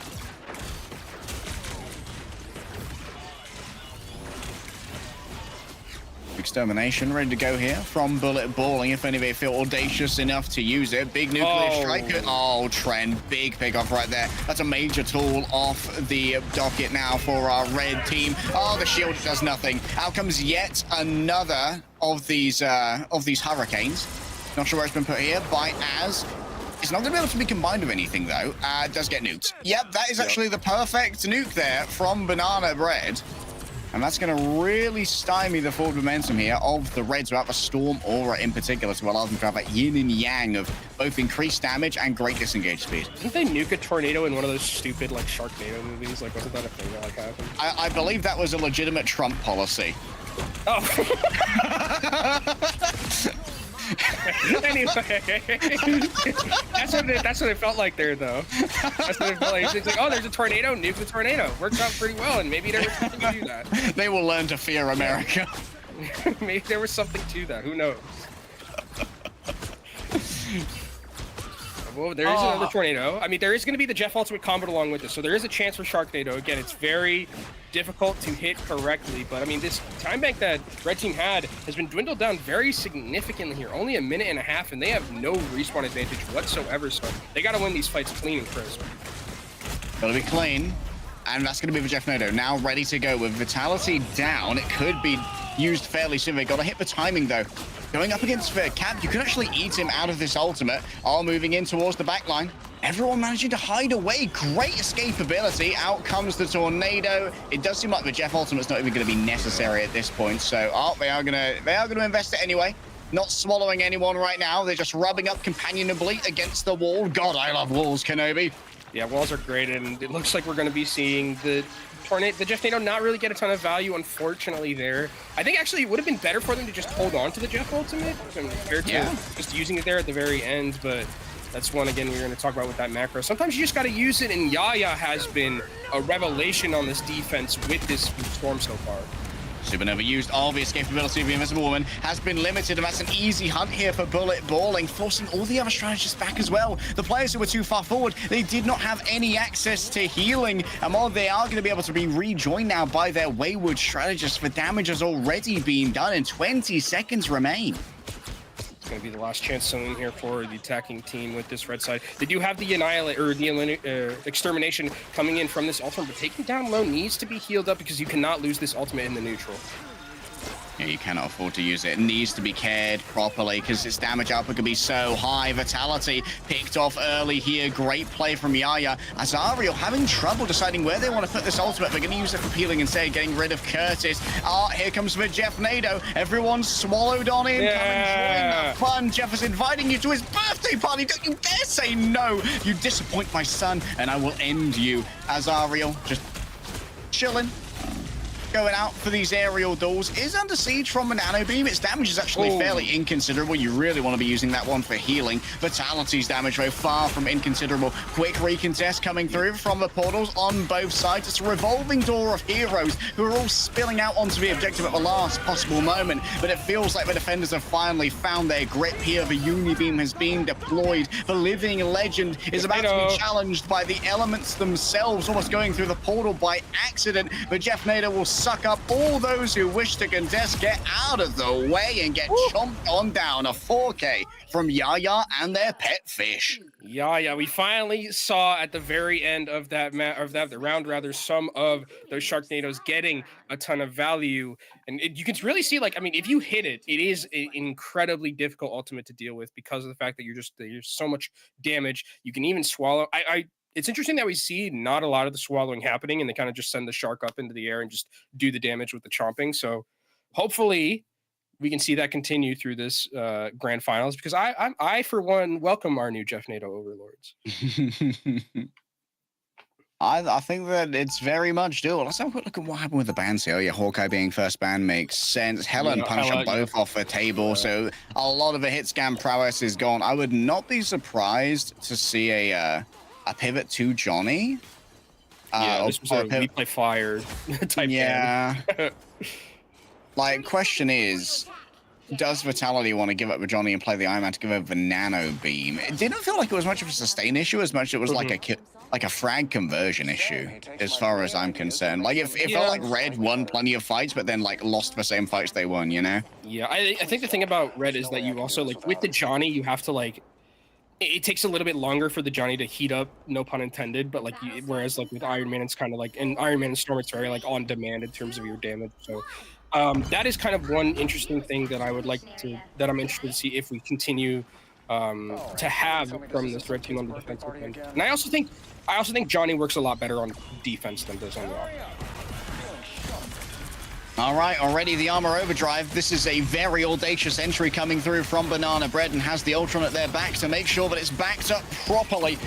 Shield raised by Magneto to try and stop any of that incoming damage from a pocket from a Nano Beam as well, meaning that you could just be so audacious with these peaks as Iron Man, just stare in the face of danger and lay out your own. Yeah, good poke coming in through, but really good hold from this defensive end, you know, making sure that this engage can't come through necessarily from the attacking side. And you can see this is really where the value of the Johnny Storm is, where you can see just on the ground all those flames. It's making it difficult for the attacking side to enter like they would want to if they don't find just a pick on the side angle. Doubles are plenty. Oh, it's going to be a full-fledged dive here onto Banana Bread. 3 flyers going over onto that Iron Man, but it's well responded to. The Nano Beam from the Ultron, more than enough to try and keep up their compatriot in the skies. Aerial supremacy starting to be found here for our blue team, just ducking down undercover, making sure that you're not giving away any of your hitbox for free to those who would try and exploit it. From long range, the extermination deals too much damage to bear, and it feels like this should be a cap if they can find these last frags onto things like the Ultron. An escape here might be less than ideal, because you could try and get the TP back with the Strange. I see Insitania is trying to make it happen, but I don't think they got the time.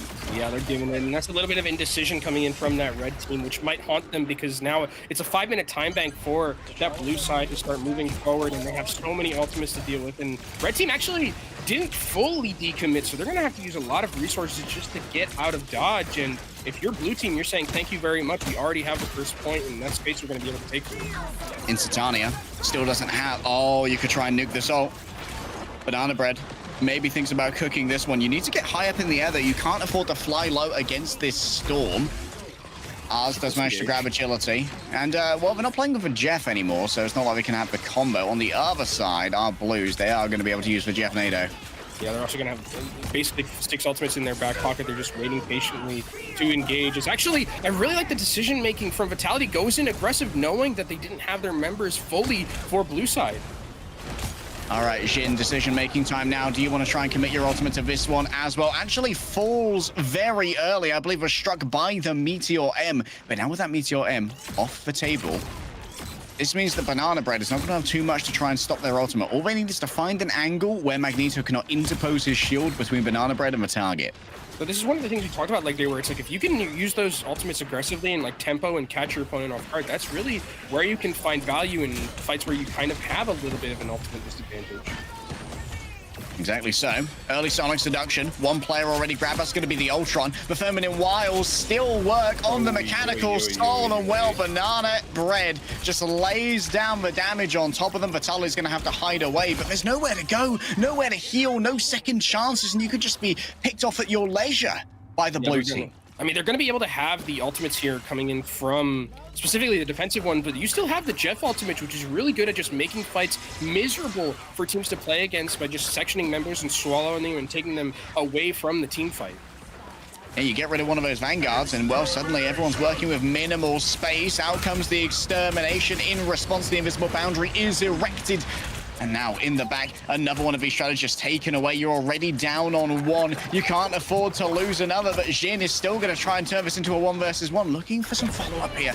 Quickly faded away, and the Invisible Boundary finally put on at the last moment, exactly where it was needed to be. Yaya flings out storm projectile after storm projectile, but already they're losing out on progress on this car. Hazards manages to make it work with a nice placed Life Force dagger. And finally, with the return of Johnny Storm, the storm subsides. And we do have to remember, this is the place where, on the defensive end, they held really for a long time and at a strong position. So this is going to be like, with only 2 minutes left, you're going to get probably 2 or 3 more shots at this to try and win.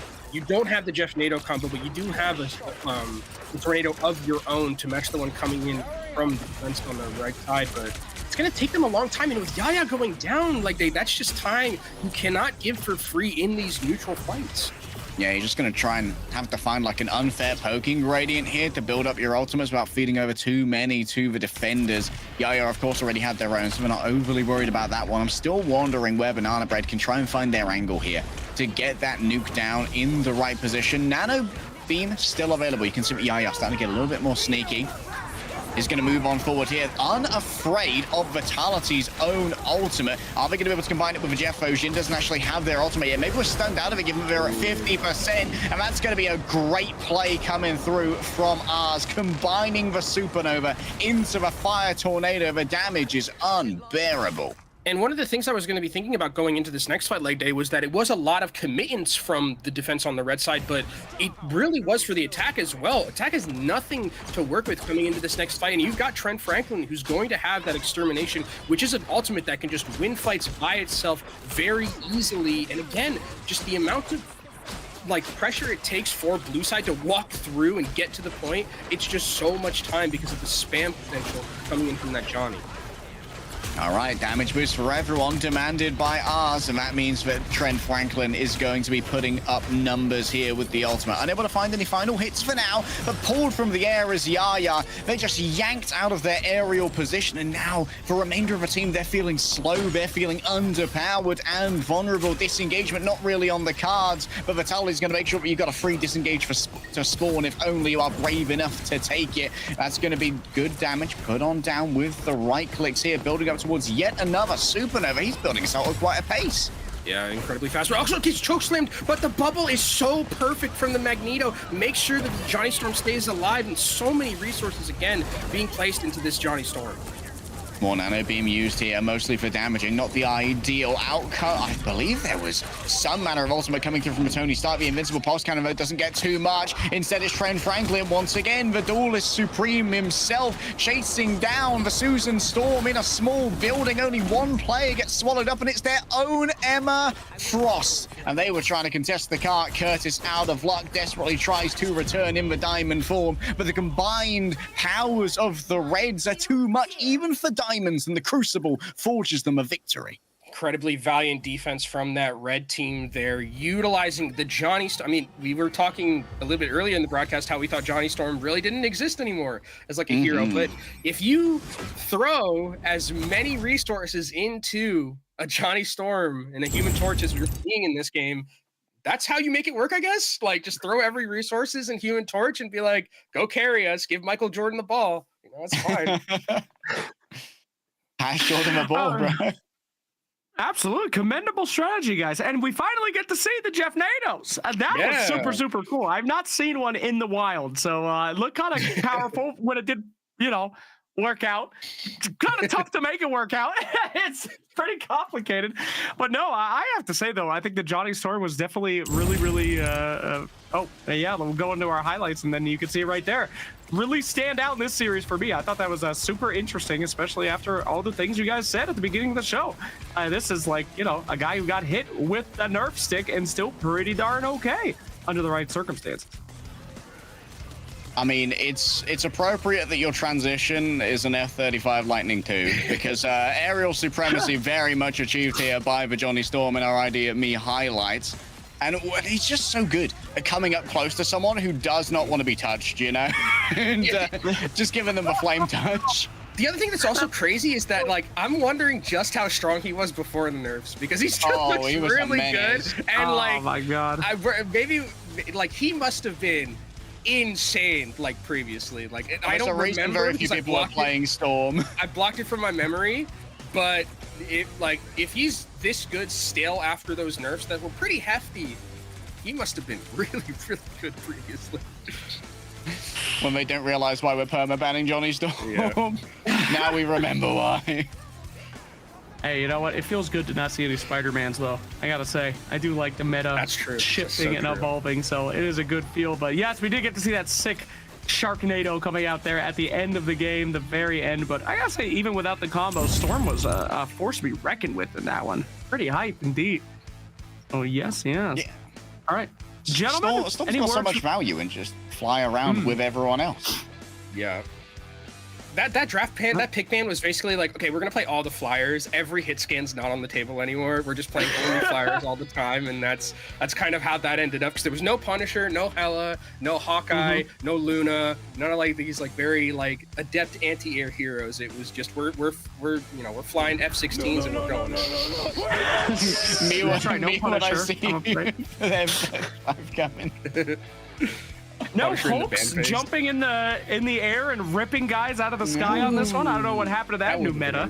Okay, that was we established quite the intense meta with that one. But yeah, so unfortunate though, but very, very incredible showings from our boys. Every week they get better, and it is fun to see them get even better every single time, especially with you guys giving such great advice. You guys coming in, our local experts, and teaching them how to be better every single week. So thank you guys. That incredible job that you did here. As and Giga Jeff will join us here towards the end. Thank you so much, Giga Jeff. The guest we needed, the Giga Jabs. We love Giga Jeff. Absolutely. All right. Will we see more Jeff, gentlemen, or is that a one-trick wonder? Is Jeff any good without Storm? No. Unfortunately, no. Like, maybe on Hydra base. No, maybe Spider Island, which is Jeff's best map overall, and Hydra base, like that character is tied intrinsically right now to Storm. It is not playable. Yeah. Jeff is like a slightly better Penny. There are like two maps where you can play it by itself, or you are a team up bot. Yep. What is your purpose? You press X on my ultimate. God, no, that's my main. What happened? I haven't played since the past. I've got some consolation for you. For you. Like, the Jeff Nado, its main utility is that it's the only thing that beats Lunar Ultimate. So if you are losing out versus Lunar Roll, like, she can't heal people who are inside the Jeff Nado. So, get right, what a idiots. betrayal. She was the best one with Jeff. Jeff really took her down. Absolutely. That was a horrible meme. Thank you so much. I was like, what is terrible. I was like, what is this? And then it was just. It was just the thing. That's hype. Thank you. Hey, how come we've never seen any? We haven't seen hardly any of the Fantastic Four except for the Human Torch. They're very odd. Oh, but we get our Susan Storm, you know, with the Johnny Storm to give him the team up is all. Well, sure, but all right. But like, guys, the thing is in a bad shape right now. Very I'm not gonna lie to you guys. The thing is like the Hulk, but can't jump. Yeah, yeah. It's like if in a meta where there's a lot of things that are up in the air. This is probably the worst place for the thing to be. Yeah, like POV, you're 5'11" at a 6-foot convention. Yeah, everything's 5 inches off the ground, and the thing is like, well, can't do anything about that. I have 0 vertical mobility. I am just sad. I've tried nothing, and I'm all out of options. All right, heading on in to Midtown now. We're once again going to be seeing the Emma Frost here. Admittedly, she does have a use case against these. Hold up, there's Moon Knight. Has Vitality learned from Erebus is the question. Do you have the same aura?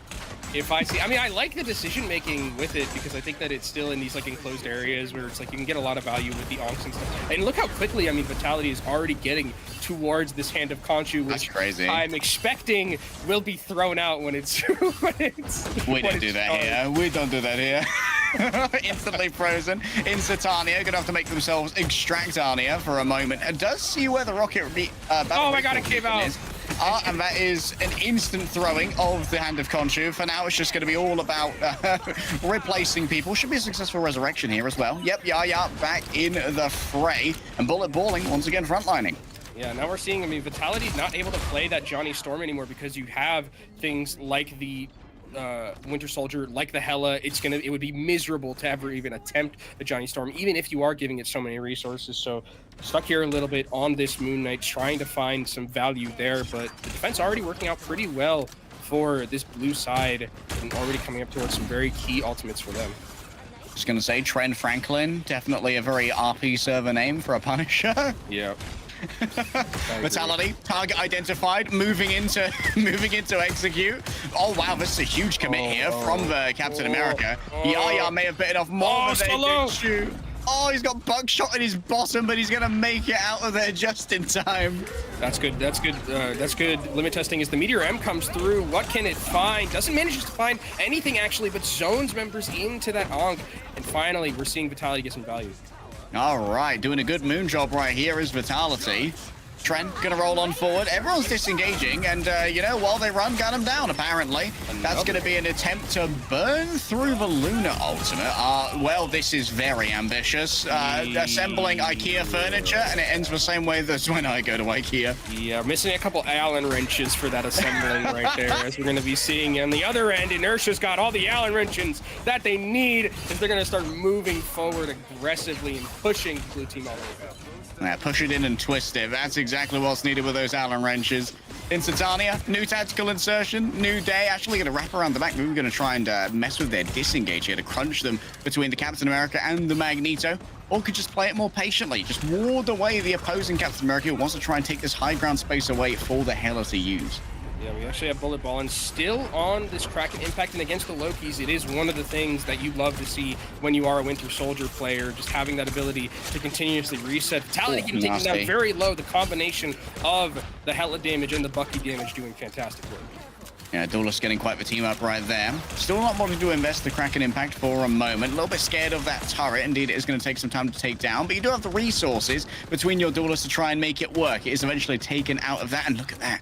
Oh, regeneration domain's been used. Bullet Balling sees a chance. Waiting patiently. Helper's getting a little bit low on the blue side, but managed to get topped up as they're going to wait for that one next re-engagement. Hazard can take a low. Didn't get actually topped up by the rest of the team. Hand of Khonshu comes through, finds absolutely nada. and red team's health bars are looking in a dire state, and with the Kraken impact leg day, that's just going to be a complete wrap-up.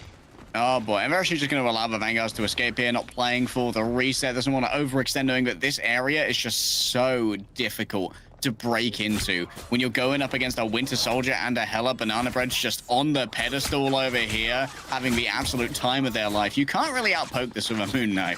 Yeah, this is where it really becomes difficult because there's so much poke potential from the Hela, from Bucky on that with that Rotisserna. It's just going to be very difficult for them to engage, and they're going to take the side angle because they need to find ways with the geometry to make sure that poke is able to get as much value.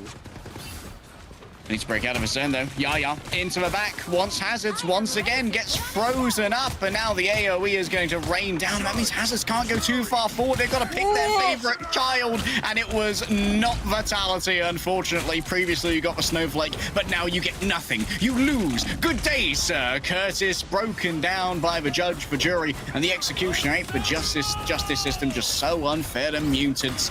Yaya doing that. Nice. Good clash. Big clash. Large, slow. Very exciting team up right there. Yaya just dances around on the cart. Desperately wants to find this Punisher, but instead is going to move over on to the full health Luna, who's a bit of a meaty target to try and take down by yourself. Yeah, both of these Captain Americas are doing a great job of just holding space for the rest of their team and creating it. Agility still with this Luna ultimate in their back pocket, waiting for that perfect moment, waiting patiently, but maybe waited too long, leg day, as it's going to be an elimination bar filled with red, and the attacking team will get second.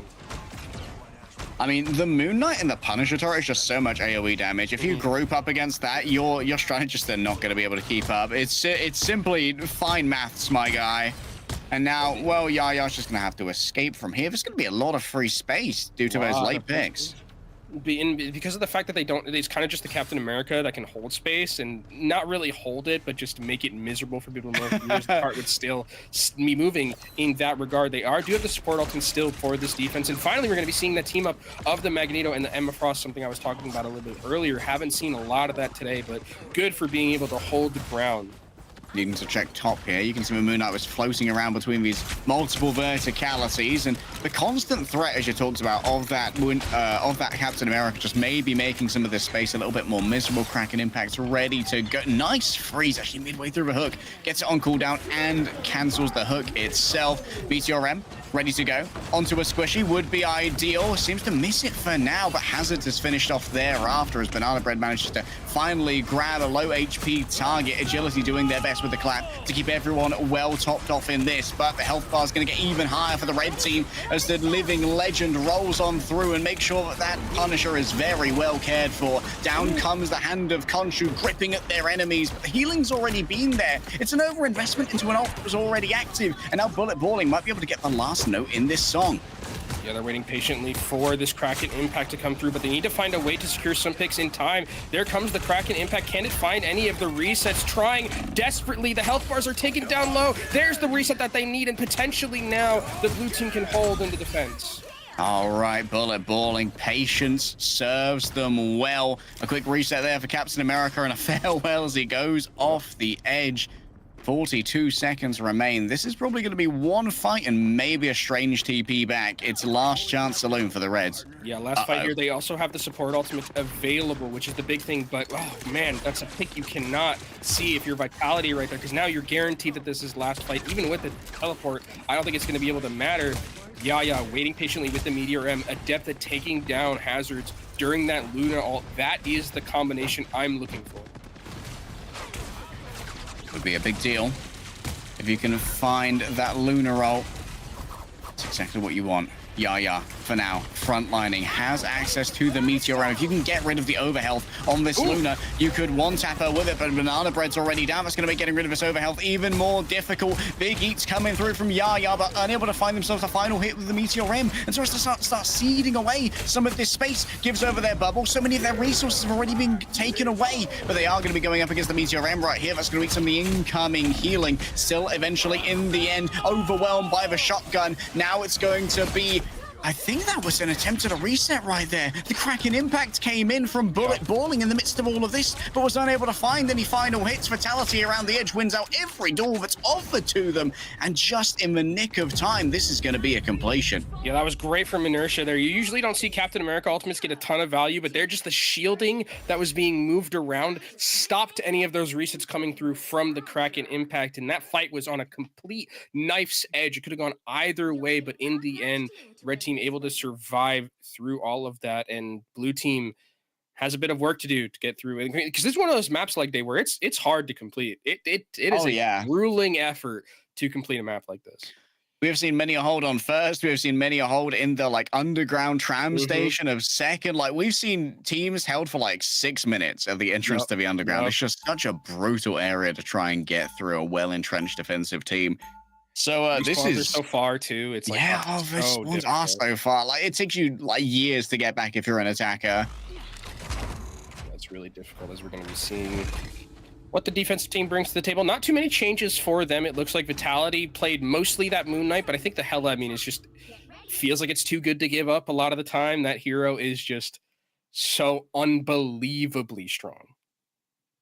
Yeah, and she got her random buff. Occasionally you've just gotta roll the dice. I used to do it in Overwatch as well. It's okay, time to roll the dice. Oh, Arissa's getting buffed for no reason. Awesome.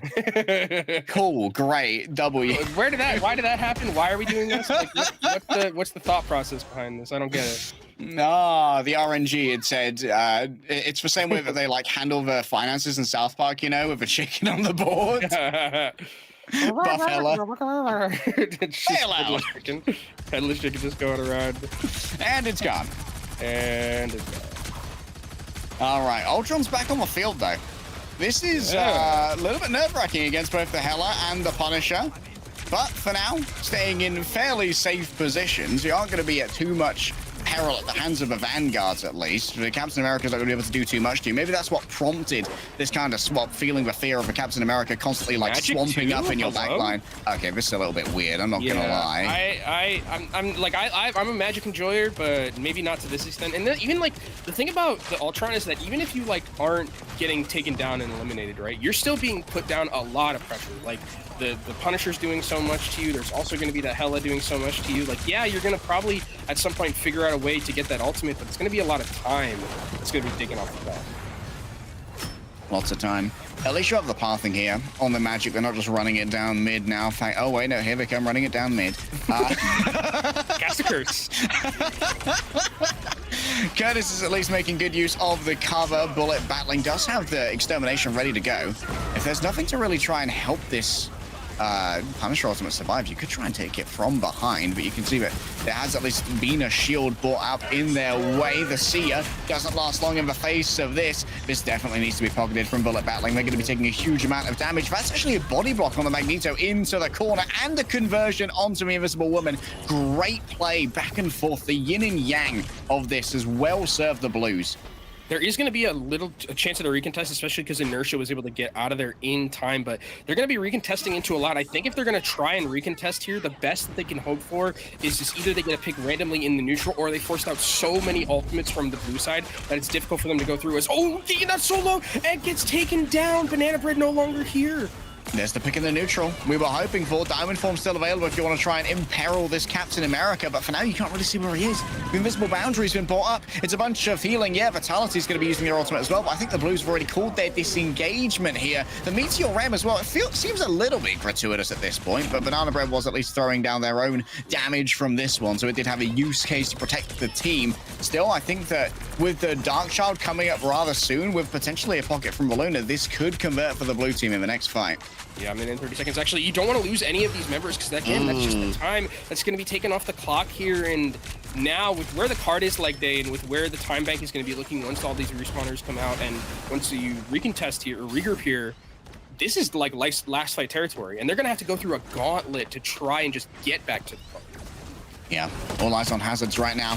An iron will to make sure they do not use this ultimate too early. Once again, that Hella under pressure, bullet balling, falling super low. Agility doesn't answer the call just yet. Holding on to it for a moment longer. And there's still the defensive prowess of this living legend from the Captain America as well to try and keep this one at bay. Oh, they might get Hazard. They can get him before the ults. It's unbelievable in terms of a value. Yeah, they're going to be able to pop the Punisher ultimate here, but a disengagement could be everything to just allow everyone to survive. Oh, a moment too late when it comes to the ultimate of the Lunar Snow. That's going to give Hazards time to come back, and they're still holding on to the Dark Child in the midst of all of this. Still, the damage has been done. Trent Franklin falls on down. Everyone grouped up together means a lot of extra health for the Magic when she begins to carve through multiple players. Just has to dodge away. When faced with the Lunar Ultimate, Hazard got back just in time. And while the Magneto is isolated, does manage to get back into the AoE, and it's now do or die for the Blues. Invisible Boundary is going to be here for the Zoo Storm, and that just might be enough. Traded back in. Hazard's not going to be there, but I think it's too much leg day for this blue side to deal with. It's all red in that elimination feed, and now we're in overtime. All right, maybe a little bit too much to handle right here. And our Reds could take the series in a 2-0 fashion. Just too much to get past. Vitality hangs menacingly in the air and simply rains down mortars of souls and Nastron crows upon those who encroach on their territory. And the hold is too strong. Hold is too strong, and that's going to be our red side taking the victory. Well played from them. We talked about how this is one of the hardest maps to finish. Definitely looked like it there. I mean, it was a gauntlet on the one end. It was gauntlet on the other end as well, but it's the red team come out. Woo. Absolutely. Trent Franklin, MVP. Definitely felt like it. I got absolutely fantastic to see. And I have to say, one of my favorite things on Rivals is straight up getting the Punisher, getting on that payload cart, and just doing Halo Warthogging, man. Just get that gun in there, and it brings me back to Halo 2, my boys. Well, let's take a peek at our ID.me highlights from that best of 3 grand finals here, as we can definitely see some big moments that came out. Gentlemen, anything that you remember from this series? A big credit to our red team for being able to stall out as long as they did with Hazards down early. Like, being caught by that Sonic Seduction, in theory, that should have been like a one and done for that fight. But they disengaged really well, used their utilities, kind of like seed the space to a rearguard maneuver, and allow Hazards to skate on back. So if you can take the time for your Luna to respawn with her ice skating, she doesn't take long to get back into the fight. And that was enough time to be able to like kind of snap back like an elastic band, you know? And I know there were a lot of times we said, we were like, hey, you know, just use your ults when you got them. You know, what's the worst that could happen? The patience I did see from our red team on like being able to cycle those ultimates effectively in like team fights that were just so scary. And you could have easily just been like, okay, we're screwed. Let's just throw 5 ultimates at once into a team fight. No, they were super patient, waiting for the time where that ultimate was going to get the most value. And sometimes it does end up working out to where you just end up macro rotating the enemy team away from a team fight win, and that's what we saw a lot of. Absolutely. As I try to sync myself up here. Thank you so much, production. Yes, it was a good series. A lot of improvements, a lot of crazy plays, a lot of great memories, and a very good time in Marvel Rivals. So thanks again to our 2 teams that signed, or excuse me, our 4 teams that separated for casuals and then got hardcore on esports. Appreciate you guys coming out, separating out, and then getting back into your squads. And for giving us some, thank you, and for the cheeses, and for some incredible gameplay. And big thank you to you guys, too. I know it's so late over for you, leg day. I know you guys have had a long day, but the energy was amazing, and really appreciate you guys coming in and supporting these veterans and active duty service members playing Rivals. So as I usually do with our wonderful casters, I'd like to give this opportunity for you two to have any call outs, shout outs, plug your socials. A lot of the guys were messaging me during this and say, these casters are so great. No, where can I find them? Where can I see them? So yeah, feel free to sell out completely. Give us everything. What do you guys got? Go ahead, Kenobi. I'm the newbie here, so at KenobiCast on Twitter. That's usually where, or on X, I guess now I should call it. That's where mostly everything happens. Do a lot of that hero shooter stuff. Some Nova stuff when it's like the right times, but mostly a hero shooter frog myself. And with the NBA Finals going on, I'm probably going to do a little bit more sports on that Twitter. But that's where you can find me most of the time. Nice. You can find me at Leg Day Gaming on Twitch. I stream a lot. I've just dumped my username in the chat right there. I stream a lot of Marvel Rivals. I'm a pretty good Doctor Strange player, currently sitting at Celestial 2. And I cast a lot of very professional Marvel Rivals. So if you need any like input on how your team is taking fights, I don't charge for advice. You know, I'm happy to just talk about game theory with you and how you might be able to improve your game. Well, thank you so much. All right, guys, an honor and a pleasure to have you. Thank you again for bringing such high-quality casting to this program. We hope to see you guys again, and I hope you have a wonderful night. Appreciate you joining us today. Bye, guys. Those guys were great. I mean, very funny. Guys, I had such a blast doing Marvel Rivals with y'all again. We're going to get an interview ready with one of our winners. But I did want to thank you guys for watching the show, as always, every single week. Next week, we have a hell of a big show coming up for you guys, all right? We are going to be live from a very cool location, and we are finishing up on having two extremely cool talents do something a little bit different, but it is going to be most likely Warzone again. So if you guys play Warzone, if you like Warzone, let us know. We will get that locked in and loaded for you. Get those teams signed up. The sign-up forms are coming. We're just figuring out exactly what we're going to do strategy-wise, but prepare yourself for some Call of Duty action. But Rivals, will we play more in the future? That is up to you guys as we try to figure this out and get closer and closer to our LAN event at the end of this season over in August. So don't forget, you guys won today. Free invite to that LAN qualifier, which are our last couple episodes before we get to that LAN. And then if you make that, you win that, you're off to LA to see you in the LAN qualifier or the LAN finals. Or we'll see the best of the best, all the winners headed off at the end of season 1 of Gamers and Guardians. So, guys, we're always looking for your feedback, but before we get to that, let's get to our interview. Ladies and gentlemen, let's bring them out. Who are we talking to tonight?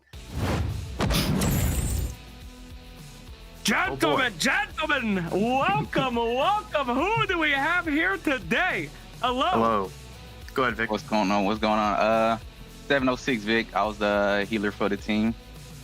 I was Trent Franklin. I was Ultra on the first game and then Punisher at the end. Mr. Punisher, holy, the fantastic gamer tag. Well done. Now, before I start going off about the DPS, this is what everybody always does. Oh, the plays, oh, the shooting, you were so good. Let's talk about the healing. That's my boy right there. Always hitting the right. All right, your favorite parts of that game, Mr. Vic. What were you thinking about that one? What was your best parts of the game? What do you remember the most? I say just very good teamwork mostly, and well executed healer ults. Like we didn't double the healer ult at any point in time, and really good communication between tanks, DPS, and the healers in the back line. If we were getting dove, we communicated that. They turn around, kill whoever it is, and we were good. Fantastic. Now, do you prefer healer, or are you kind of stuck into this role? You know, did you want to play something else? I was kind of stuck into the role. I'm not gonna lie. I'm mostly a DPS guy. But we have a guy out right now, so I had to fill in the slot. You had to step up. I'm a Lord, Loki, Lord, Invisible Girl, so. My best. Okay. We got a few lords under your belt then. All right. Well, you say that's what makes you a pro, is because you know what they want. All right, most healers, they've always been playing healers. They don't know what the DPS need. You're in the DPS head. That's why you're so good, bro. You know, you're the missing link of what they always want, instead of the cowards that they usually get. Damn. All right, well, let us talk about you, Mr. Franklin, okay? A great gamer tag. One of the best. Thank you. That we've seen so far in Rivals. That's a classic. That's a good one. Number 2, sick Punisher gameplay. I really like watching that. It was very fun watching that on the second game. What was your thought about the series? What'd you think about your opponents? Hardest part? Easiest part? What's the deal? Well, I'll tell you what, it was some good competition. Both teams put up a hell of a fight, I do say. We had to really lock in towards the second half. Like we came in, we was like, all right, you know, this is fun. This is a good opportunity to get some screen time, just kind of playing. And then we started getting pushed back. We're like, whoa, time to lock in. And we did, and we got the win. So that's what counts. Nice. So do you guys play professionally or you guys casually? What's the deal? What's your history with the game? We play together a lot. We have a team together. We queue a bit. We play some scrimmages. We're going to be getting in that the MRC action. So Fantastic. All right. Well, cool. How about, do you guys stream or play? Where can people follow you? Where can they watch you? Where's the info on this bad boy? Well, I was streaming. I don't really think I got anybody. I'm still kind of like new to it. Azrael, I know he's got the TTV in his name. He be streaming occasionally. I think he streams Overwatch a little bit more, but we could push that out. I mean, it'd always be more fun with more people watching, of course. I would love to support you. You guys ever want to stream your gameplay here? We'll co-stream with you. We love building up our community and getting you guys more numbers and spreading the word. So sounds good. All right. How'd you guys meet? How'd the squad come together? Tell me the history of the boys. Go ahead, Vic. I talked to you. I think it was just the Army Esports, just the overall Marvel Rivals Esports team. A lot of people came out to, volunteer and try out. And once everyone got into their team, their academy team, ACAT team, I originally started on the ACAT team, and I got bumped up to the main team. But once everyone started playing together, doing scrimmages together, queuing up together, it just became tighter and tighter, I'd say. We just got better and better with each other and playing with each other. Fantastic. All right, cool. And did you guys surf, by the way? Both of you, or? Yeah. Okay, cool. Yeah, do you mind, I'm do you want to share? Oh, sweet. With what are you doing? Short hair. Oh no, man! I'm bald, so you can't. I'm stationed in South Carolina. I'm a 14 hotel air defense early warning system operator. The down to the nitty gritty is 12 hours of looking at a radar screen every day. Super fun, super great stuff. Somebody got to do it, baby. That's hype. Right. Couldn't be. Hell yeah. I'm currently stationed on Fort Bragg. I'm a 901 Bravo wheel vehicle mechanic. You know, airborne. You a leg, sorry. Sweet. That's awesome, guys. Fantastic. Well, guys, thank you so much for joining us, and thanks for entertaining us. This was really one of the most fun games that we've seen so far. One of the best series that we've had, and Rivals is just a blast. So seeing some really high-quality stuff. No offense to Rivals. I come from some try-hard Dota. You know, seeing the difference between scrubs and pubs and then seeing you guys play is like a completely different game. I can barely get people to get off of playing the thing every single game, and you guys are out there crushing it, showing me things I've never seen before. So, guys, I want to say personal thank you for coming in. Thanks for the incredible show. It was so fun to watch, learned a lot, and I want to give it up to you. Shout outs, call outs, anything you want to say to the community. This is your spot. This is your chance. Take as long as you want. Sell yourselves out. Do whatever you need to do. Oh boy. No pressure or anything, right? No pressure at all, man. Floor's yours. I'm not much of a type to plug myself, so I don't know if I want to do all that. But you know, even if the opportunity's there, gotta stay humble. You know, gotta stay humble. All right. Any friends? Any homies? Anybody that you want to play with? Anyone that should stop playing Rivals because they are annoying you? What's the deal here? I like to say I'd like for Ballistic Bullet to stop playing Iron Man. I would like that a lot. Okay. He wasn't even the one playing Iron Man. Mission accomplished. That's what I like to hear. All right, guys. Absolute pleasure. Congratulations. We're going to get your names in for the drawing of the free vacation. But with this win, you guys get the cash, you get the invite to the LAN qualifiers, and we will be seeing you again. So thank you so much for your incredible gameplay. I'll catch you next time. Anything to say with the Gamers and Guardians guys watching? The people that you beat? The people that didn't sign up? Community-wise? Well, thanks for putting this together. Thanks to everyone else for playing. It was fun. I mean, it's always nice to compete outside of the ranked mode for sure. So, a lot of fun. Good stuff. All right, fantastic. Cool. Well, thank you guys very much. What's up, man? Anything to say? Nah, nothing to follow. I just yeah.